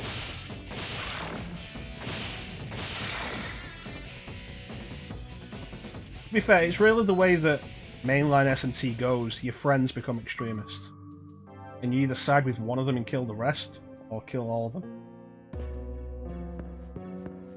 The thing that kind of sets Nocturne apart from most other S&T games in that regard is that those friends don't join your party. they're like, oh, you thought, how cute. Like in S&T 1, you've got Law Hero and Chaos Hero. They join your party, and then they leave later on.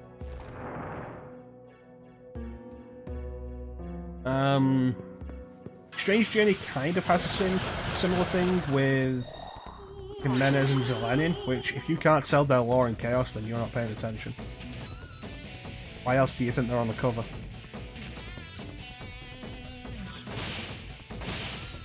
What, do you think Irving was going to be the Law Hero? No.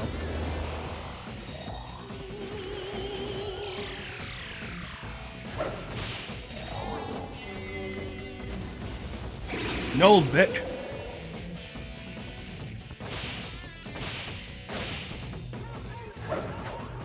But Jimenez doesn't join your party, but he'll appear in a couple of fights in the story and attack the enemy.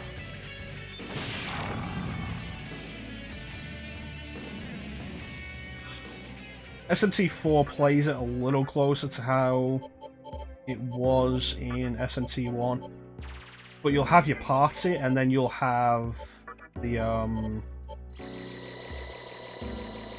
Law and Chaos Hero. Law and Chaos Heroes as assists, I guess would be the best way to put it. Right, here we go.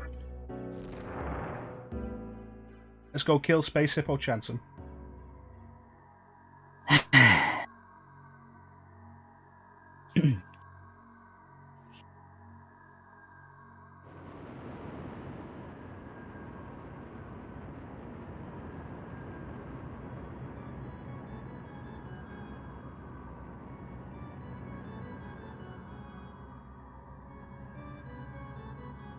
Oh, look at you, like a little nucleus. I'm a puncher.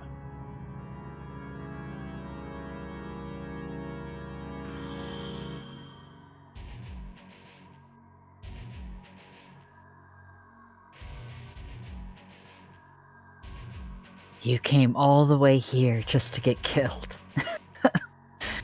Man, you're stupid. If you'd waited until the world of Musubi was finished, then you would have at least had the chance to be born again.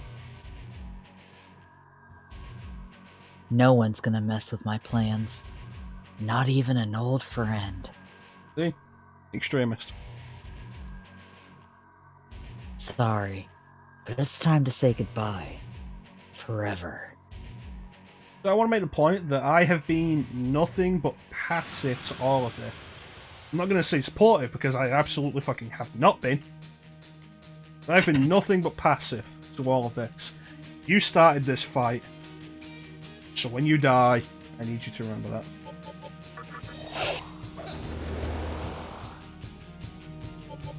It's kind of funny because, like, at the start of all this, it's like, you know, Isamu seems cool. And then the further we went, I'm like, yeah, no. And then it was like, the teacher seems cool. And then the further we went was like, yeah, no.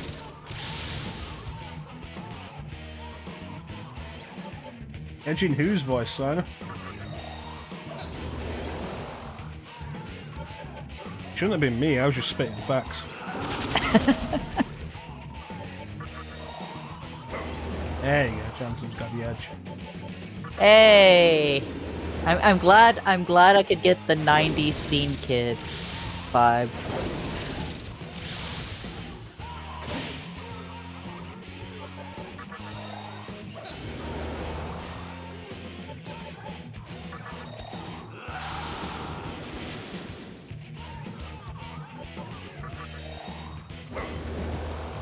Three? Chance Edge Gaming.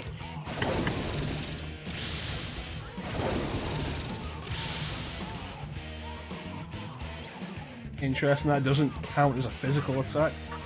That's to count as almighty then.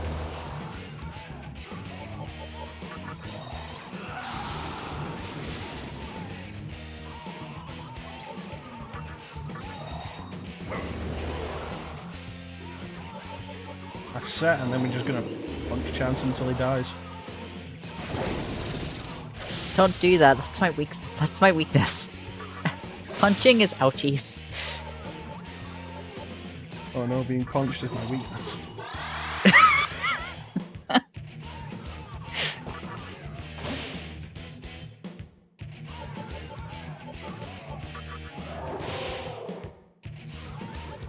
So I'm just gonna focus here, don't worry about that.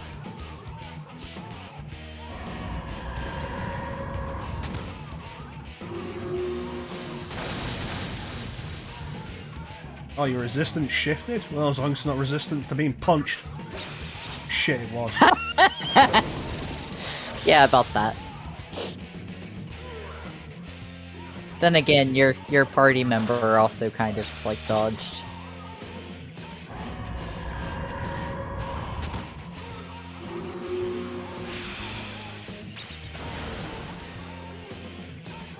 Ah, this is gonna be fun.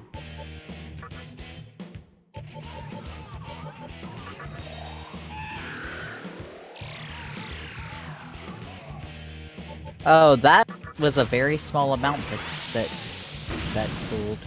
Mm-hmm.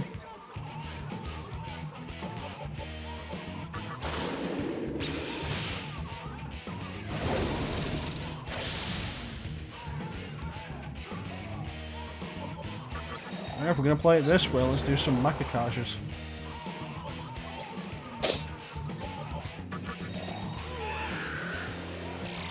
So I'm feeling like this is not going to be a difficult fight, but it's going to be a tedious one.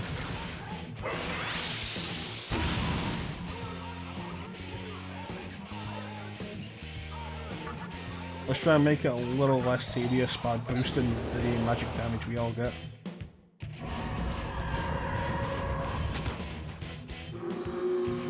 Okay, Zio, so that should mean he's weak to Zan.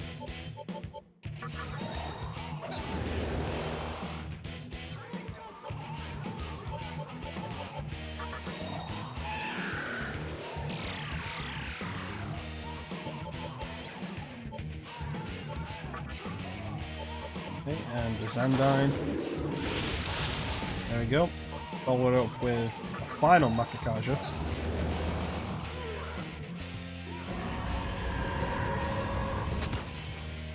Oh, have a good day, Mir. Thanks so much for hanging out. Alright, you take care of yourself, man. Thanks for being here, man. We appreciate it. So this is Zan and Theo.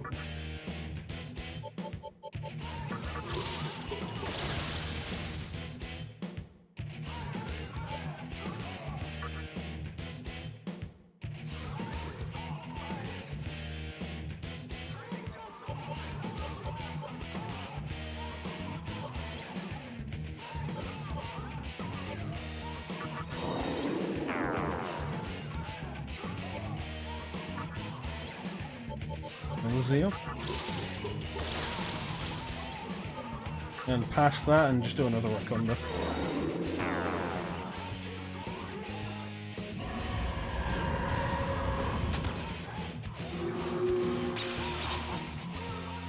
that ice, which nobody has.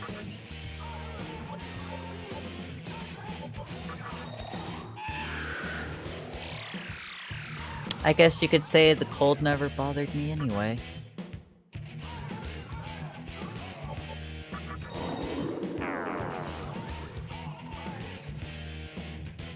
ChanceEm's about to die. How many times have I mentioned that I've just been like slowly like digging that hole? Well, Space Hippo's gonna die soon.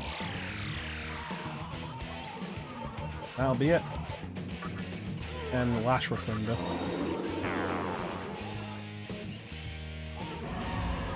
There we go. Come on, just do a normal attack. Ah, you bitch. No, you're still voiding it, so It's not even about that. It's there's like, that for you. there's only one character that can do any of this. Unless like, you just go with regular attacks.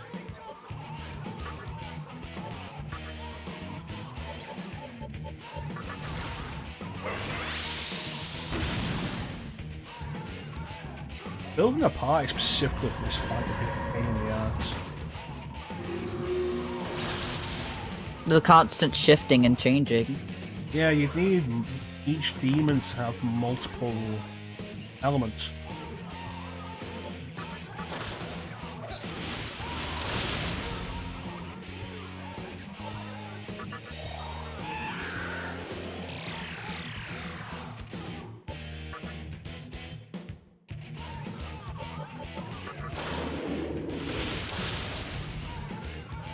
Hey, you're looking down.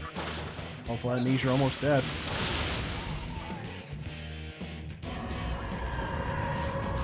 Just attack. Just attack.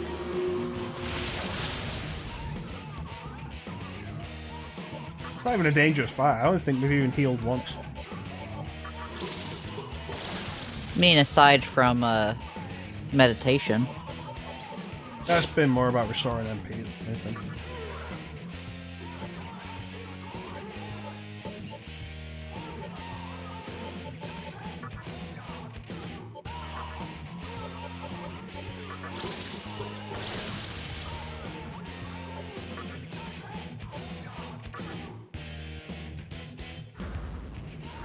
Nope.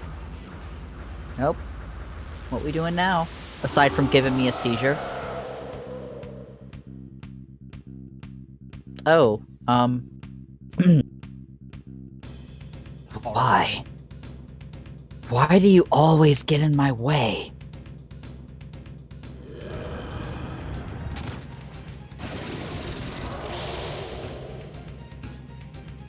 Worth noting, the music also changed. It was the standard boss theme, and now it's different.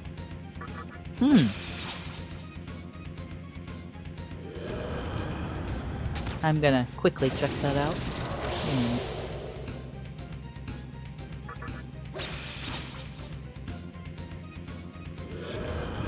It's a good looking hat I have. Yeah, there's a reason why earlier I was just like, oh hey, you know, I'm glad I could pull off the 90s scene kid voice.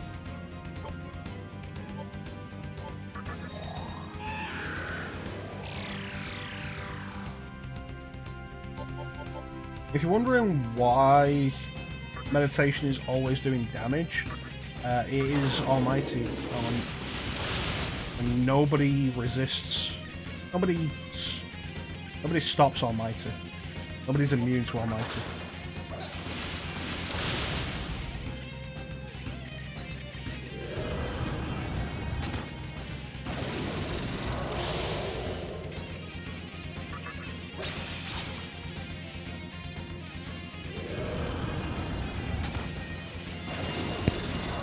Neat little shift in music there.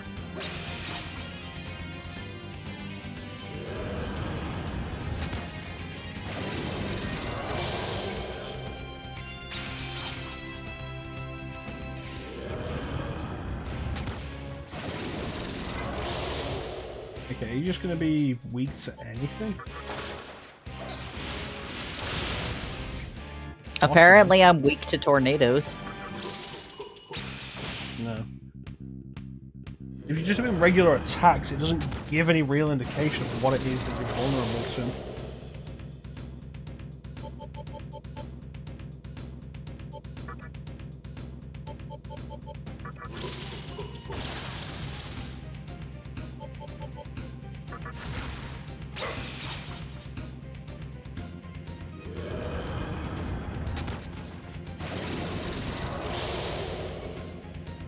Really nice if you're just vulnerable to physical.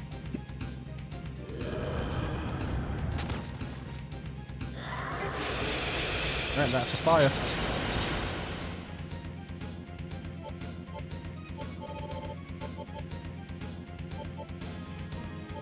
Right, great chakra. Heal for everybody on the MP.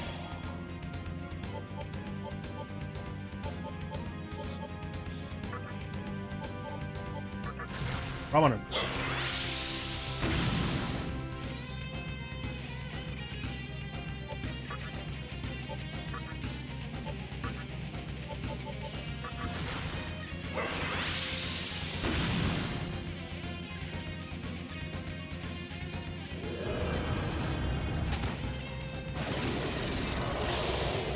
Goddamn gimmick bosses. I mean, with the type of character like Isamu's been, you figured he wouldn't be a gimmick. That's neither here nor there, it's just irritating.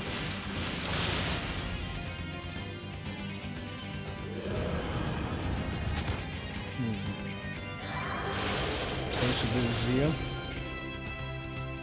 Everybody dodged that except me, who just voided it. That's good stuff.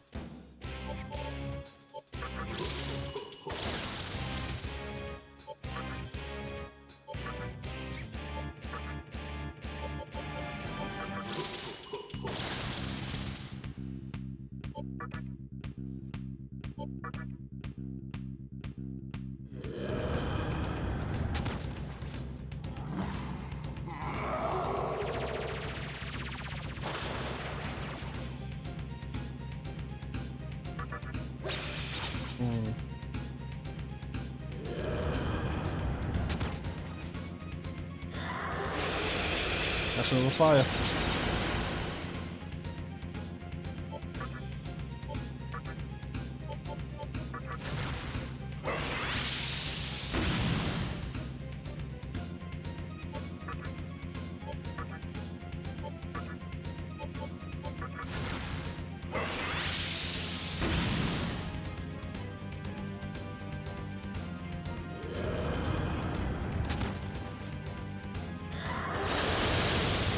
Right, here comes Force again.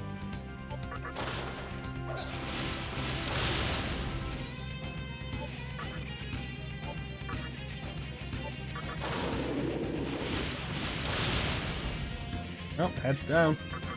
Being tired.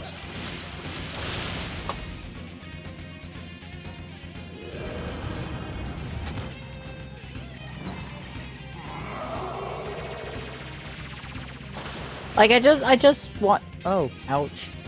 I just want to ask Isamu, it's like, bro, do you realize, like, how much you've changed your body through all of this?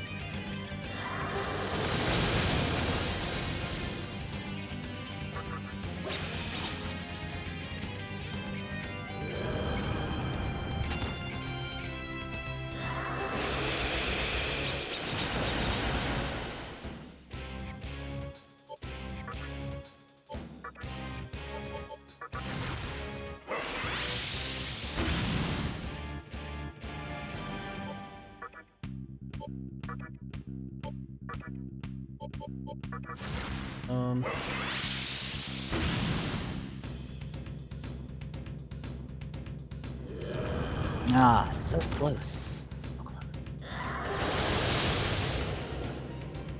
Throwing lightning is probably the best we can hope for him. This tornado, if we're lucky, hits twice, and two of us have force. There we go.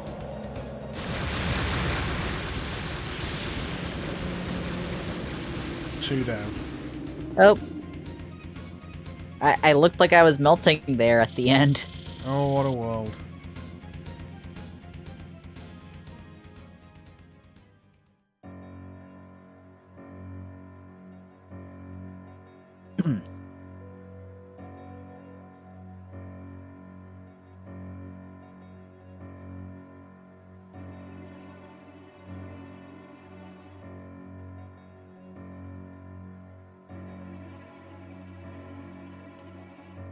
You win. Do as you please.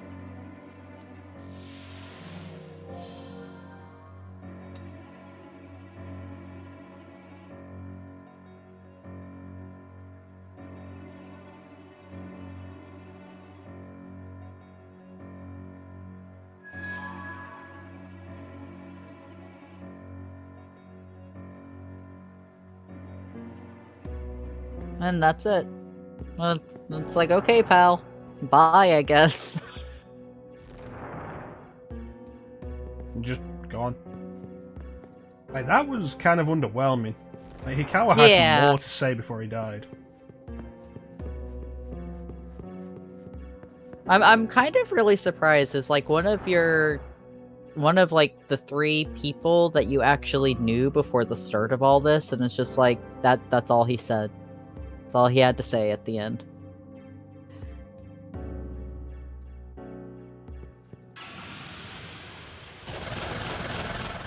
Oh no, please don't kill me.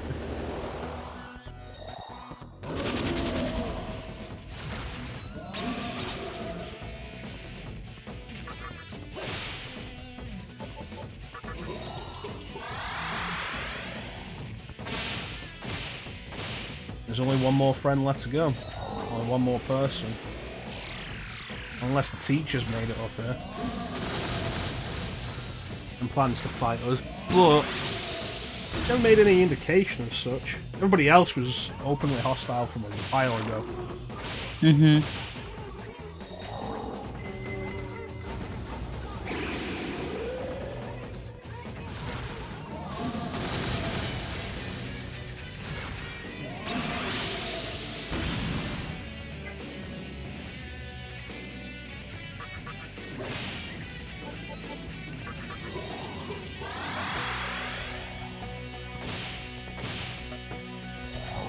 I really hate when war cries used. It just draws things out so much.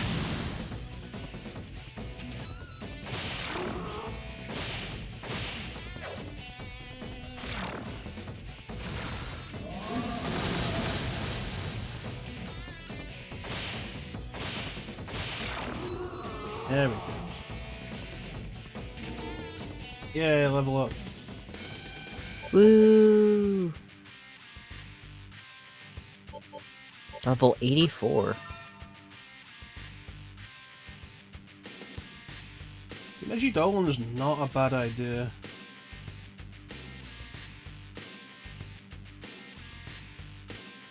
Place Tornado.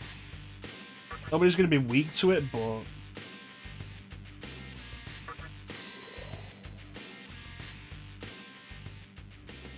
nobody can stop it.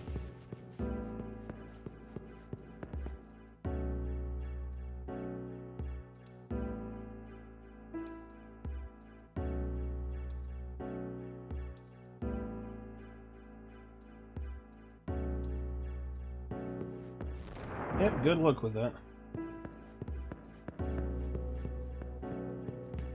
I'm gonna go kill everyone else.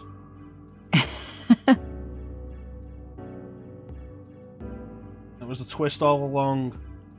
Thought everybody else was becoming an extremist, but I was fine. It's a lie. I was an extremist too. Welcome to the end of the world, kid.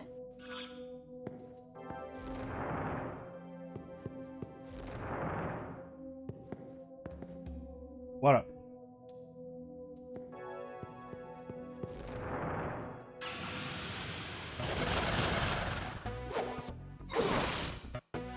Good work.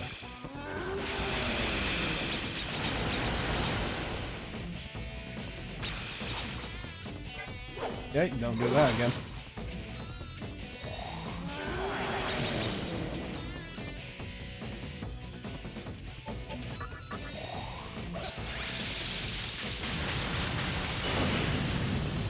that's actually a point. I should throw down whatever magic incense I've got. Boost my magic up higher.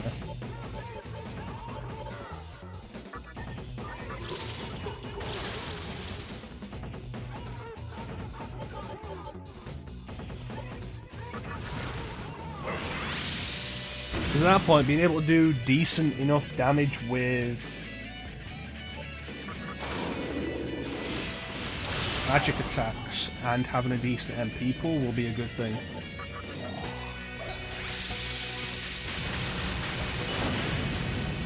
And since we got the plus 10 to the stat as well, which gives us a nice little boost to begin with.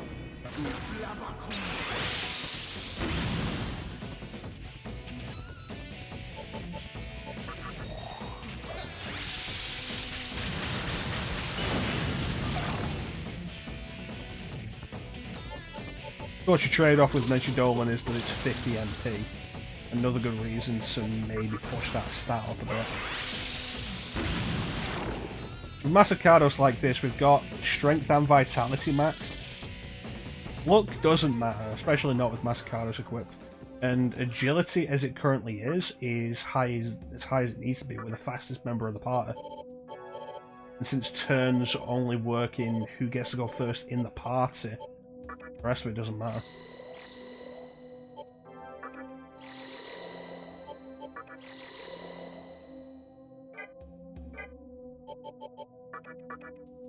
There we go. Current stat lineup. Nice.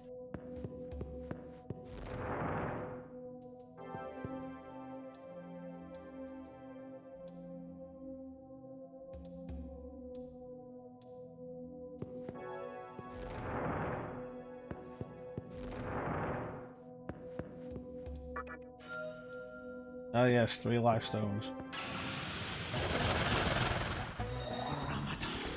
Lilith. Oh, hey there, Lilith. We still cannot get Lilith into the party, though, unfortunately. Oh no, we got the space. Oh, we do? Yep. Do you want to try and get Lilith into the party? Yeah, I'm thinking about it.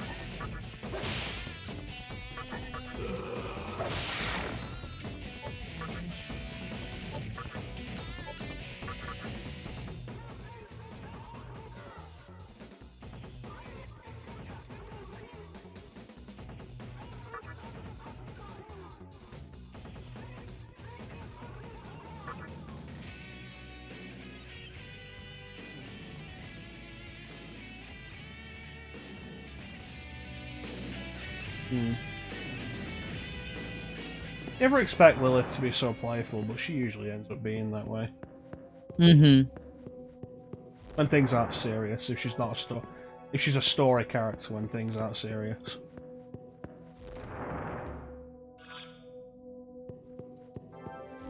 Okay, so let's do the heals.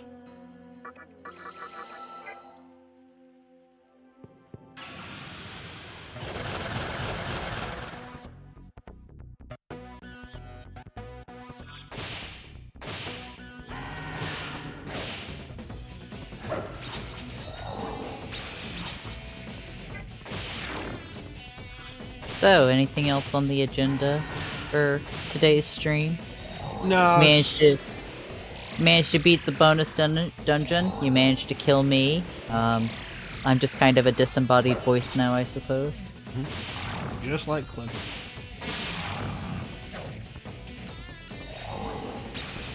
But no. I want to visit the item shop and then we're gonna probably call it the stream. No telling when the next save point will be. Yeah. Today's actually been a pretty long session, all in all considered to, like, the sessions that we've been doing. Yeah, the main issue has been, like... just getting wrecked at the beginning for the first 2 hours. Yeah, that dungeon. Yeah. Bullshit, but the reward was worth it. Productive day. Oh, yeah, we finished it off. Productive.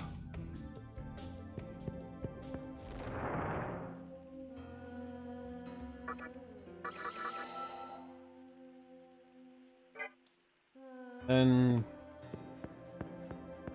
maybe starting next stream, we'll start seeing why we wanted Masacados. Okay, so Bishamon's done.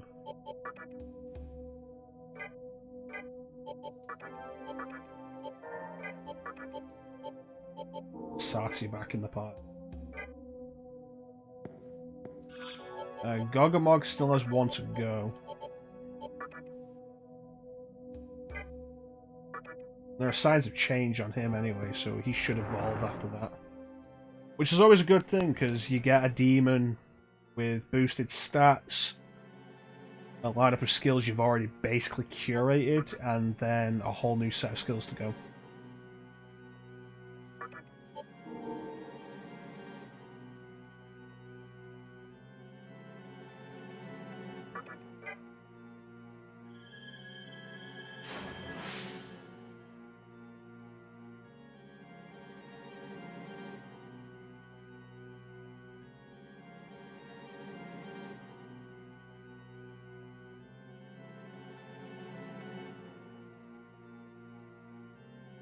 Well, thank you for having me, as always. I was Even if, you know, you killed me. I was muted while I said all of that, so there was just a bunch of silence there, and then you said thank you. Ah, yes, thank you, Chrono, for being quiet. What I do. So yeah, I want to thank everyone for joining the stream. Always really appreciate support. Big special thank you to everybody in the chat. Chat is always the best part of the stream. Shiner, Clem, Teak, IC, EID, Mir, IC. EID, Moonman, me. Did you say Clem? Yep. Anybody I missed? E. Ice. Pretty sure we said Mir, but we'll say Mir again just in case. I think that's it. If I've missed you and you were active in the chat today, I apologise. You were very much appreciated. And of course, ChanceEm for joining me on the mic. Oh, once again, this time, now that everyone knows that you've actually said something, thank you. So we'll be back next week. Next week is Halloween.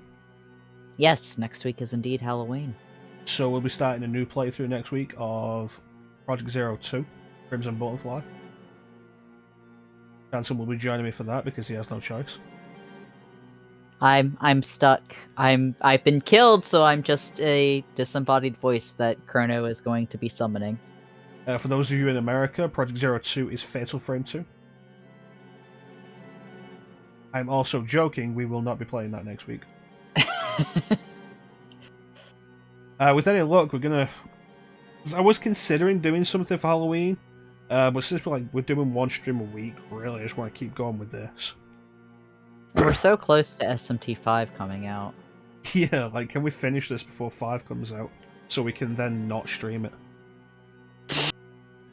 Well, I mean, like, we have 2 more sessions before SMT5 comes out. The 12th, so... Let's see, 1, 2... Yes, it'll be out on 2 days before the 3rd session. Mm-hmm. So, the question is, will we be able to finish this? That is a question.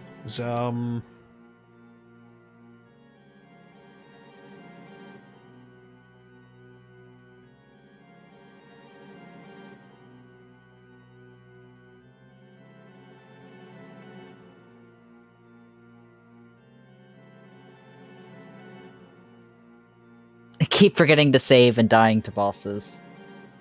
The forgetting to save really bothers me because I don't do that in this. Yeah, that was a surprise. I've never seen that happen before, Chrono. I must have just been really tired.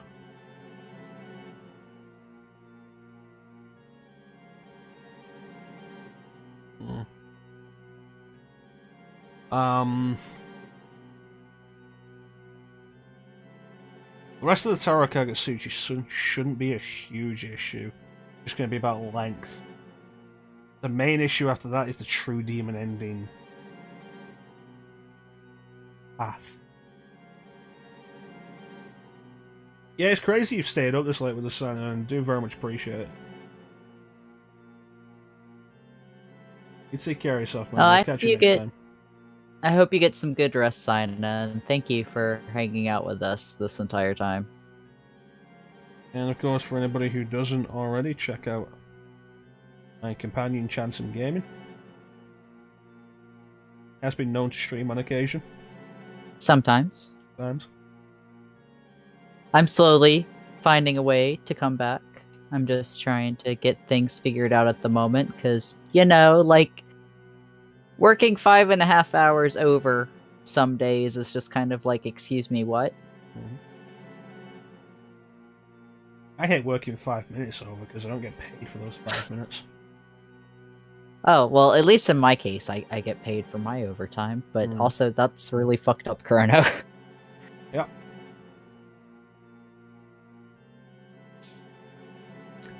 But part of the reason why I'm just a baiting hand, obviously, without even having anything.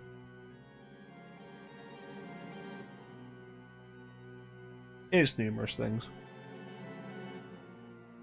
And if you like RPGs, don't forget to check out our buddy Teak the Gamer, who streams RPGs on Tuesdays. As part of his Turn-Based Tuesdays, where he's currently playing through Dragon Quest VI Realms of Revelation, which in some regions is called Realms of Reverie, and I don't know why they changed it. That's weird. And of course, after that, he'll be starting Final Fantasy VI. Dun dun. So look forward to that. And after that, he'll be doing your favourite game, ChanceEm. Dragon Quest VII? No, Tokyo Mirage Sessions. Oh. Wait, really? No, it's going to be Dragon Quest VII.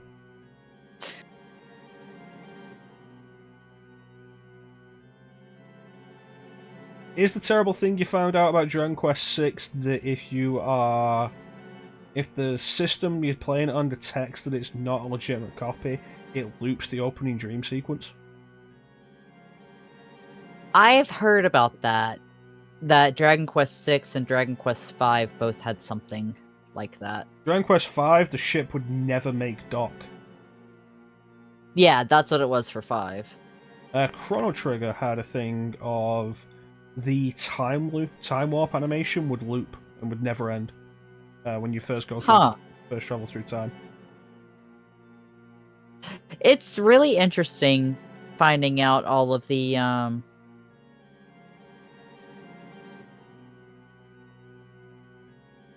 It's really interesting finding out all of like the anti-piracy stuff put into games that like you normally wouldn't find out until somebody makes a ROM of it, and then it's like, oh, hold up a second.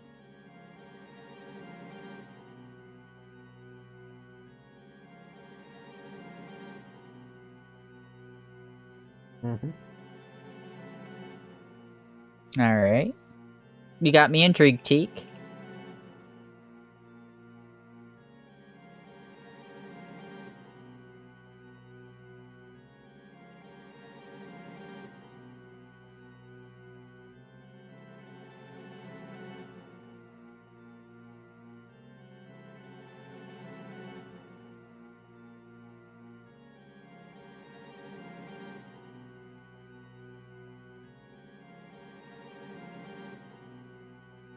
So I'm guessing you didn't actually get those 100k.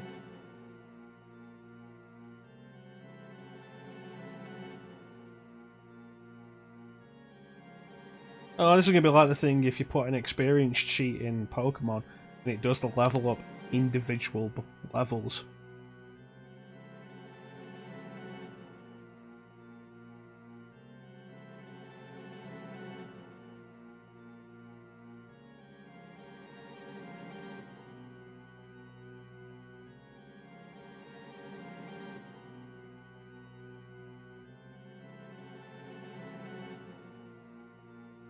So you were sat there for like an hour as it was going? Jeez.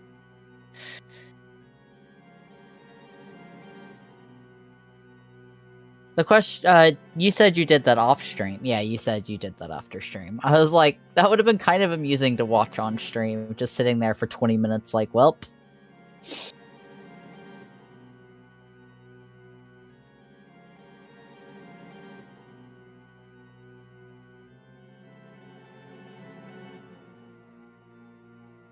Yeah, I feel like I'm not going to replay most Dragon Quest games.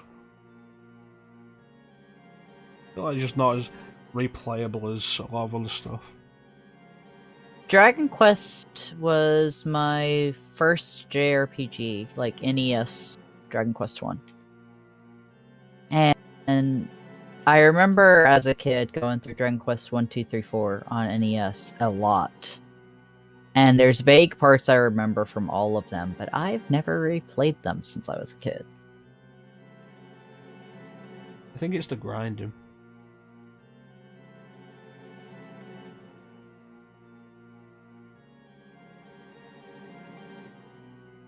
Hmm.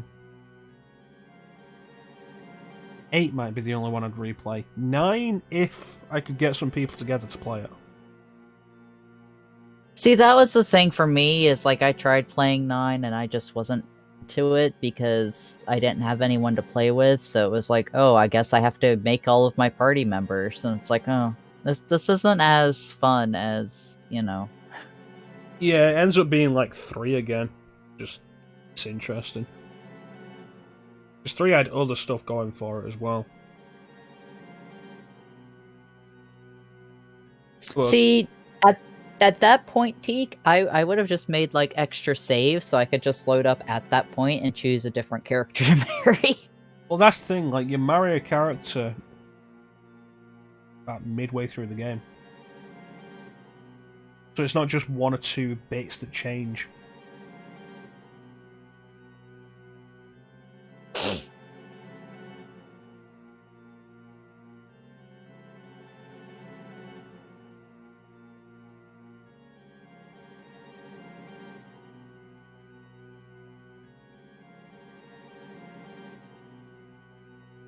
Yeah, I think I'd replay 8. I still need to play 11. I had it sat there for ages.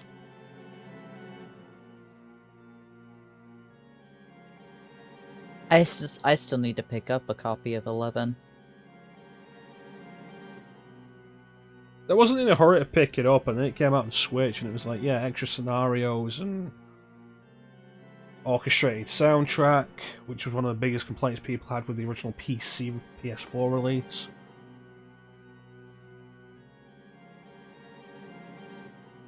I was like, oh yeah, no, drop in resolutions. Like, I don't really care.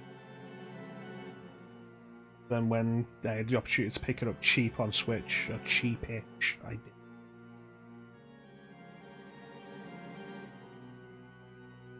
It was like £40. Yeah.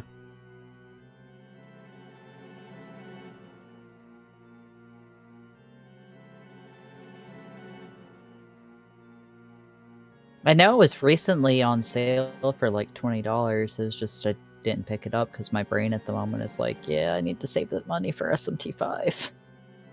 $20 on Switch? No, not on Switch. I don't think on Switch. They did backport it to PS4 and PC, and also put it on Xbox One, the Definitive Edition, and remove the original edition from digital sale. Which some people weren't happy about because the original versions were made for those systems and thus are native to that resolution, whereas the Definitive Edition is just upscaled from the Switch, from what it runs as on Switch. That's bizarre. Lazy port.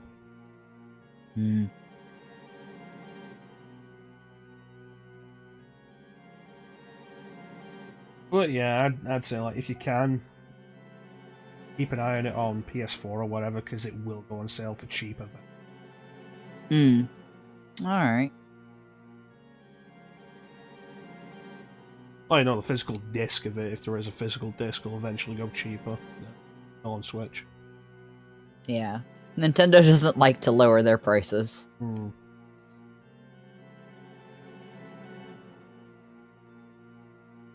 Anyway, that is going to do it for us.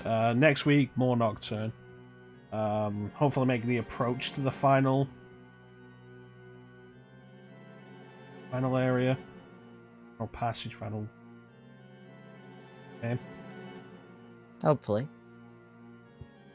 Not confident that we'll finish it next week, though. But we'll see. We will see. And when am I off? Not at a point where I can afford to go longer. Hmm. The only reason I was able to go longer today is because I was off today. So I slept in today, so I'm not as tired. Nice. Mm-hmm.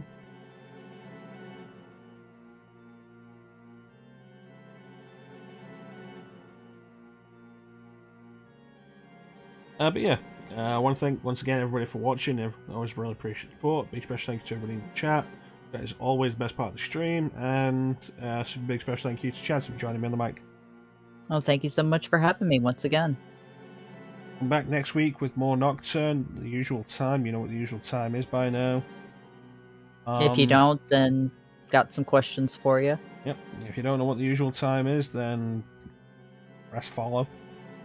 Get the notifications. But yeah, with that, thank you all for watching. Have yourselves a fantastic time of day, and take care. See you next time. I'll catch you next time, guys.